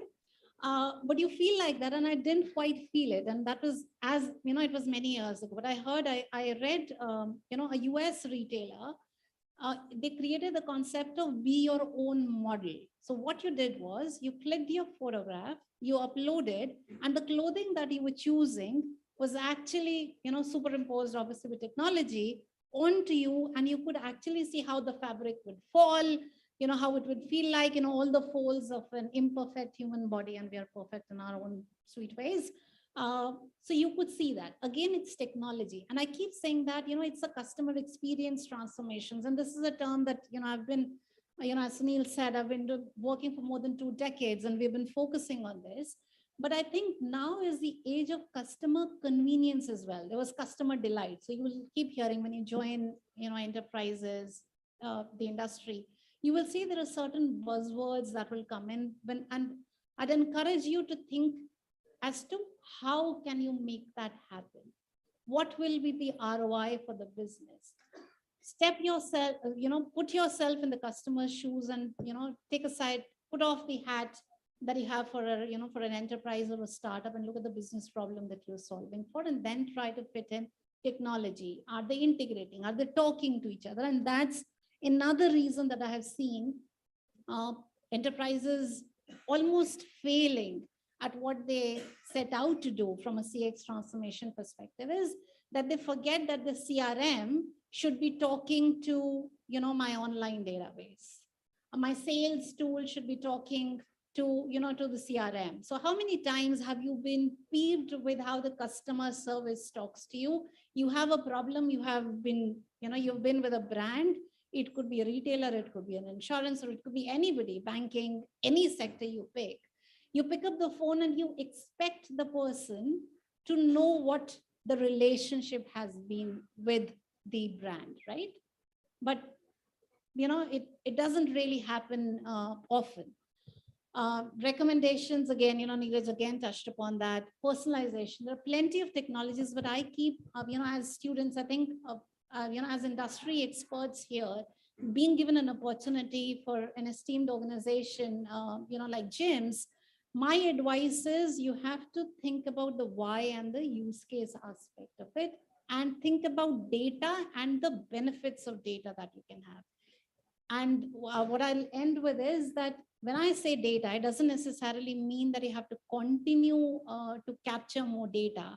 Less is actually more. We are not comfortable about, at least I am not, to fill out a 10-field form and say, okay, I'll give you all my information away. But yes, I think I read 26% of the millennials, I don't know if it was a UK research or a US research, but 26% of the millennials are okay to give away their personal data, in exchange for discounts or personalizations. So you ought to be giving value to the customer, convenience to the customer.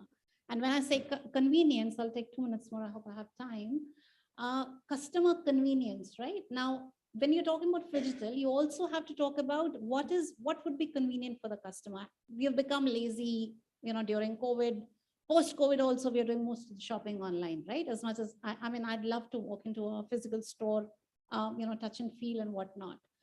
But I would like to think, so there was I bought a pair of footwear from a, large Indian brand online. I was in another city, I bought it. And I would be delighted. I'm yet to try it out, but I will. And hopefully I'll share, at least on my social media, on my LinkedIn profile. I would like to see that I buy something online and I get, there's some problem with the product 6 months down the line. And that brand, I've been shopping with them for 15 years. I can walk into their physical store in another city and ask for a repair or a, whatever else that they can do. That's customer convenience as well. So look at customer experience, customer convenience. If you do all of that, it will almost automatically lead to customer delight. That's what I identify. Thank you. Thanks so much, Yogita. Just one thing which I just wanted to pick up from what you said. You said trying to put yourselves into the customer shoes, which means that you got to be a lot more empathetic, right? So empathy plays a big part there, right? Absolutely. And talking about consumer experience or consumer convenience, I just wanted to highlight one example. Now, we are all aware of how the insurance process works, right? If you have a two-wheeler or a four-wheeler, just in case you have an accident, the whole process of trying to get a claim done and payment made can take anywhere between 3 weeks, 4 weeks, maybe a few months. Tesla in the US is actually trying to pilot something called real-time insurance, wherein in case you have an accident, on the same day, you'll probably get the payment. They're working on it. That, of course, needs a lot of things to come together. Tech will play a big part in that. Let me move to Unes. So Unes, your role kind of covers digital strategy, ESG, net zero.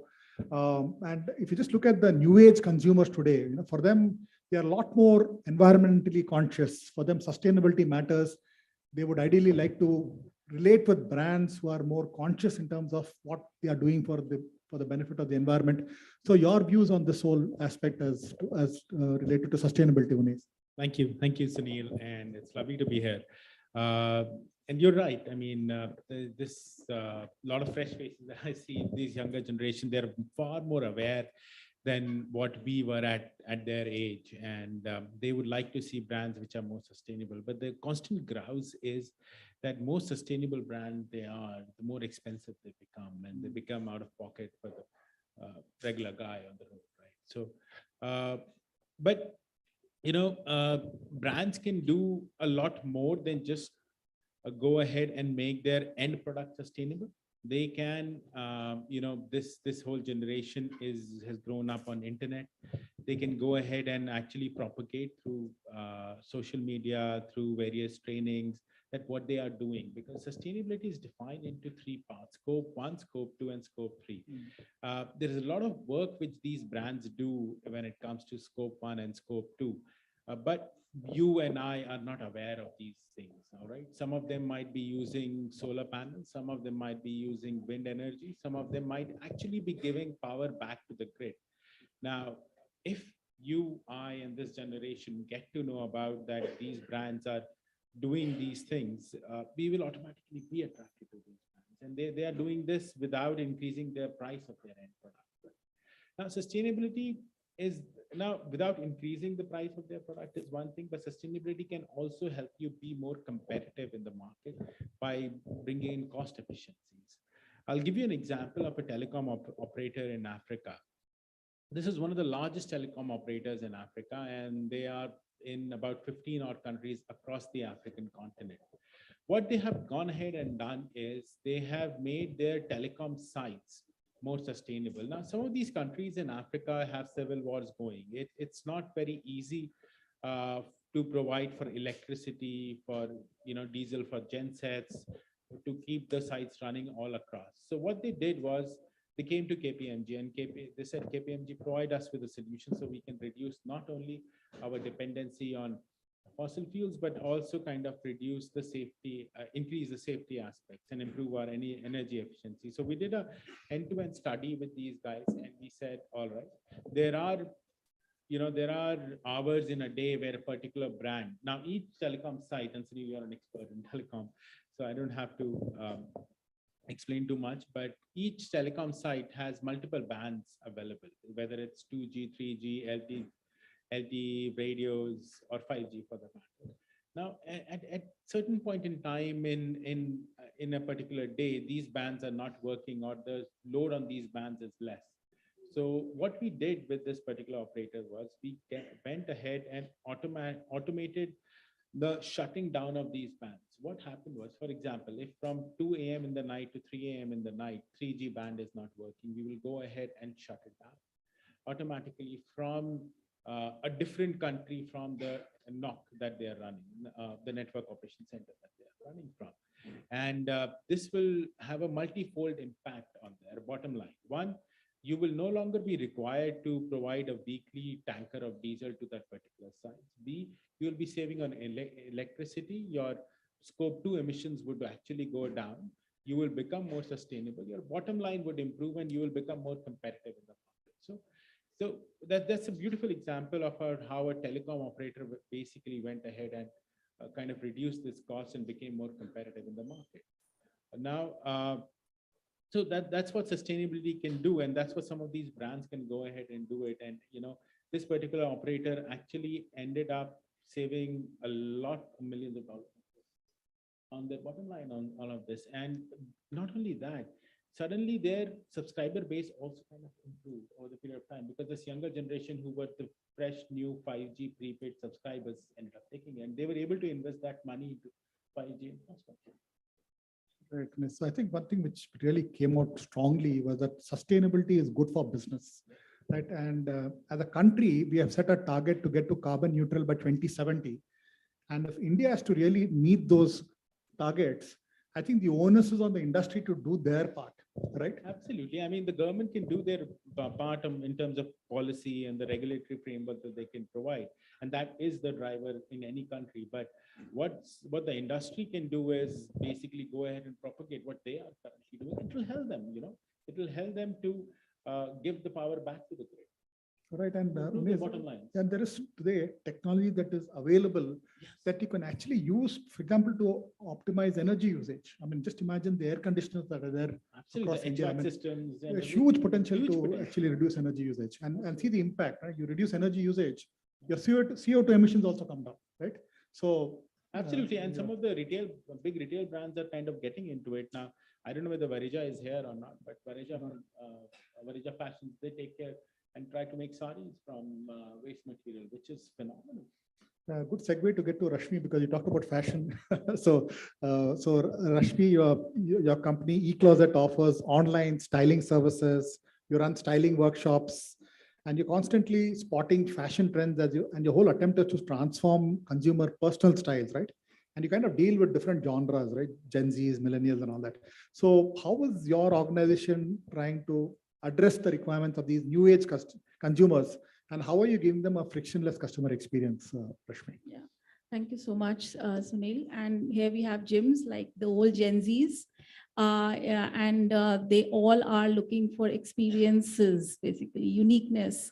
Everyone, I guess, is looking to be unique and showcase themselves as the most trendiest person, I'm sure. I think all of you want to look good and feel good in your own personas.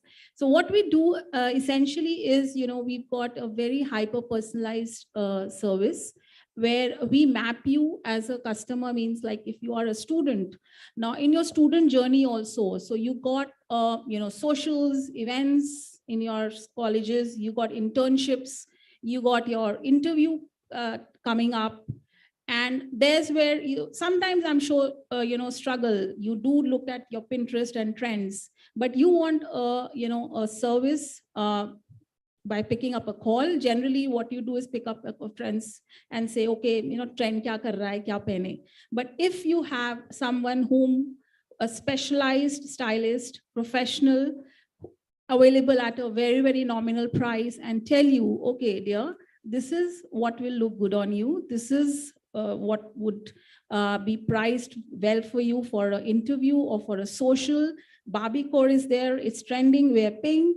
So what we do is we amalgamate every individual's personal choices, their journeys with what's trending and how and where to shop. We will provide you with whole online, we become your shopping buddy actually. So we provide you a complete online styling and shopping guide, as well as we map stores around you to the T point of like the sizes that are available for you.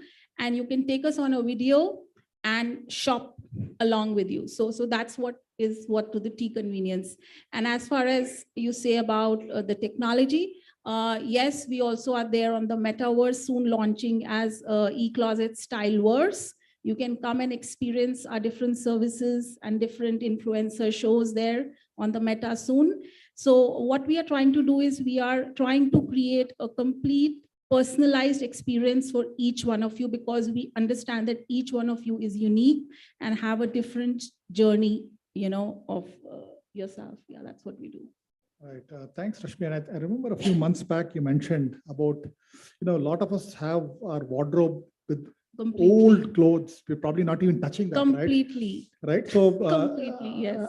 I mean, can you just talk about that? Yes. I think that's a struggle which everyone faces. As soon as they open their wardrobe, things falling down, and only those few outfits which are there you wear. And then when you're doing a complete change of season happens and you say, oh my God, I had this cloth, why didn't I wear it? Or maybe I had this shirt, but I really didn't know with what to match it up with. You can call us. We can completely do your makeover online. We don't even need to come to your place. And we can tell you, discard this, like you're done with, the trend is over. You can give it to an NGO. We connect you with the NGOs. You can upcycle it. You can rent it now also. So we try to help you even monetize your wardrobe, frankly, so that you can have a lean, clean wardrobe. And what's trending, pick it up and be away with all the the extras that you have in your wardrobe. So you want to make some money out of your interesting bags or clothes which you have never worn, put it up on that site. Yeah, so that's what we give you, that convenience as well. So that's like a wardrobe refresh and makeover service we give you. You have a problem with a lot of the old stuff which yeah, and we are very, very nominal. In fact, we have a very, very interesting service starting at $3.99 only. And like, you can just come to us, call us on a video anytime. We are accessible on WhatsApp, on, even on to our website, and we are there for you. Yeah. Oh, absolutely. Yes, absolutely. yes. Now, talking of sustainability, talking about fashion, can any of you guess how many liters of water is used to make one pair of jeans? Any guess? Any guesses? Sorry? It's almost 1,000 liters of water to make one pair of jeans, as per one stat which I saw some time back. Anyway, now what we are going to do now is, I'm not going to go to the second round. I'm going to take questions from the audience. And my request to you is, first, please announce your name. Number two, I want your question to be very brief because we want to get in as many questions as possible. Kindly refrain from making long statements, just a short, brief question. And third most important thing, please mention to which panelist that you're directing the question to. So name, question, and whom are you directing the question to? So we have someone here. Yeah. Good afternoon, everyone. I'm Mohammad Irfan. So my question was to Neeraj sir. So as you talked about data and data analytics quite a lot. So someone coming from a commerce background and doing masters in MBA. So how can someone from pure commerce background assist you in data and data analytics? As you are talking about technology, how can we help you impact the changes that you want? Right. So Mohammed, like I said first, data analytics has become an often abused word nowadays. I think in the world, unfortunately, people equate data analytics to a BI technology. And I think there's a very big difference between data analytics and BI technology. So to be an expert in data analytics, you have to, like Yogita said, define the objectives, define the use cases or problems that you want to solve, right? For that, you don't need a technical background. You sometimes even don't need, a graduate degree in any space. retail is one of the easiest industries basically to adopt or adapt to, because 90% of retail, according to me, is common sense, right? Why is it easy to understand? Is because retail serves the consumer. All of us today are consumers. We all shop.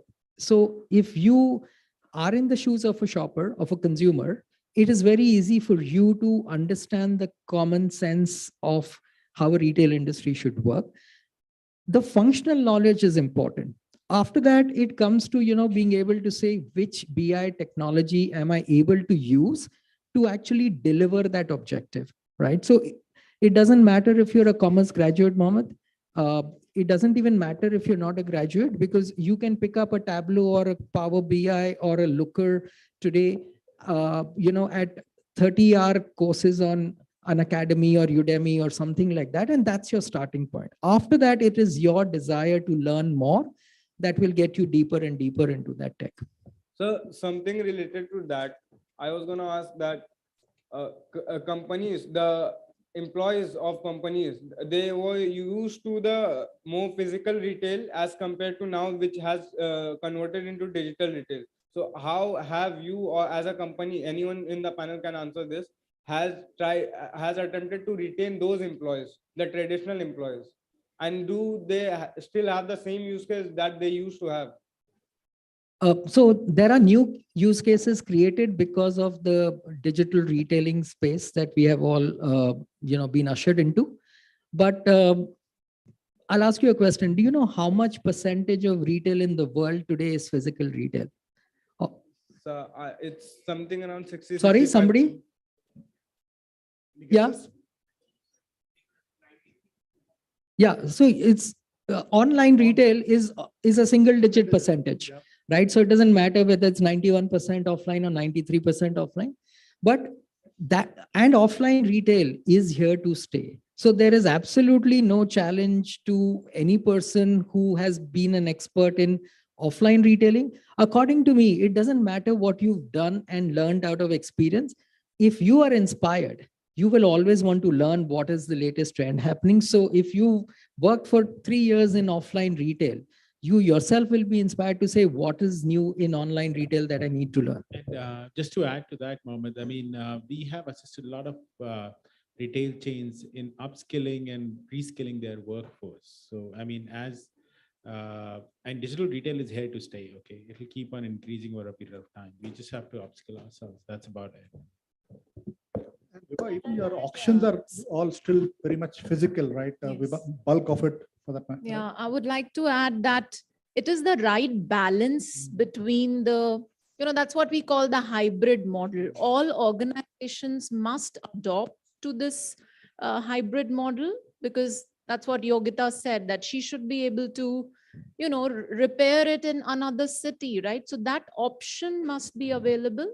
But physical is here to stay, because it's the entire experience of going to a shop, touch and feel, getting greeted or pampered. Some jewelry shops provide tea, coffee, that itself becomes a very important part of the entire shopping experience. So, these are some tangible and emotional aspects of the physical shopping that will always take over. And when you go to Chennai, when you visit those jewelry shops, they give you nice cool drinks also while Okay, just on the first question that he asked, and maybe, some of you would also have a similar question as to how do you go about getting into data analytics? What is it that you do? Now, obviously there's technology, there are software tools, right? You have Tableau, you have ClickView, and many, many others. Google has Google Studio as well. Do you use Excel, Mohammed? Yes, ma'am. I'm guessing you have exercises, and I'm sure plenty of you do Excel, but I just wanted to validate. How many of you have taken, and just a show of hands, okay? You have data, you have created a graph in Excel many, many times in your assignments. How many times have you actually customized that graph and not used the default display that Excel has thrown at you? Show of hands? Okay. I would actually, I'll get in touch with somebody and I'd like to see the graphs, because what I'm getting at is that we stop applying what I would sometimes call common sense when we start using the technology for a long, really long time. And that's where the data storytelling part is. Data storytelling essentially, as an analyst, it is your job to convey the message that you want to deliver to the audience. It is not an audience's, it's not their responsibility to interpret, because what Muhammad is looking at a graph and interpreting, if I'm presenting a standard Excel graph, for example, versus somebody here versus somebody there, could be a completely different interpretation than what I designed to do. So how you want to get started? There is plenty of data you would have as part of the assignment. Otherwise, Google is full of data sets.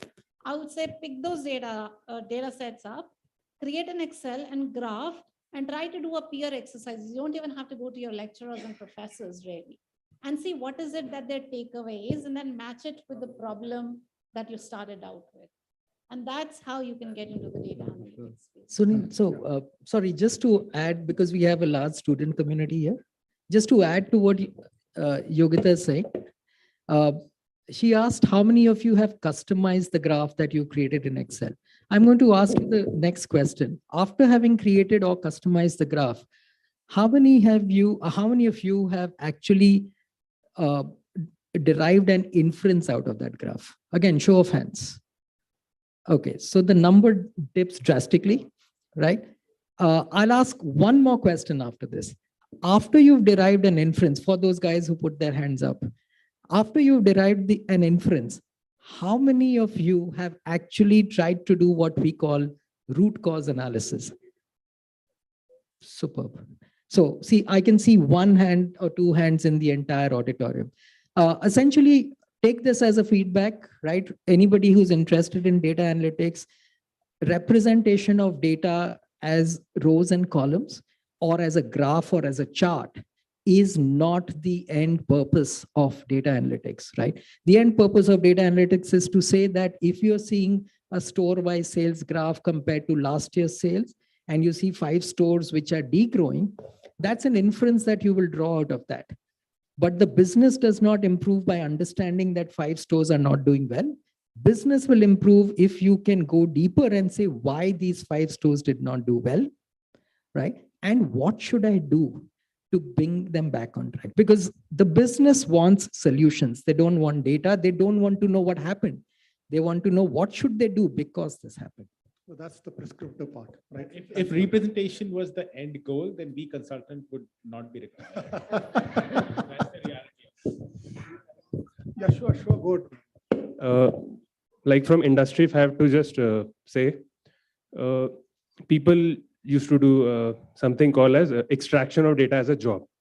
So if you ask me, extraction of data is getting automated, but creating value of the data cannot get automated. That is, I think, where you have to really spend your energy on.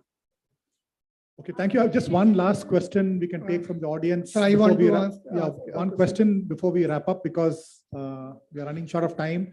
And if you all have any questions that you want to pose to the panelists, you can do it after the panel. Yes. Good afternoon, everyone present here. I want to ask Varun sir, what are the problems that the company face while launching the stud helmet that you are talking about?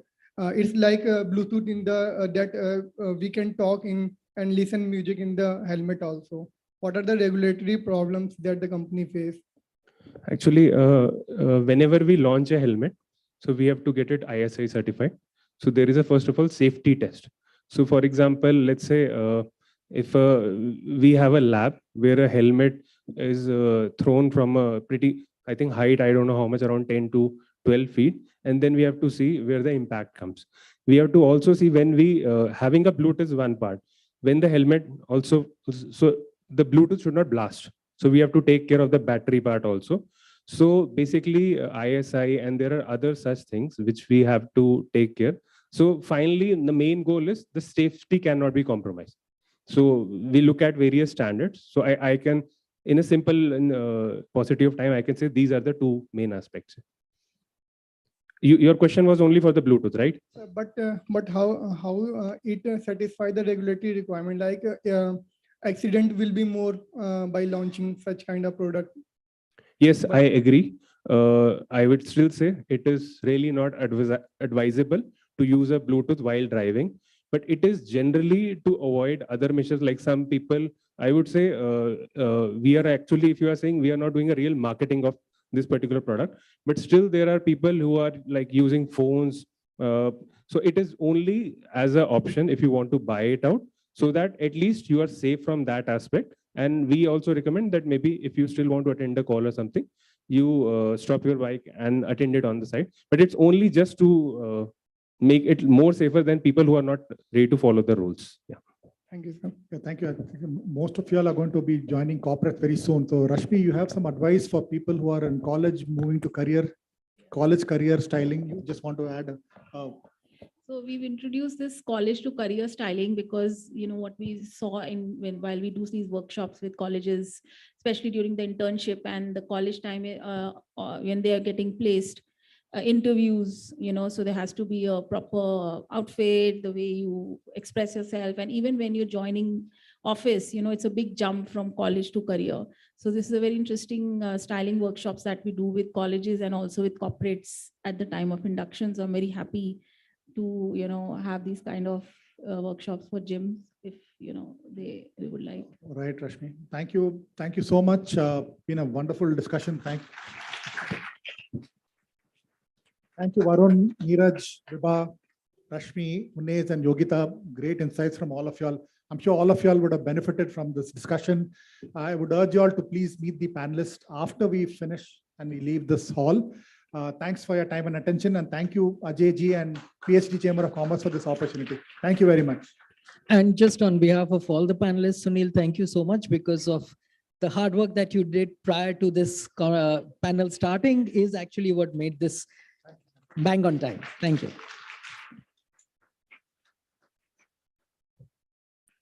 So thank you everyone for this enlightening session. Now I request Mr. Ajay Bansal, Senior Secretary, PhD CCI, and Dr. Sonia Deej, Dean PGDM IB, to kindly felicitate our moderator and panelists with mementos.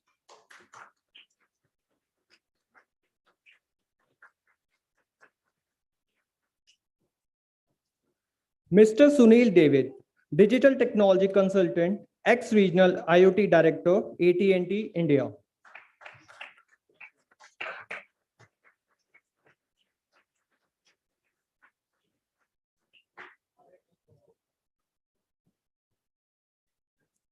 Mr. Anes Urfi, Director, KPMG.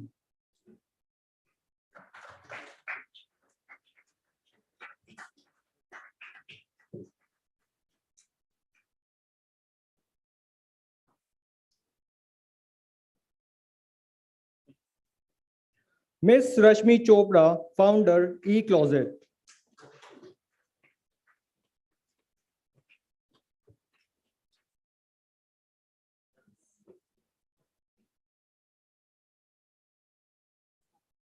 Ms. Yogita Vadva, Digital Transformation Leader and Data Storyteller.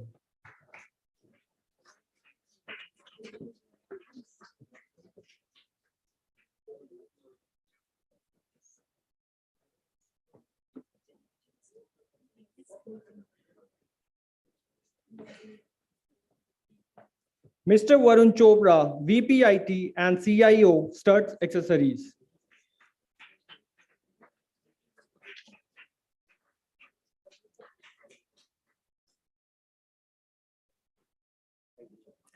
Ms. Vibha Sarin Prabhakar, Chief Experience Officer, Shriram Auto Mall.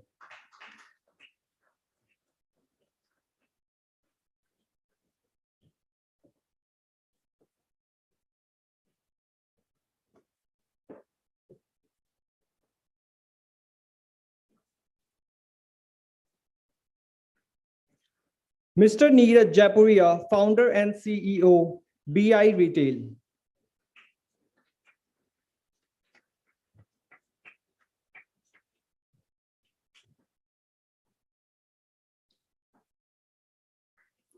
Now, I would like to request all the panelists for a commemorative photograph.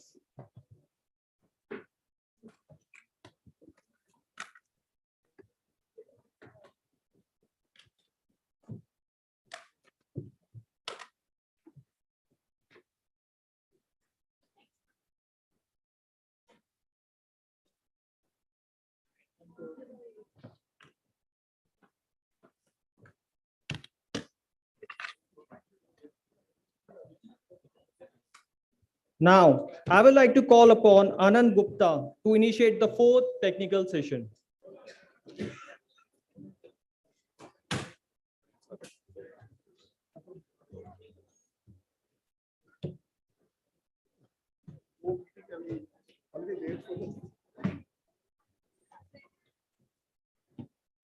Thank you, Ravinder, for the opportunity. Now we are transitioning towards the final technical session of the day, which is themed on the future of retail workforce, embracing and diversity and inclusion. Here we will be discussing the future of retail workforce.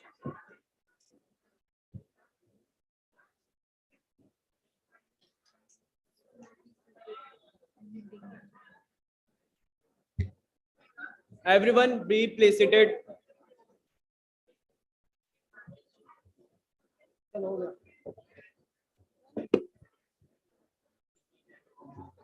I, Anand Gupta, take the opportunity to introduce Ms. Varija Bajaj, founder Varija Lifestyle, to all the attendees. Ms. Varija Bajaj holds a prominent position as a member of Fashion Design Council of India.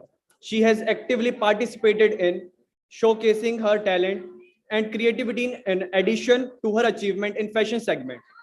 Ms. Varija has made significant contribution through Varija's Life, an initiative focused on program for persons with disability across India. Through Varija's Life, she has organized 2 international conferences with disability across India that brought participants over 20 countries, aiming to enhance global learning and understanding about disability and inclusion. She has been honored with Women and Achievers Award for Fashion by VLCC. Furthermore, she has received the CII Young Indian Achievers Award and the Global Women in Leadership Award in 2022. Now, I would request Ms. Varija Bajaj to kindly lead the proceeding of the session.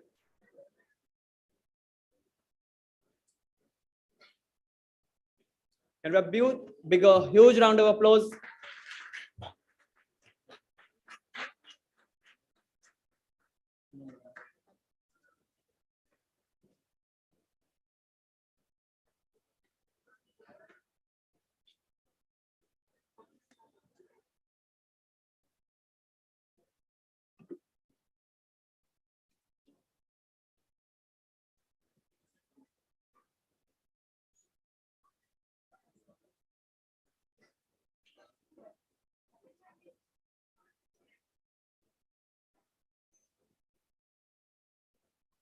A very good evening to everyone present here.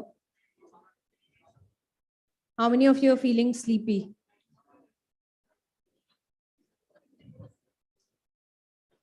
Hope we are able to tickle a few brains and you go back with an enlightening session. एक छोटा सा effort है about a subject that is very close to our hearts. And if you sleep, we won't feel offended. But we also consider that a lot of you present here will be the change makers for future, and we'll pass on the baton of change to you. So we'll try our best that you're not sleepy by the end of the session. I would like to invite my co-panelists for the session before I take this forward. Ms. Simi Nanda. She's a distinguished entrepreneur renowned for her unwavering dedication to promote inclusivity and economic empowerment within the LGBTQ community. As the founder of Be Unique, an innovative e-commerce marketplace, she has created a thriving platform for LGBTQ entrepreneurs to flourish, leveraging her extensive 25-year career. Now, how many of you saw her on Shark Tank? Anybody remembers her on Shark Tank? So yes, we have Simi here, and there will be a lot that we will have to learn from her. Please welcome her with an applause.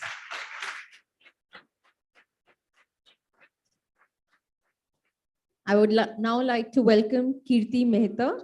She's the founding and building Himalayan Ved entrepreneur.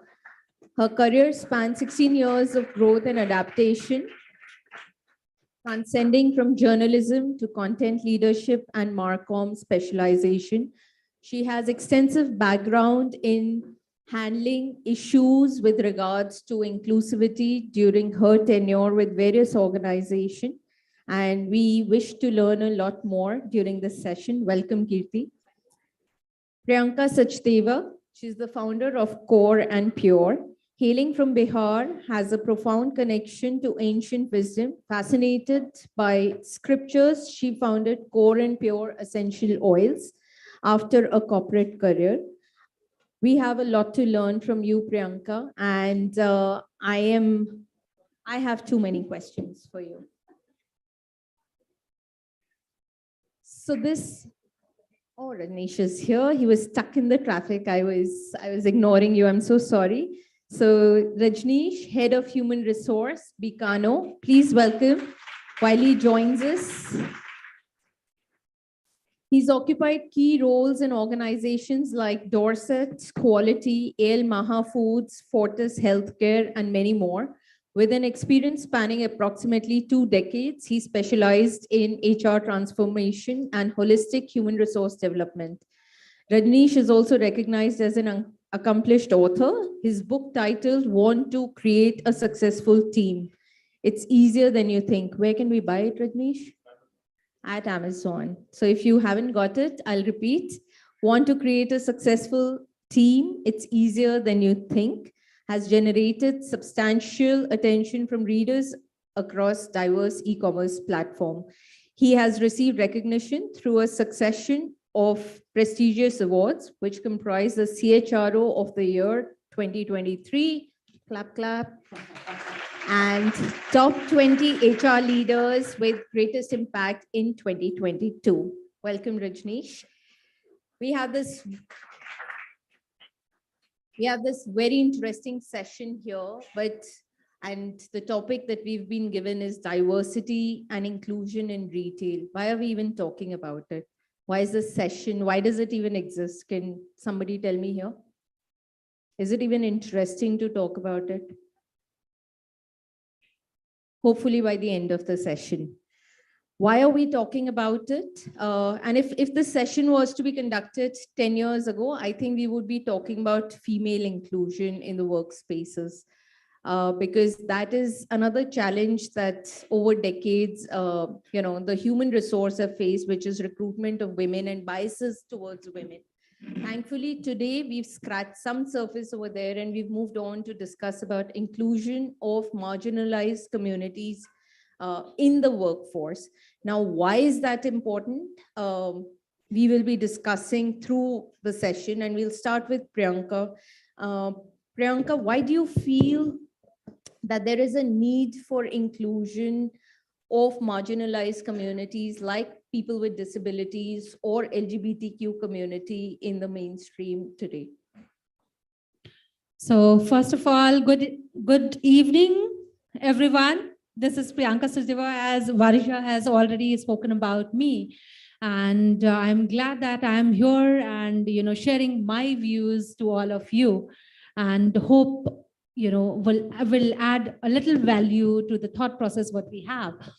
Now, when Varisha, you talk about why do I think that, it is important to include, people from that community, is because, see, there are two things. One, once you are sitting on the other side of the table, you don't actually get to know how people are feeling about, right? But when you are taking them on this side of the table, actually you know what they are feeling. And then it will be better for all of us to work in that particular direction and actually understand the problem, because the problem face itself is there. So when you are coming up with some policy or something, definitely you will be much better in much better condition to devise something for them, and it will help them out in actual ways. Absolutely. And that's where I want to bring in Rajneesh, where since you handle, the HR policies, one is to say कि ये करना है, ये ज़रूरी है, ये सही है, but करना कितना मुश्किल है is what we want to know from you. Ajay, before that, I would really appreciate that it's really a inclusive panel, right? मुझे लग रहा था यहाँ पे ज़्यादा मेल होंगे, फीमेल कम होंगे, right? But again, to my opposite, I'm the only male in the panel, and moreover, I could see people in diverse dresses also, from sari to all the. So I must say it's a real inclusive panel. So before I answer the question, मेरे एक सवाल है आप लोगों से, how many of you have seen Tali? एक movie आई हुई है, Sushmita Sen, right? Series, right? Not movie, right? कितने लोगों ने देखी है मूवी अभी तक? वो series, right? Very few, right? Okay. And how many of you have seen this movie with your parents or who have children along with the children? How many people have seen with the parents or maybe with children? Only one hand, huh?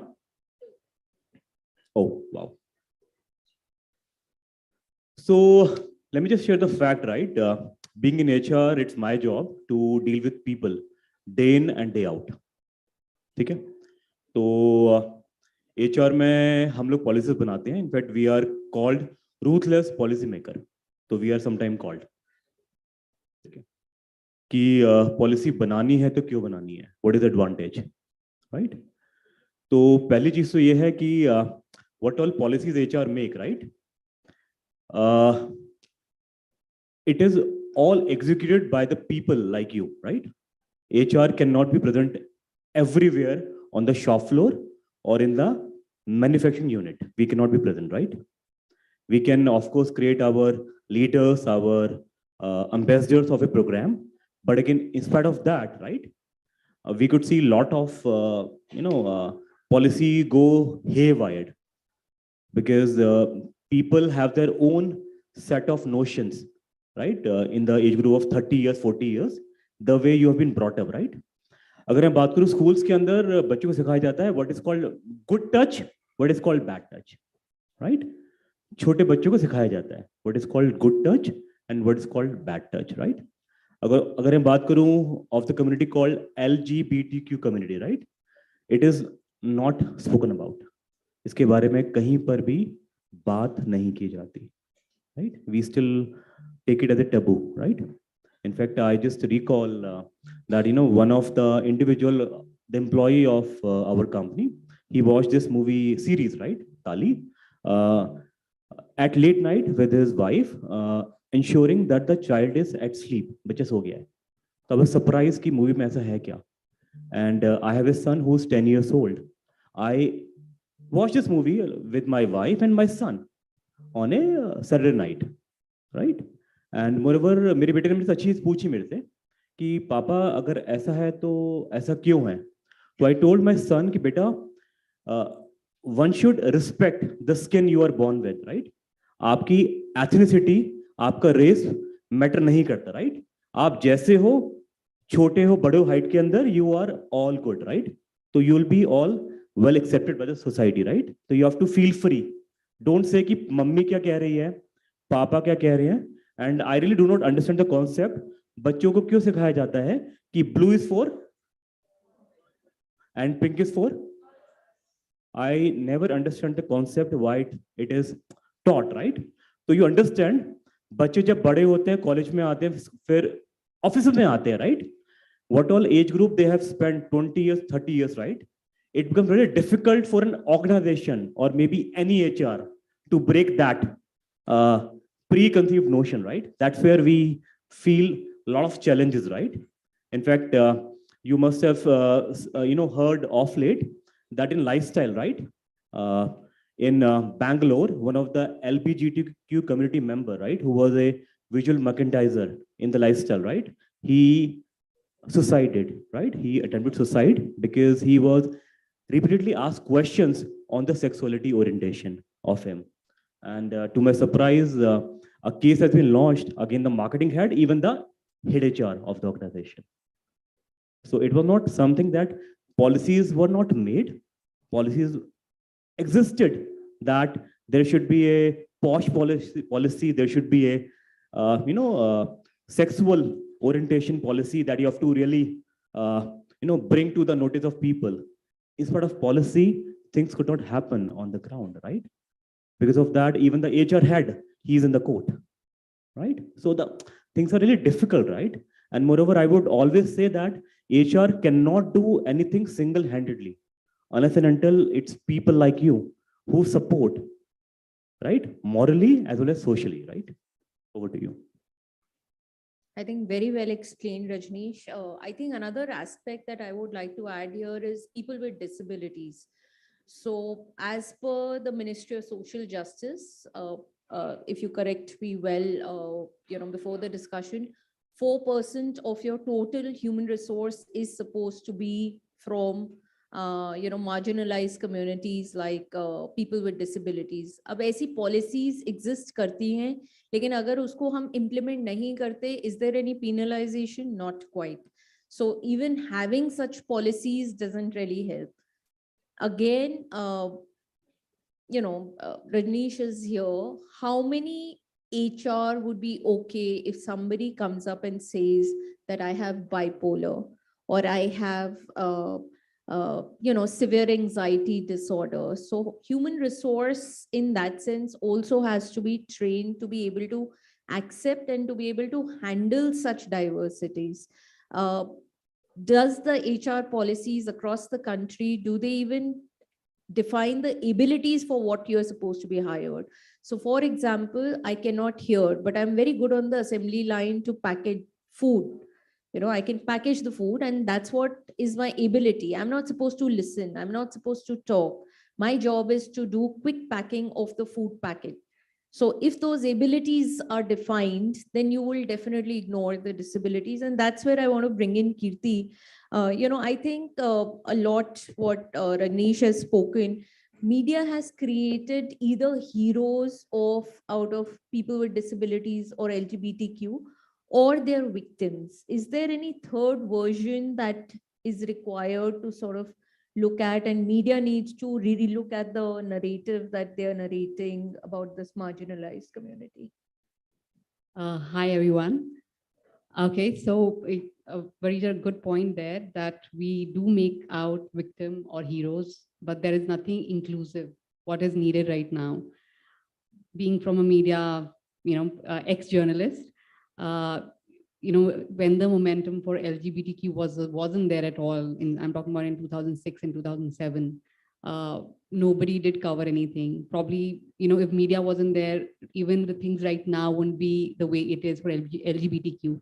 Of course, PWD, we do look at them, but like what you just said, we look at them in the sense of victims, not really the heroes. Even if we look at the heroes, but we still feel a kind of pity that goes out to them.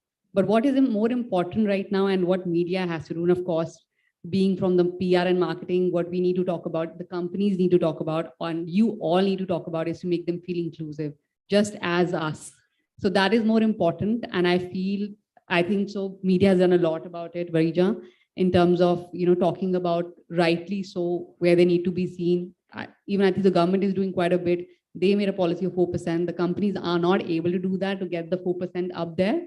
I think the highest number that we have is with Titan, with 1% of the total workforce is from, marginalized communities.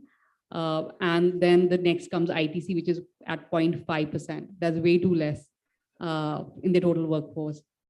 So of course, all of us would have to do something about it. And media does play a very, very important role so that they impact a lot of public policy, public sentiments. So yes, there is one that we can do that about. I think brilliantly said, Kirti. A lot needs to be admitted. I think the starting point is to admit, whether you have a disability or you are from the LGBTQ community. But the big question again is, have we made the environment conducive enough for them to admit their identity? Are we mocking them? Are we acknowledging them? WHO says that 15% of the world population is disabled. India admits about 2.3 or maybe I think 2.5%. So India mein to hum admit hi nahi kar rahe ki hame koi disability hai. 15% is 1 in 6 people that you see around have to be disabled. And US and UK admits to 26 to 27% of its population is disabled. In India, we admit to 2.5, which is why the number is so small that it doesn't even reflect in any policies. It's not even worth considering. I don't think we even have the LGBTQ numbers. So somewhere we are fudging the numbers, but I think what is brilliant here is that at least some people have taken charge and setting benchmarks for a lot of other entrepreneurs. And that's where I want to bring in Simi. Simi has this brilliant website, and it's a marketplace called Be Unique, where it is for and by people with LGBTQ, the entire product line. And it is challenging to sort of have that sort of a line and be very, very, I would say, very adamant that this is what you're going to focus on, whether you get the numbers, whether you don't. So, Simi, what has your challenge been, and is the product selection for your website different from other marketplaces, and how? Please let us know. Thank you so much. So first of all, let me know how many people know LGBTQI+. How many of you know? Not many. So LGBT to sabko shayad pata bhi hoga, but Q is square and plus means the entire umbrella under which this community is coming. So the figures are vast. I mean, the people are vast. They are everywhere. They can be in this auditorium also. But the only thing is that they are not coming out because of some fear, because of some inhibitions ki log kya kahenge. So Be Unique was my idea. It is my journey with my son. When my younger son came out to me, in fact, he didn't come out. It was an accidental. And my reaction to him way back in 2016, it was a very difficult journey for almost 2.5 years. I was not on talking terms. I had a lot of differences because he used to put everything on social media. And I was very scared कि मेरे relatives सब connected हैं. But then from that journey of denial to this journey of acceptance and then making a platform, making a website, when he came out to me and said, Mama, I am looking for some shoes for his drag performance. तो पहले तो मुझे ये नहीं पता था कि drag क्या होता है. फिर उसको समझना, फिर drag के लिए shoes banana. And then I thought कि यार, this is a very niche category. Because normal men's category में तो हम कहीं stand ही नहीं करेंगे because तो it's all flooded. So working on that shoes, we started, pitching this idea to manufacturers. And from there, we got this idea कि नहीं, men's shoes in large, unisex shoes in heels with rainbow colors. This is the first concept we brought Be Unique on. So we made a website. We got about 10, 12 models also, some wedges, pointed heels. And he was so excited about it. And he sent it to some of his influencers. They also liked the idea and it slowly picked up. But then only 10, 12 pieces on the website wasn't a very good idea because people would like to have more variety. And पैसे वैसे तो थे नहीं हमारे पास में उस time पे, तो variety कहाँ से लाए? Sizes is an issue, colors an issue. So from there we pivoted to a model where we brought all queer entrepreneurs and we became Amazon for them. So usse kya ho gaya? We had a variety of products. We have now almost 700, 800 products, and that is only exclusively for queer entrepreneurs. जिसमें we reached out to US, Canada, कहाँ हमारे products गए. We have rainbow shoes were the maximum sold products, and people were very happy कि sitting in a room हमारे products कहाँ तक पहुँच गए. So this is how, when we made a selection of products for the website, so you will not find the regular products like Myntra and Amazon on our website. It is very vibrant. They love rainbow colors. So, a tinge of rainbow is there, even in our shoes. And then we have lifestyle products, garments, everything.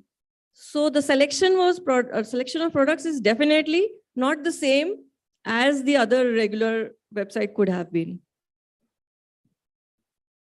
Thank you, Simi. I think that's a brilliant initiative and kudos to you and more strength to you.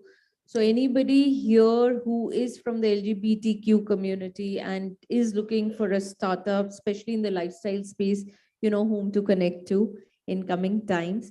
I think another area that I would like to touch upon is mental health.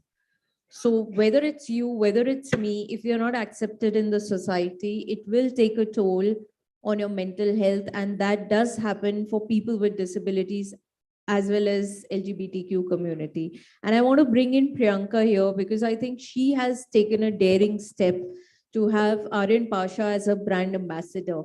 And it is a very risky proposition for any entrepreneur to sort of, to entirely depend on this singular community, because we are still facing a lot of stereotypes, and certain perceptions that we are battling against this community. So what are your thoughts and what made you take such a daring step? So I think all of us, it's not only, people sitting here I'll talk about, even in schools, I go and I see students from standard 5th are facing, mental health issues like anxiety and depression. The principal of one of the most, one of the very good school in Delhi NCR, couple of them told me that every day I have, 2 kids at least sitting in my dispensary saying I am suffocating and I am feeling like, not sitting in my class. So anxiousness was there, right? They wanted to anyhow come out of that classroom and wanted to go somewhere. So they went to dispensary. So at that level also you have people sitting here, you, me, all of us, at some or the other point in time have faced anxiety or depression. Right? And these are all hormonal imbalance issues. Mental health, if you see 1 out of 3, I'll say, people are facing mental health issues. But how many of us are coming and talking about it? None of us. We don't come and talk, but we don't even go to doctor and talk about it. We don't even talk to our parents about it, our spouses about it. So when you talk about this particular community, and what I do, I manufacture product based on essential oil, which works on hormone and balances these hormones. And as I said, these are hormonal imbalances. So I manufacture product for anxiety, depression, and all. So when you talk about Aryan Pasha is he is Asia's first trans man who is a bodybuilder, Asia's first. And I took him as my brand ambassador. I and Rajneesh were there in that particular event as well. And here on this dais only, we brought him as brand ambassador. So is PhD getting some royalty for that? And so, here only we did that. And when I said that this is because of the humanity, it's not that, I want to talk about the community. But Aryan Pasha said, no, Priyanka, it is because of the community. I would love to be your brand ambassador because we people face it, we talk about it, but we are not getting any solution for this. So if they are getting solution for us, if they are, coming out of that particular problem and talking to people in public, definitely somewhere or the other, I have to, get my brand endorsed, right? I have to talk and give the advertisement. Morning, we were talking about advertisement expenses and all. So it is huge. It is massive. So why not to pick up a person or the community who himself or herself is coming and saying that this product I have used and I'm getting benefited. Who better than them can do it? So that was the reason I picked him up, and trust you me, it gives me immense satisfaction that I'm doing something for the community. Brilliant. Kudos to you. Like to add to that, like you said, it could be, a bit of a very dangerous proposition, but I beg to differ, and I would like to, hear from the audience as well. Would you go with a brand which talks more about, inclusiveness? Is that their ad does not talk about machismo or gender inequality? Would you buy a brand like that, or would a brand which is more inclusive? I would like to hear from the audience there. Certainly, right? So 53% of you all, Gen Zers, are ready to buy brands from the brands which talk about inclusiveness. So all thanks to you, we are here and you're talking about this. So I would like to really, give a round of applause for you guys, that you are the ones who are making all of them inclusive. I think another point from the mental health point of view, if you were to talk about numbers, there is one psychiatrist in the country to 4,000 patients who are going through mental health and depression today in the country. So we have very few psychiatrists, we have very few psychologists, which is where it is an urgent need for the community to pull up their socks. So of course we have Anganwadi workers, we do have, other health propagators. Tata is working brilliantly. They're working out a pilot where the community can come forward. They're running a pilot in Nagpur where the community can come forward as the first point of contact if you're facing any mental health issue. Having said that, I think there is an urgent need within friends, within the community. You are the, rather than victimizing a person with disability or a LGBTQ community, you are the first point of contact. I think what really requires to be done is to start talking about it and start admitting that it's a reality. Also to say that people with disabilities, there's another definition to that, which is that all of us are just temporarily abled. At some point of our life, we will also be on the wheelchair or maybe we are on the bed.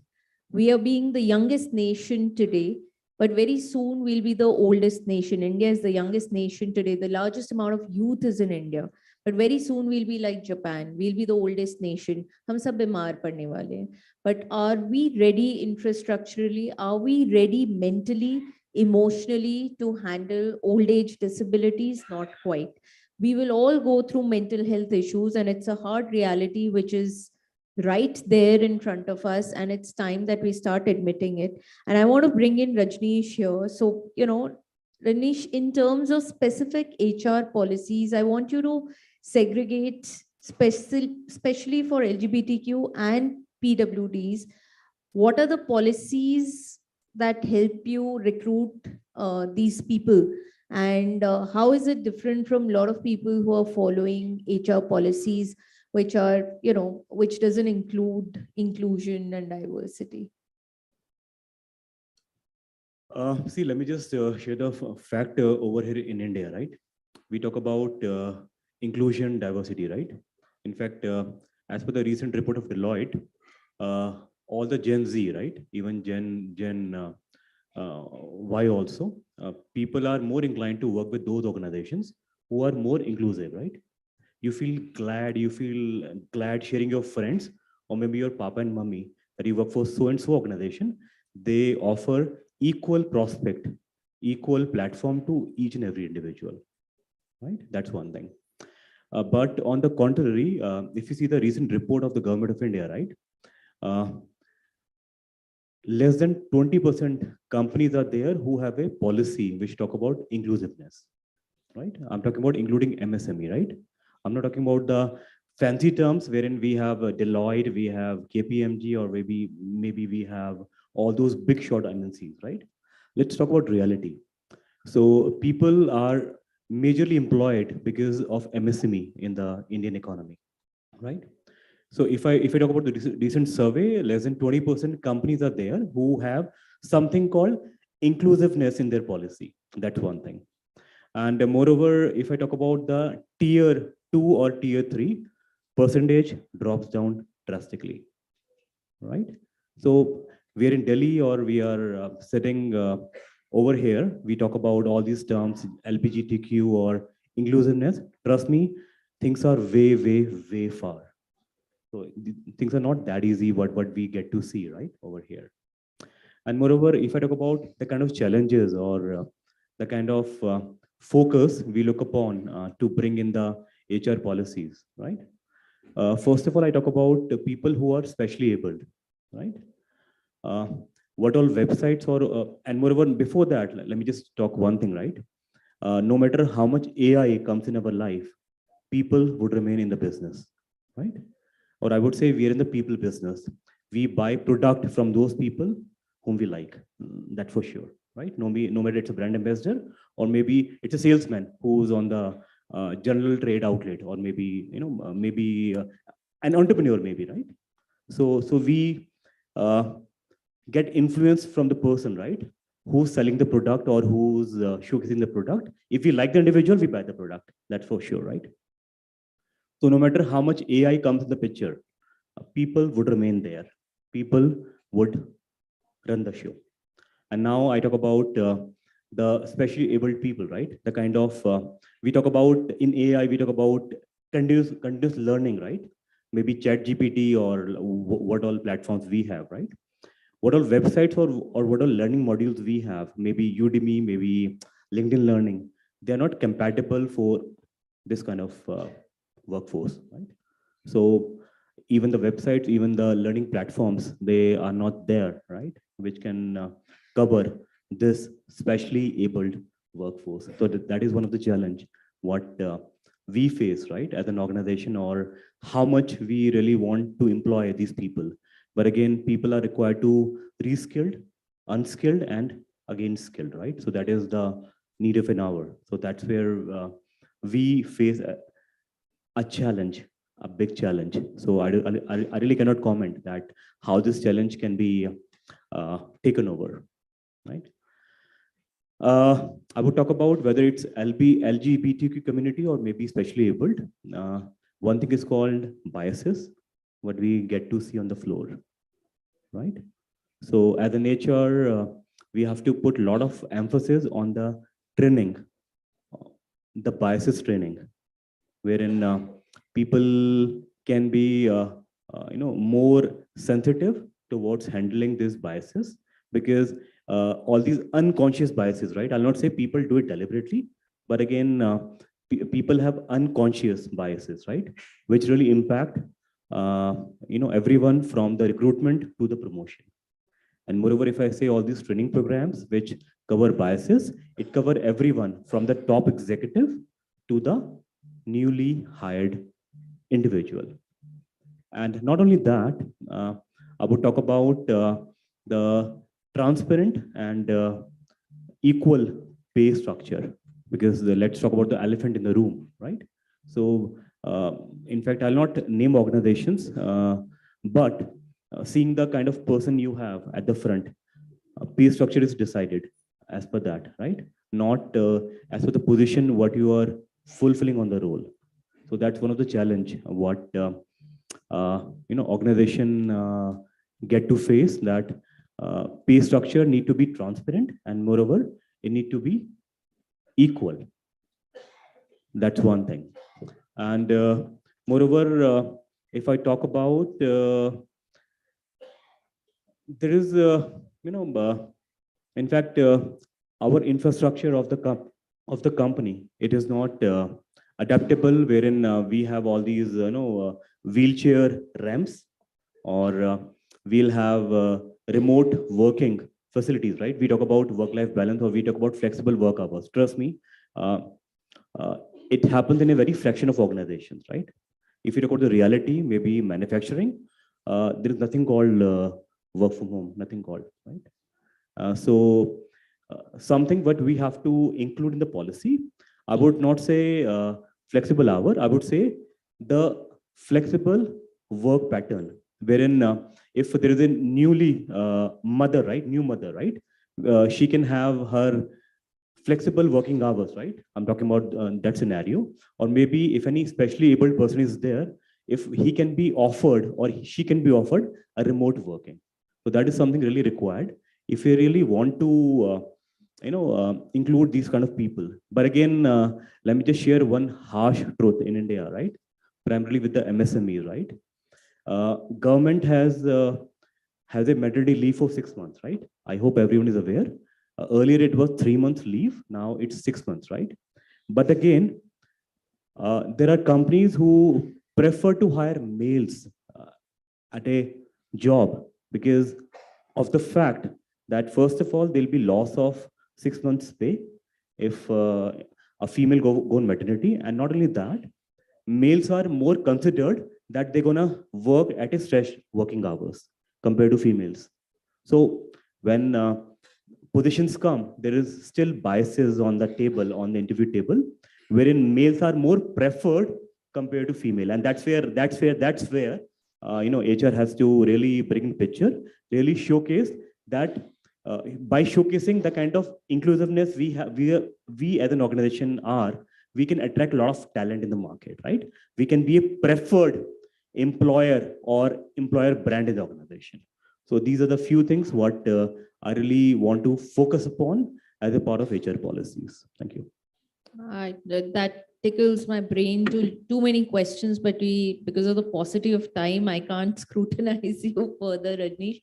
But let me tell you, I would like to add here, when you spoke about technology, so, globally, all the disability heads, they do have people from the marginalized community. So LinkedIn Global Disability Head, he himself is blind. Microsoft Global Disability Head is disabled. Unlike India, where people are making policies and are at the policy level and they do not understand what marginalized community. I don't know, how many of you are from Noida here? Anybody? Some of you. So go back and see there's something called a pink toilet in Noida, right? Do you know what that is? It's for women. And it's a public toilet, and you will see a big board which will talk about accessibility. So there's there'll be a wheelchair made, which says that it is also for people with disability to use the pink toilet. लेकिन वहाँ पर जाने के लिए ना 2 steps है. So all pink toilets have 2 steps to go into a wheelchair driven toilet. So how does a wheelchair go up the 2 steps? Because the somebody sitting on the policy level was not coming from the community and didn't understand, had an outsider perspective. So to say that you're dealing with LGBTQ, I think that's another point that I would like to add, that even in the HR roles, you need to have people from the marginalized communities to be able to understand the root problem or the challenges that these people are facing.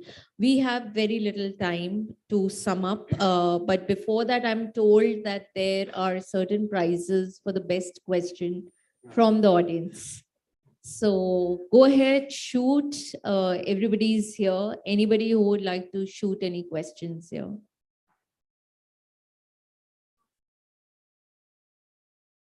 किसी को prize ही नहीं चाहिए? Yes, please, go ahead. Can we pass the mic to it? Thank you.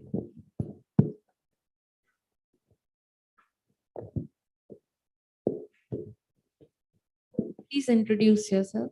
Yeah, a very late afternoon to everyone. My name is Rachita Das. So I wanted to ask you all that what positive impact is retail industry making for LGBTQ community, and what are the noticeable positive consumer reaction to that? Can you please repeat your question and put the mic a little closer to you? Hello, yeah. My name is Rachita. So I wanted to ask what positive impact is retail industry bringing for LGBTQ community, and what are the noticeable consumer reaction? We missed that word again. What are the noticeable consumer reaction?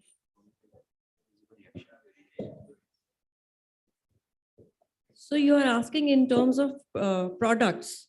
Not in products, means as an employee, LGBTQ community employee. LGBTQ? Means a person who belongs from LGBTQ community that is a employee over there. There is a? Who is an employee over there? Acha, acha. Yeah. Who is an employee? So now I'll give you one example. There are a lot of people now, I am connected with the community directly. When over a period of time, I came to know that there are a lot of people from the community who are not able to match the expectations of an employer. Now, employer has given certain JD and he wants certain skills, and the employee is not having skills. So there was a gap. You know, whatever employer is looking for, the community is not trying to fulfill. To look at that gap, now what we have done, and I'm so proud to say that corporates are coming up to us. Now they are saying that instead of they giving us JDs, that is a regular process, you give us the profile of a person whom you think are deserving people.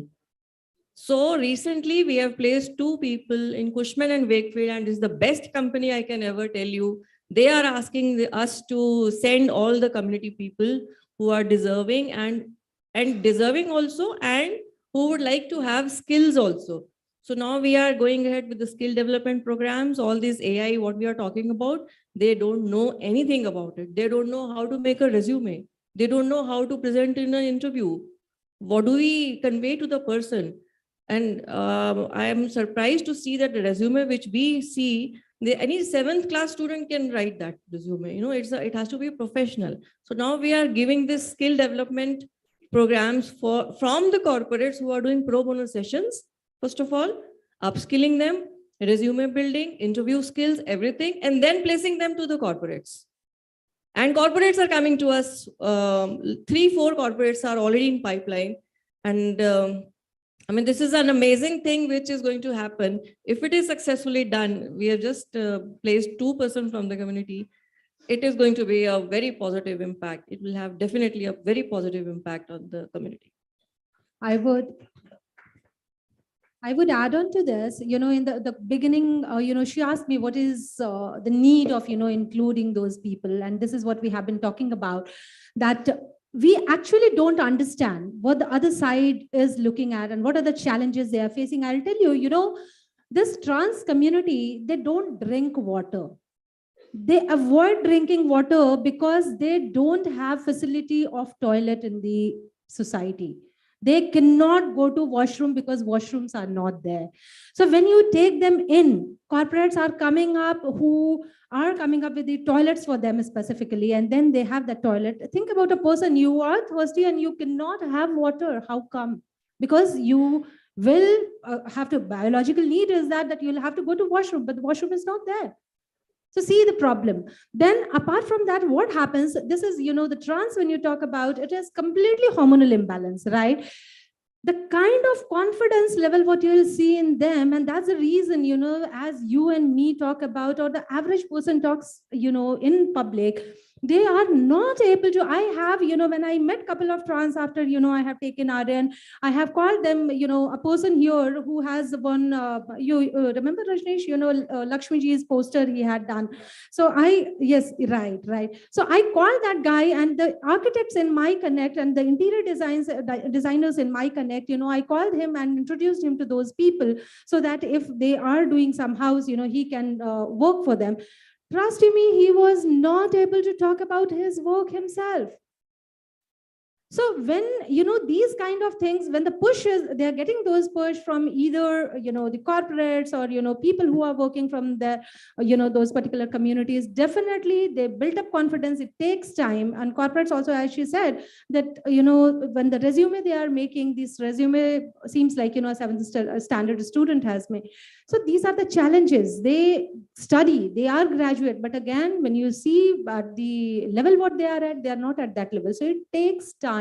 You'll have to pull them up. So definitely, yes, corporates are there who are working on it, and I'm sure it will take time.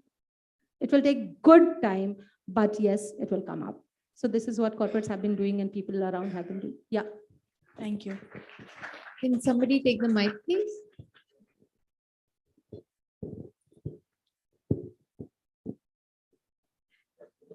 So good evening, ma'am, and good evening, everyone. Myself, Vansh, and my question is for Simi Nanda, ma'am. So, ma'am, in the previous panelist, we had in the jury Miss Rashmi Chopra, ma'am. She talked about her startup, which is eCloset, and which is customization for the customer itself as a chargeable service. So, in your notion, you told the problem that you faced for your son buying a shoe. And if it is about inclusiveness for LGBTQ, why something not like refreshing the wardrobe for that community has been done? If I'm talking about from your side, why we cannot launch something which is like this in India? It is very, very, very that's very specific matter. And if you're talking about European countries, it is very different. It is very open. So if we can launch something that a person can take that service, and your team could refresh his or her wardrobe on his or her own choice, could bring a change on the fast pace. Because tying up with the marketplaces and the market spaces, I don't think so the person from this community will open up very easily. So rather customizing for them personally would bring a change in the fast manner. Any thoughts on that, ma'am? Yeah, definitely. Sorry. Yeah. So actually, this is a very valid point which we had taken up with Reliance Retail.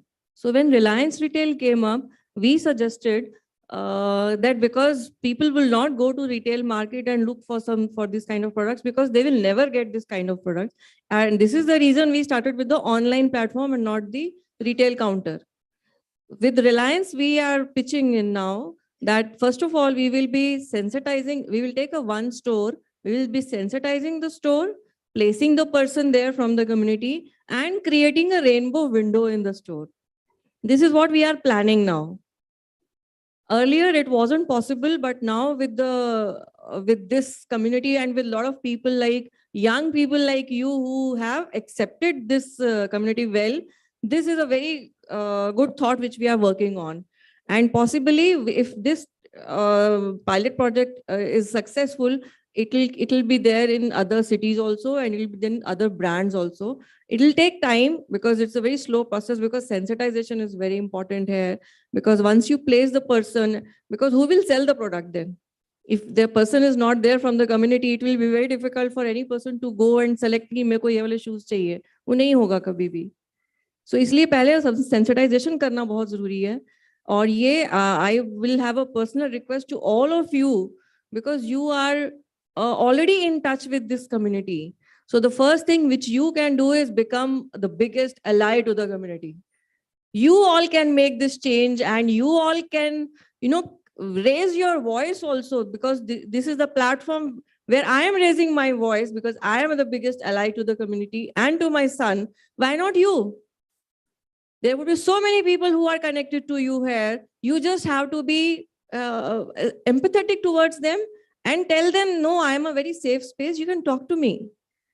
Put some rainbows, put some batches, put some vibrant colors, so that the person who is coming to you, he's very comfortable. He knows कि नहीं इसमें कुछ ना कुछ है. And that is the reason corporates are now, for the joiners kit also, corporates are specially adding up a product which is a rainbow color product to give this feeling to the new person. No, this is a very secure place.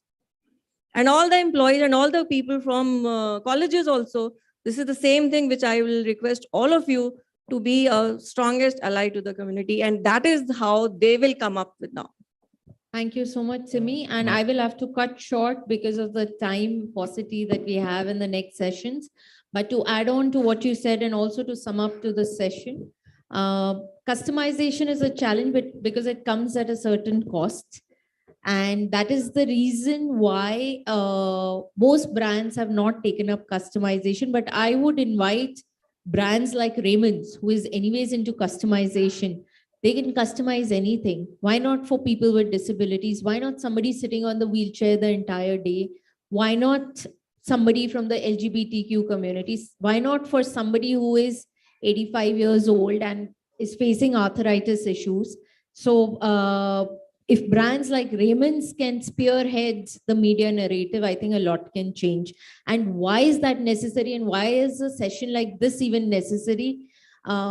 Because this marginalized community is a contributor to the 5 trillion economy, which is highly ignored. This is the consumer to the 5 trillion economy that India is looking at. So as a consumer and as a contributor, I don't think we can anymore ignore such a large segment of the society if we really want India to shine. Thank you so much, ladies and gentlemen. I will hand over the session. Thank you, ma'am, for this session. Now I request Ms. Kanika Goswami, Deputy Secretary, PhD CCI, and Dr. Neelam Dhal, Dean FPM Program, to felicitate our moderator and panelists with mementos. A huge round of applause, please.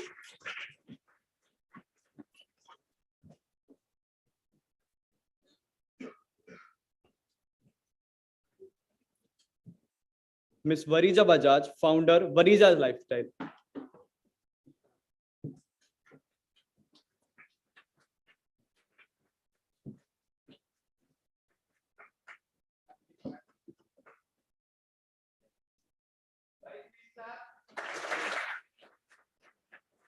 Mr. Rajneesh Tomar, Head of Human Resource, Bikaner. Slide, please.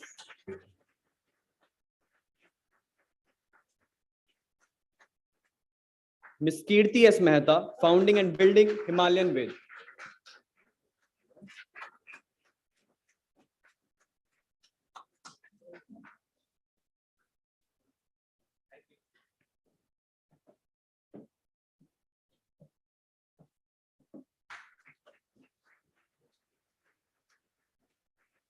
Ms. Priyanka Sachdeva, founder, Core and Pure.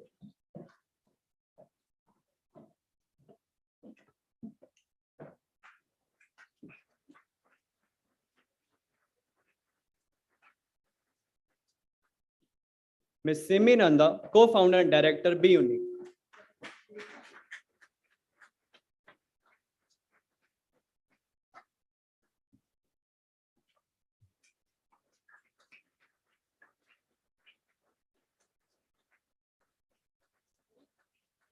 Now, I would like to request all the panelists for our commemorative photograph.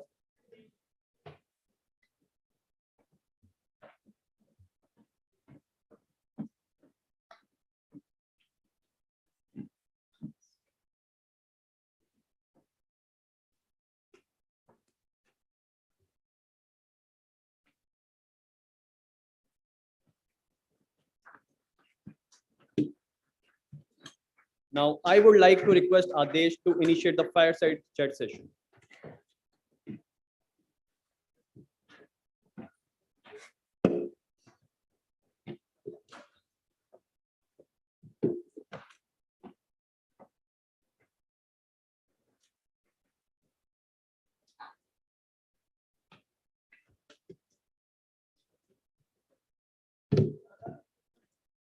Good evening, guys. Last session of the day. So transitioning to the final and the last segment of the day, we approach the fireside chat, which is which will be focusing on online and offline, why the future of retail is hybrid shopping experience. We are honored to invite Ms. Vibha Sareen Prabhakar and Mr. Sameer Bajpai, Vice President Evoke, as the moderator for the fireside chat.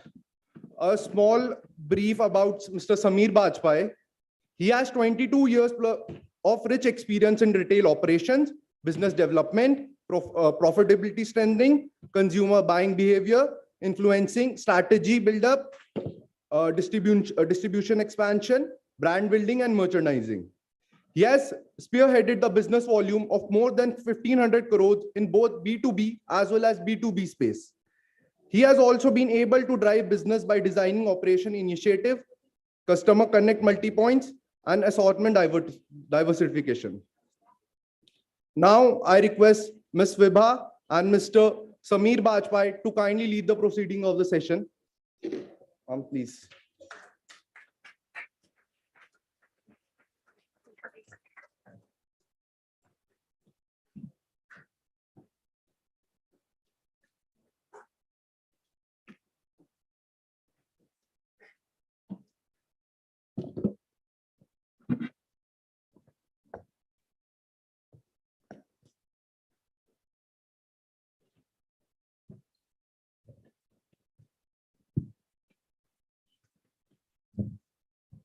So a very good evening, ladies and gentlemen. I know you've had a long but hopefully productive and insightful day. So how's the energy? No. It's almost dead. Can we have a better energy in the room for the last session? Okay, great. So briefly introducing myself once again, I'm the Chief Experience Officer for Shriram Automall India Limited. It is the largest marketplace for pre-owned vehicles and equipments.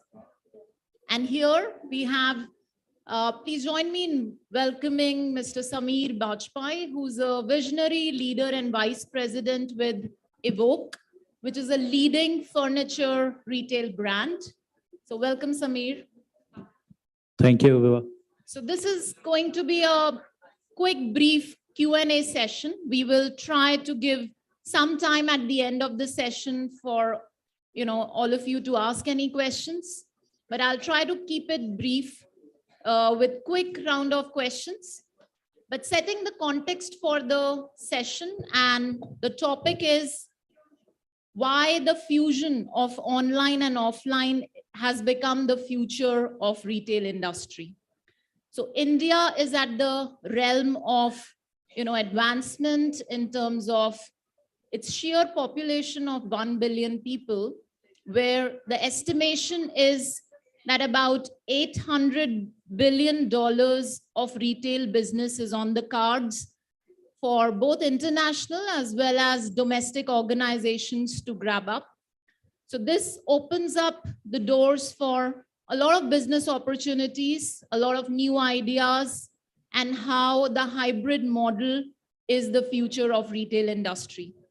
So with that, I'm going to ask the first question, Samir, around, as we peer into the Indian retail market, shed some light based on your real life experiences on what are the different dynamics and the models that are being used. So good evening, everyone. I hope I'm audible. So I can see the energy is pretty low, but you can always improve your energy because we will be having a very good discussion for sure. And thank you, Vibha, for this question. Primarily, if I talk about the retail understanding, I know few of you people may be specializing in retail marketing or retail business. In India, if I talk about primarily the Indian perspective, India is not fusion of only organized and online retail. So India, if I talk about some data points, be very focused on this, because 70% India is still unorganized. So retail, when we are talking about the per se fusion of online, offline, it is not only online and offline. It is fusion of organized, online, and unorganized.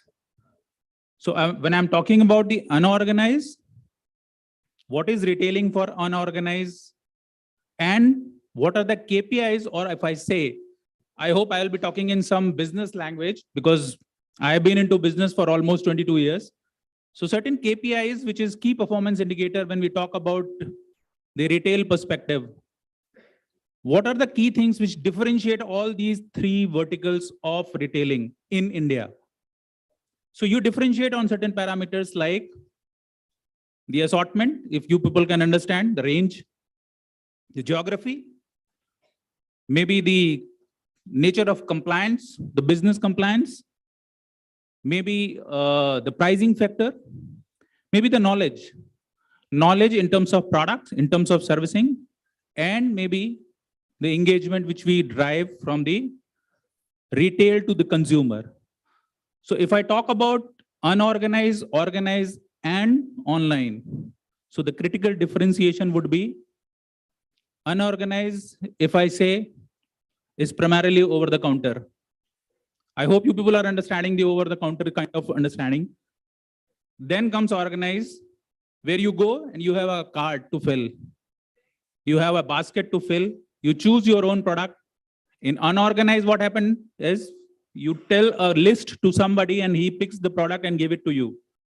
And what happens in organized, when you are talking about organized retail, you are going into a mall, you are going into an organized retail outlet, you have your own trolley or basket, you pick your own product, and then finally you come to checkout and you go out of that store. And what happened in online? It's a virtual cart. Everything is virtual. Whenever you are sitting in the house, in office, or you have some leisure time, you generally go into a virtual cart and you put your products in your virtual cart. And when you take a final decision, you decide few of the product to purchase and you leave some of the product to not to buy. So organized retail, if I talk about, primarily the fusion in India is unorganized, organized, and now online. Great, thank you for that clear definition. I think theory is equally important as per the practical, but with your experience, I think it makes a lot of sense how these models are working in the real business world.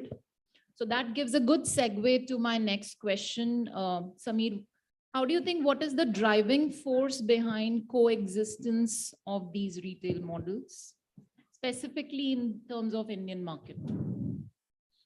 So how many of you are aware what is the total Indian economy as of now? What is the Indian market as of now? 3.7 trillion. 3.7 trillions, right?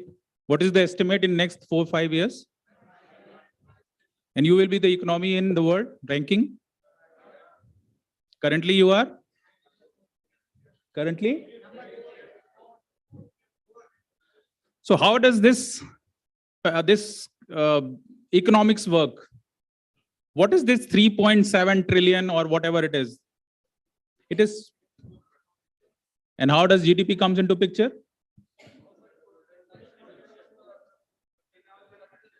So I am trying to make it more interactive because you people will be at the understanding that this is the last session and then you will leave. So try and understand, this is primarily consumption. So this is what India is consuming. 1.4 billion population, 19,000 plus pin codes, maybe 750 plus districts. And do you know what is the future or what is the core that drives this retail primarily is the geography which India holds. $5 trillion is not a problem. The problem is South में banana chips कौन खाता है? सभी लोग खाते हैं? And North में क्या खाते हैं? So banana chips वाला भी रहेगा और potato chips वाला भी रहेगा. So both the consumption will be there and this will drive the economy. So organized in a manner will inch towards, so unorganized in a manner will inch towards organized. Organized will inch towards online. And the major factor which will be driving all these three will be convenience, engagement.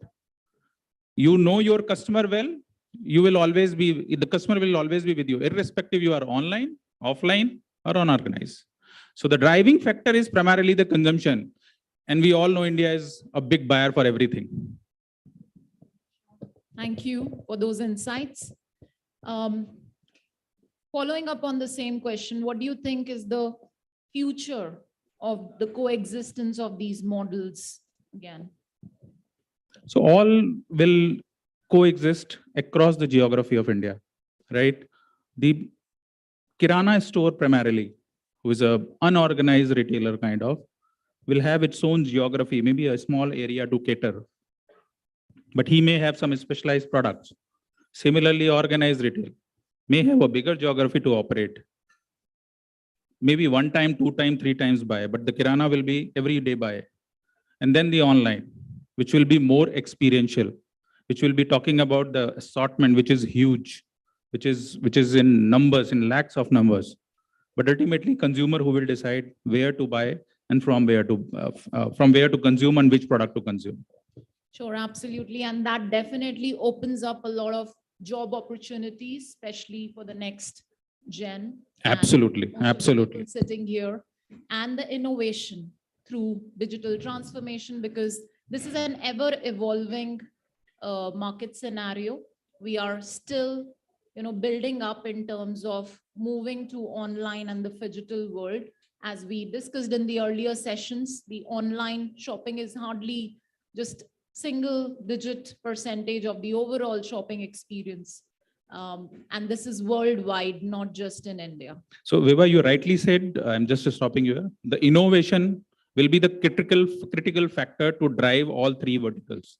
Absolutely. Innovation in terms of customer understanding, in terms of products, in terms of merchandising, in terms of innovations, in terms of servicing to the customer, could be supply chain, could be cost economies on marketing, or could be digital, or I would say the presentation of the product or presentation of the service. That will be most critical when you are driving all three verticals of the business. Sure. Thank you. So we are almost halfway through the fireside chat, and let me take a pause here and ask for some questions from the audience. Anyone has any question? So please tell your name, very brief question. Yeah. You want to take a mic? Okay, you're able to hear him. He's the question man for the day. You Go can call ahead. me that. I'm kind of that for everyone. So I'm Mohammad Irfan. So my question for you, sir, was sitting on that side, what are some advices that you would like to give people sitting on this side?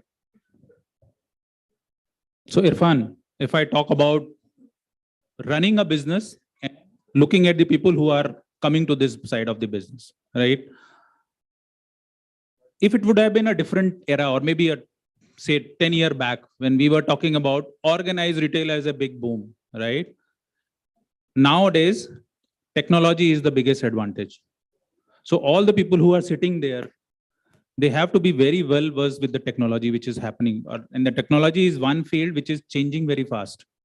So if I talk about understanding the business, understanding your maybe Excel sheets, which people were talking about some time back. So those Excel sheets, analytics and everything is fine. But finally, the technology and the analytics and whatever is happening, it's changing very fast. So AI, AR, those kind of things which are making us see difference in the overall business scenario, right? So all those people who are sitting here should be very well versed with the retailing technologies which are prevailing in the market. I hope. There's one question over there.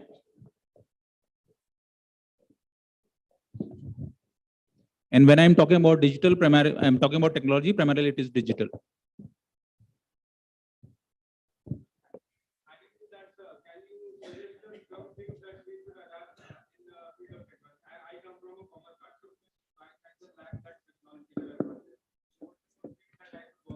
So retail has a very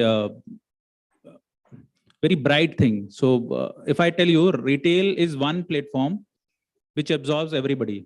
So irrespective, you are commerce, you are arts, you are, or any of the field, or maybe a technological background or an engineer. Retail, even a store, a small store, think of a business which is running a mom and pop store or a very small kirana store, has a commerce or has a economics to it, right? So don't think of it that you will not have a technological advantage because you are from the commerce background. So think on those. Say, for example, there used to be a time when people used to talk about tele software. Everybody must have heard, right? Why that came into picture? Why that came into picture? Because people were finding a problem, and that is where the technology has come, or maybe a software has come. Now the problem has changed to a different level. Now the softwares have changed to a different level. You have to learn those technologies, and then you will come into the retail part. Good evening, sir. Myself, Vansh, and my question is, we were discussing about the unorganized and organized sector in the retail business. But these days, the consumer and the customers are very smart, and they know that the raw materials attaining for a product comes from a single and a common space. And when we see about challenging the unorganized sector in the fashion retail for an account, the basic thing what I have seen and felt is, first thing is cannibalization of the shorter players. So what would be your second or third advice how the unorganized sector could be bring to the organized side while taking their customer acquisition? See, if you are talking about specifically the fashion retail, right? If I understand correctly. So the life of the product in fashion retail is skewed around say max 1 year nowadays. Earlier it used to be what? If I'm saying the right number, maybe nowadays is 6 months. So earlier it used to be 2 years, 3 years kind of scenario, right? Now all those small players, irrespective from where they are getting their product made, the cost economies have to be built in the system. The cost economies will be built not because they don't have the scale, so they will not be able to build the cost economies at the back end. So what they have to do is to build the economies at the front end. So that means they have to go toward organized retail. If they don't go towards the organized retail, their cost economies will actually give them a time where they'll be vanished, right? The second is product differentiation.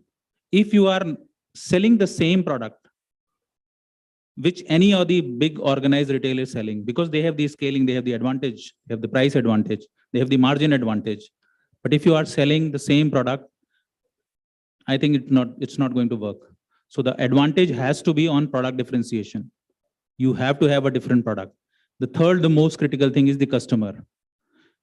If you ask me, nowadays, customers looks for the experience, not for the value adds, right? The experience has to be the way people were talking here in this panel, that one gentleman went to the hotel and then somebody gave him that we will give you extra sachet of green tea this time. There was some discussion going on, right? If you know your customer well, customer has preference to come to you. So you can always surprise. In all these small towns, still the organized retail per se in terms of fashion is not that big vis-a-vis the local players. Because the local players have personal connect with them. And that is where the technology still has to play a role. But very soon you will find the technology is coming in a way where people will also mitigate this also. Right? Yes, sir. Thank you. Okay, in the interest of time, I'm going to ask one last question. So with the rise of all these marketplaces and the e-commerce giants, as we say, Amazon, Flipkart, how do you see the offline stores can still continue to maintain a competitive edge in the Indian market? So to maintain the edge, I would say, be a part of this game. Don't think of it that you will be creating your own vertical when Amazon or Flipkart or these kind of giants which are marketplace are already in the market, right? Across the world also, the economical phenomena is that though both the organized and online exist together, physical retail as well as online retail exist together. So be a part of this game, have your products, build your product range accordingly, that which you can sell on these platforms also. At the same time, you have to have investment in terms of your backend technology, create your own website possibly, create your own transactional website, which has much better experience, because Amazon and Flipkart will still have a standard experience across the platform, across the product level, right? But if you can create some product differentiation, if you can create some experience, differential experience, you always have the edge. Sure. Thank you so much, Samir, for those insights. To summarize, I think it was an insightful discussion where we learned about the different models that exist or coexist in the retail world, both online and offline. And within the physical world, which is almost 90+% of the shopping experience, there is an organized and an unorganized sector. And then the third model that we have is online, which is picking up.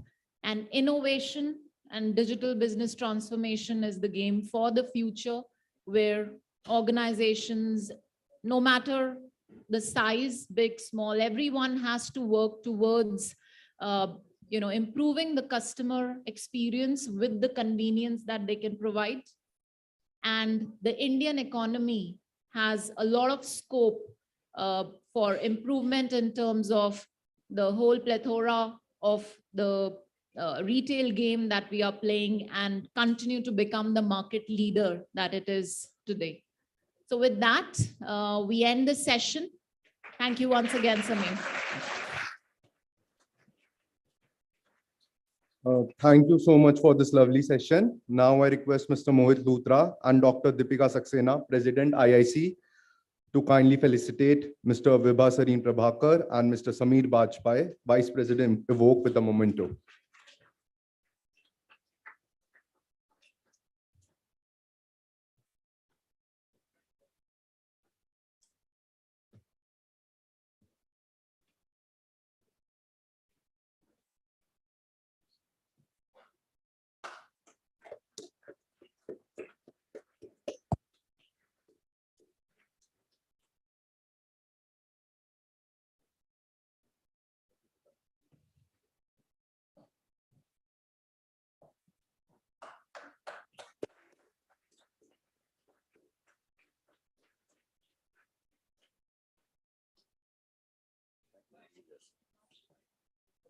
Group.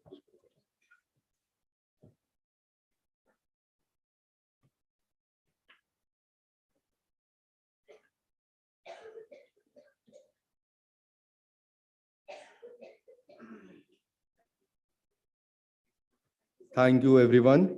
Now I would like Rohan Chauhan to take the proceedings ahead. Thank you.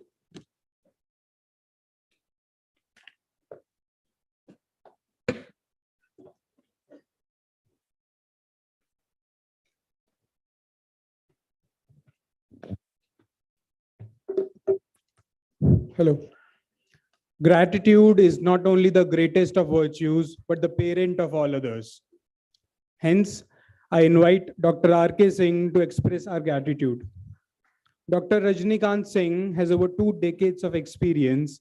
Dr. R.K. Singh is an alumni of Symbiosis University and holds a doctorate degree with a major in distribution channels with a focus on life insurances. Please give a big round of applause and welcome the Dean of PGDM Retail Management Department, Dr. R.K. Singh.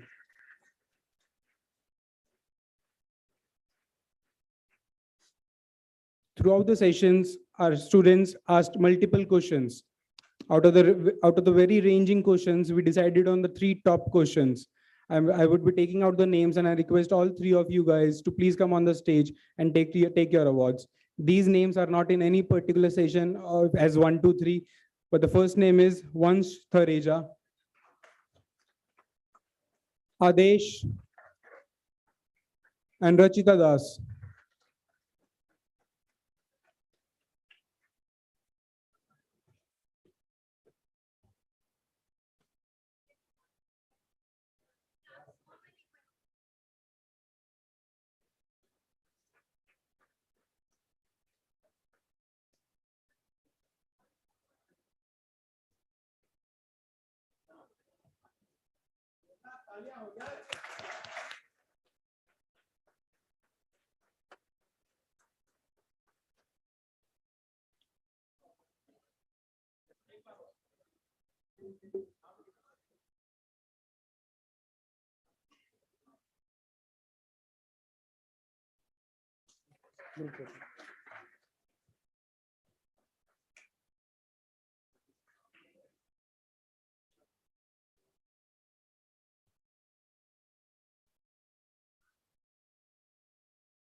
Now I would request Dr. Rajnikant Singh to please take over the vote of thanks.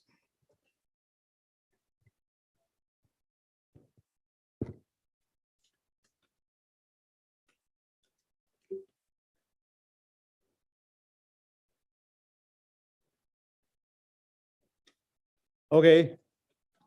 Good evening, ladies and gentlemen. थक गए? Good evening. What an amazing day. But any good thing has to come to an end, and we have to end it on a very pleasant note.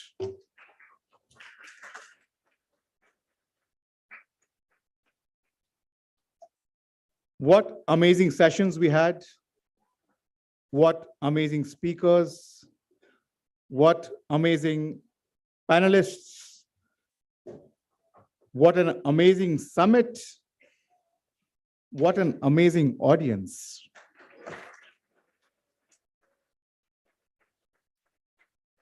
And moreover, what an amazing day then. I stand before you today to express my heartfelt gratitude and extend a warm vote of thanks on behalf of the entire organizing committee of GIMS Technical Campus, Rohini, and PhD Chamber of Commerce and Industry for the Retail Executive Summit 2023.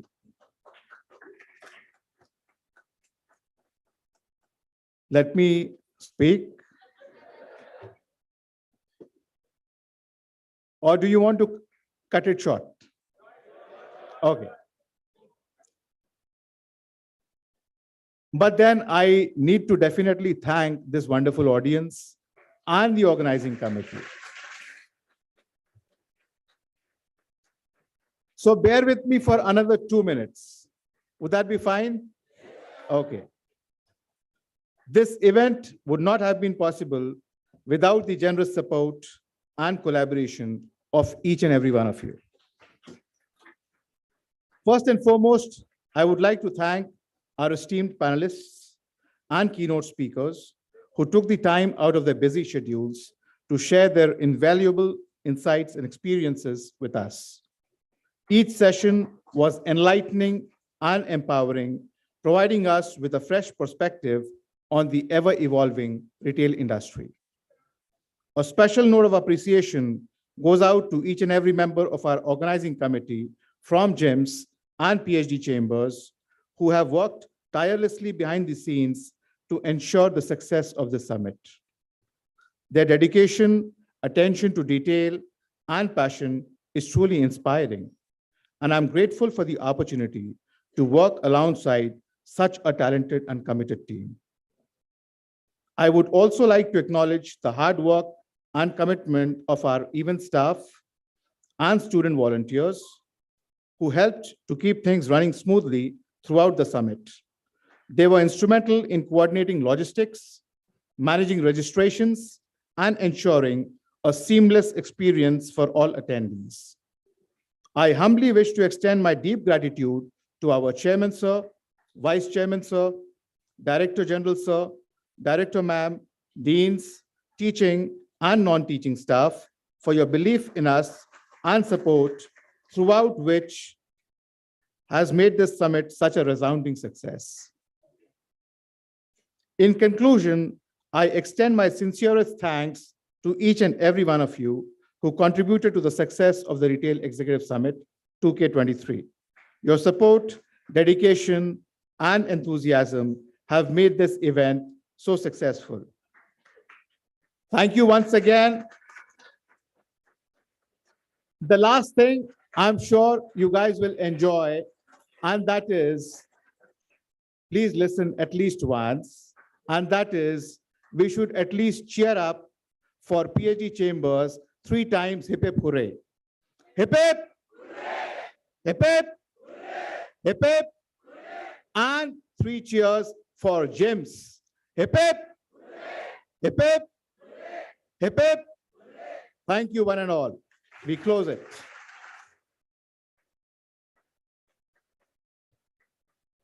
Well, just one more minute, boys and girls. Dr. Singh has painted a beautiful picture of a fantastic pineapple cake and a cherry on top. I would give you a small pastry. May I request my team, Mr. Ajay Bansal, Ms. Kanika Goswami, Ms. Kajal Sejwal, and Ms. Aishwarya Patel to kindly come on the stage. This is a team which has been working very hard. They've been working very hard to put up this entire event, and I would also request the organizing team of GEMS also to kindly join on the stage, please. May I call upon Himani and Anjali, who have been tirelessly there with me, and my volunteer students, the duty ones and the ones who were into anchoring, to please come on to stage.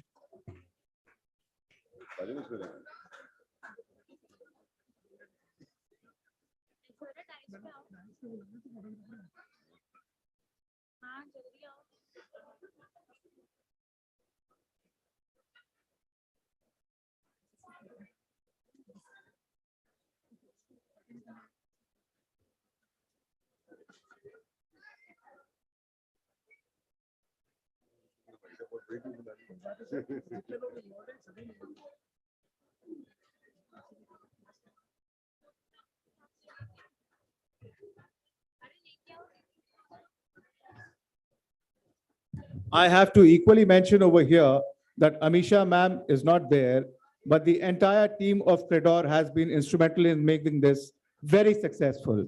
Thank you, Credor.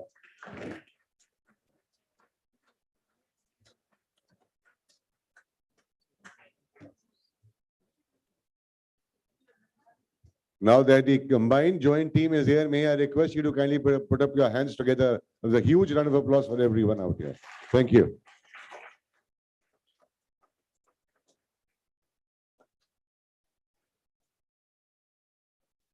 Thank you so much. I hope you enjoyed the day.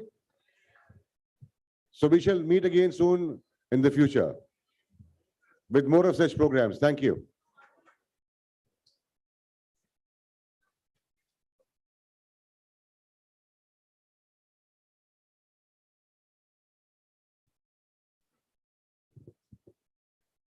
Students, tea is there served for y'all. Please have your tea and then move. Thank you. Everybody who has taken the college's transport, just remember that the bus will leave sharp at 6 p.m. Remember,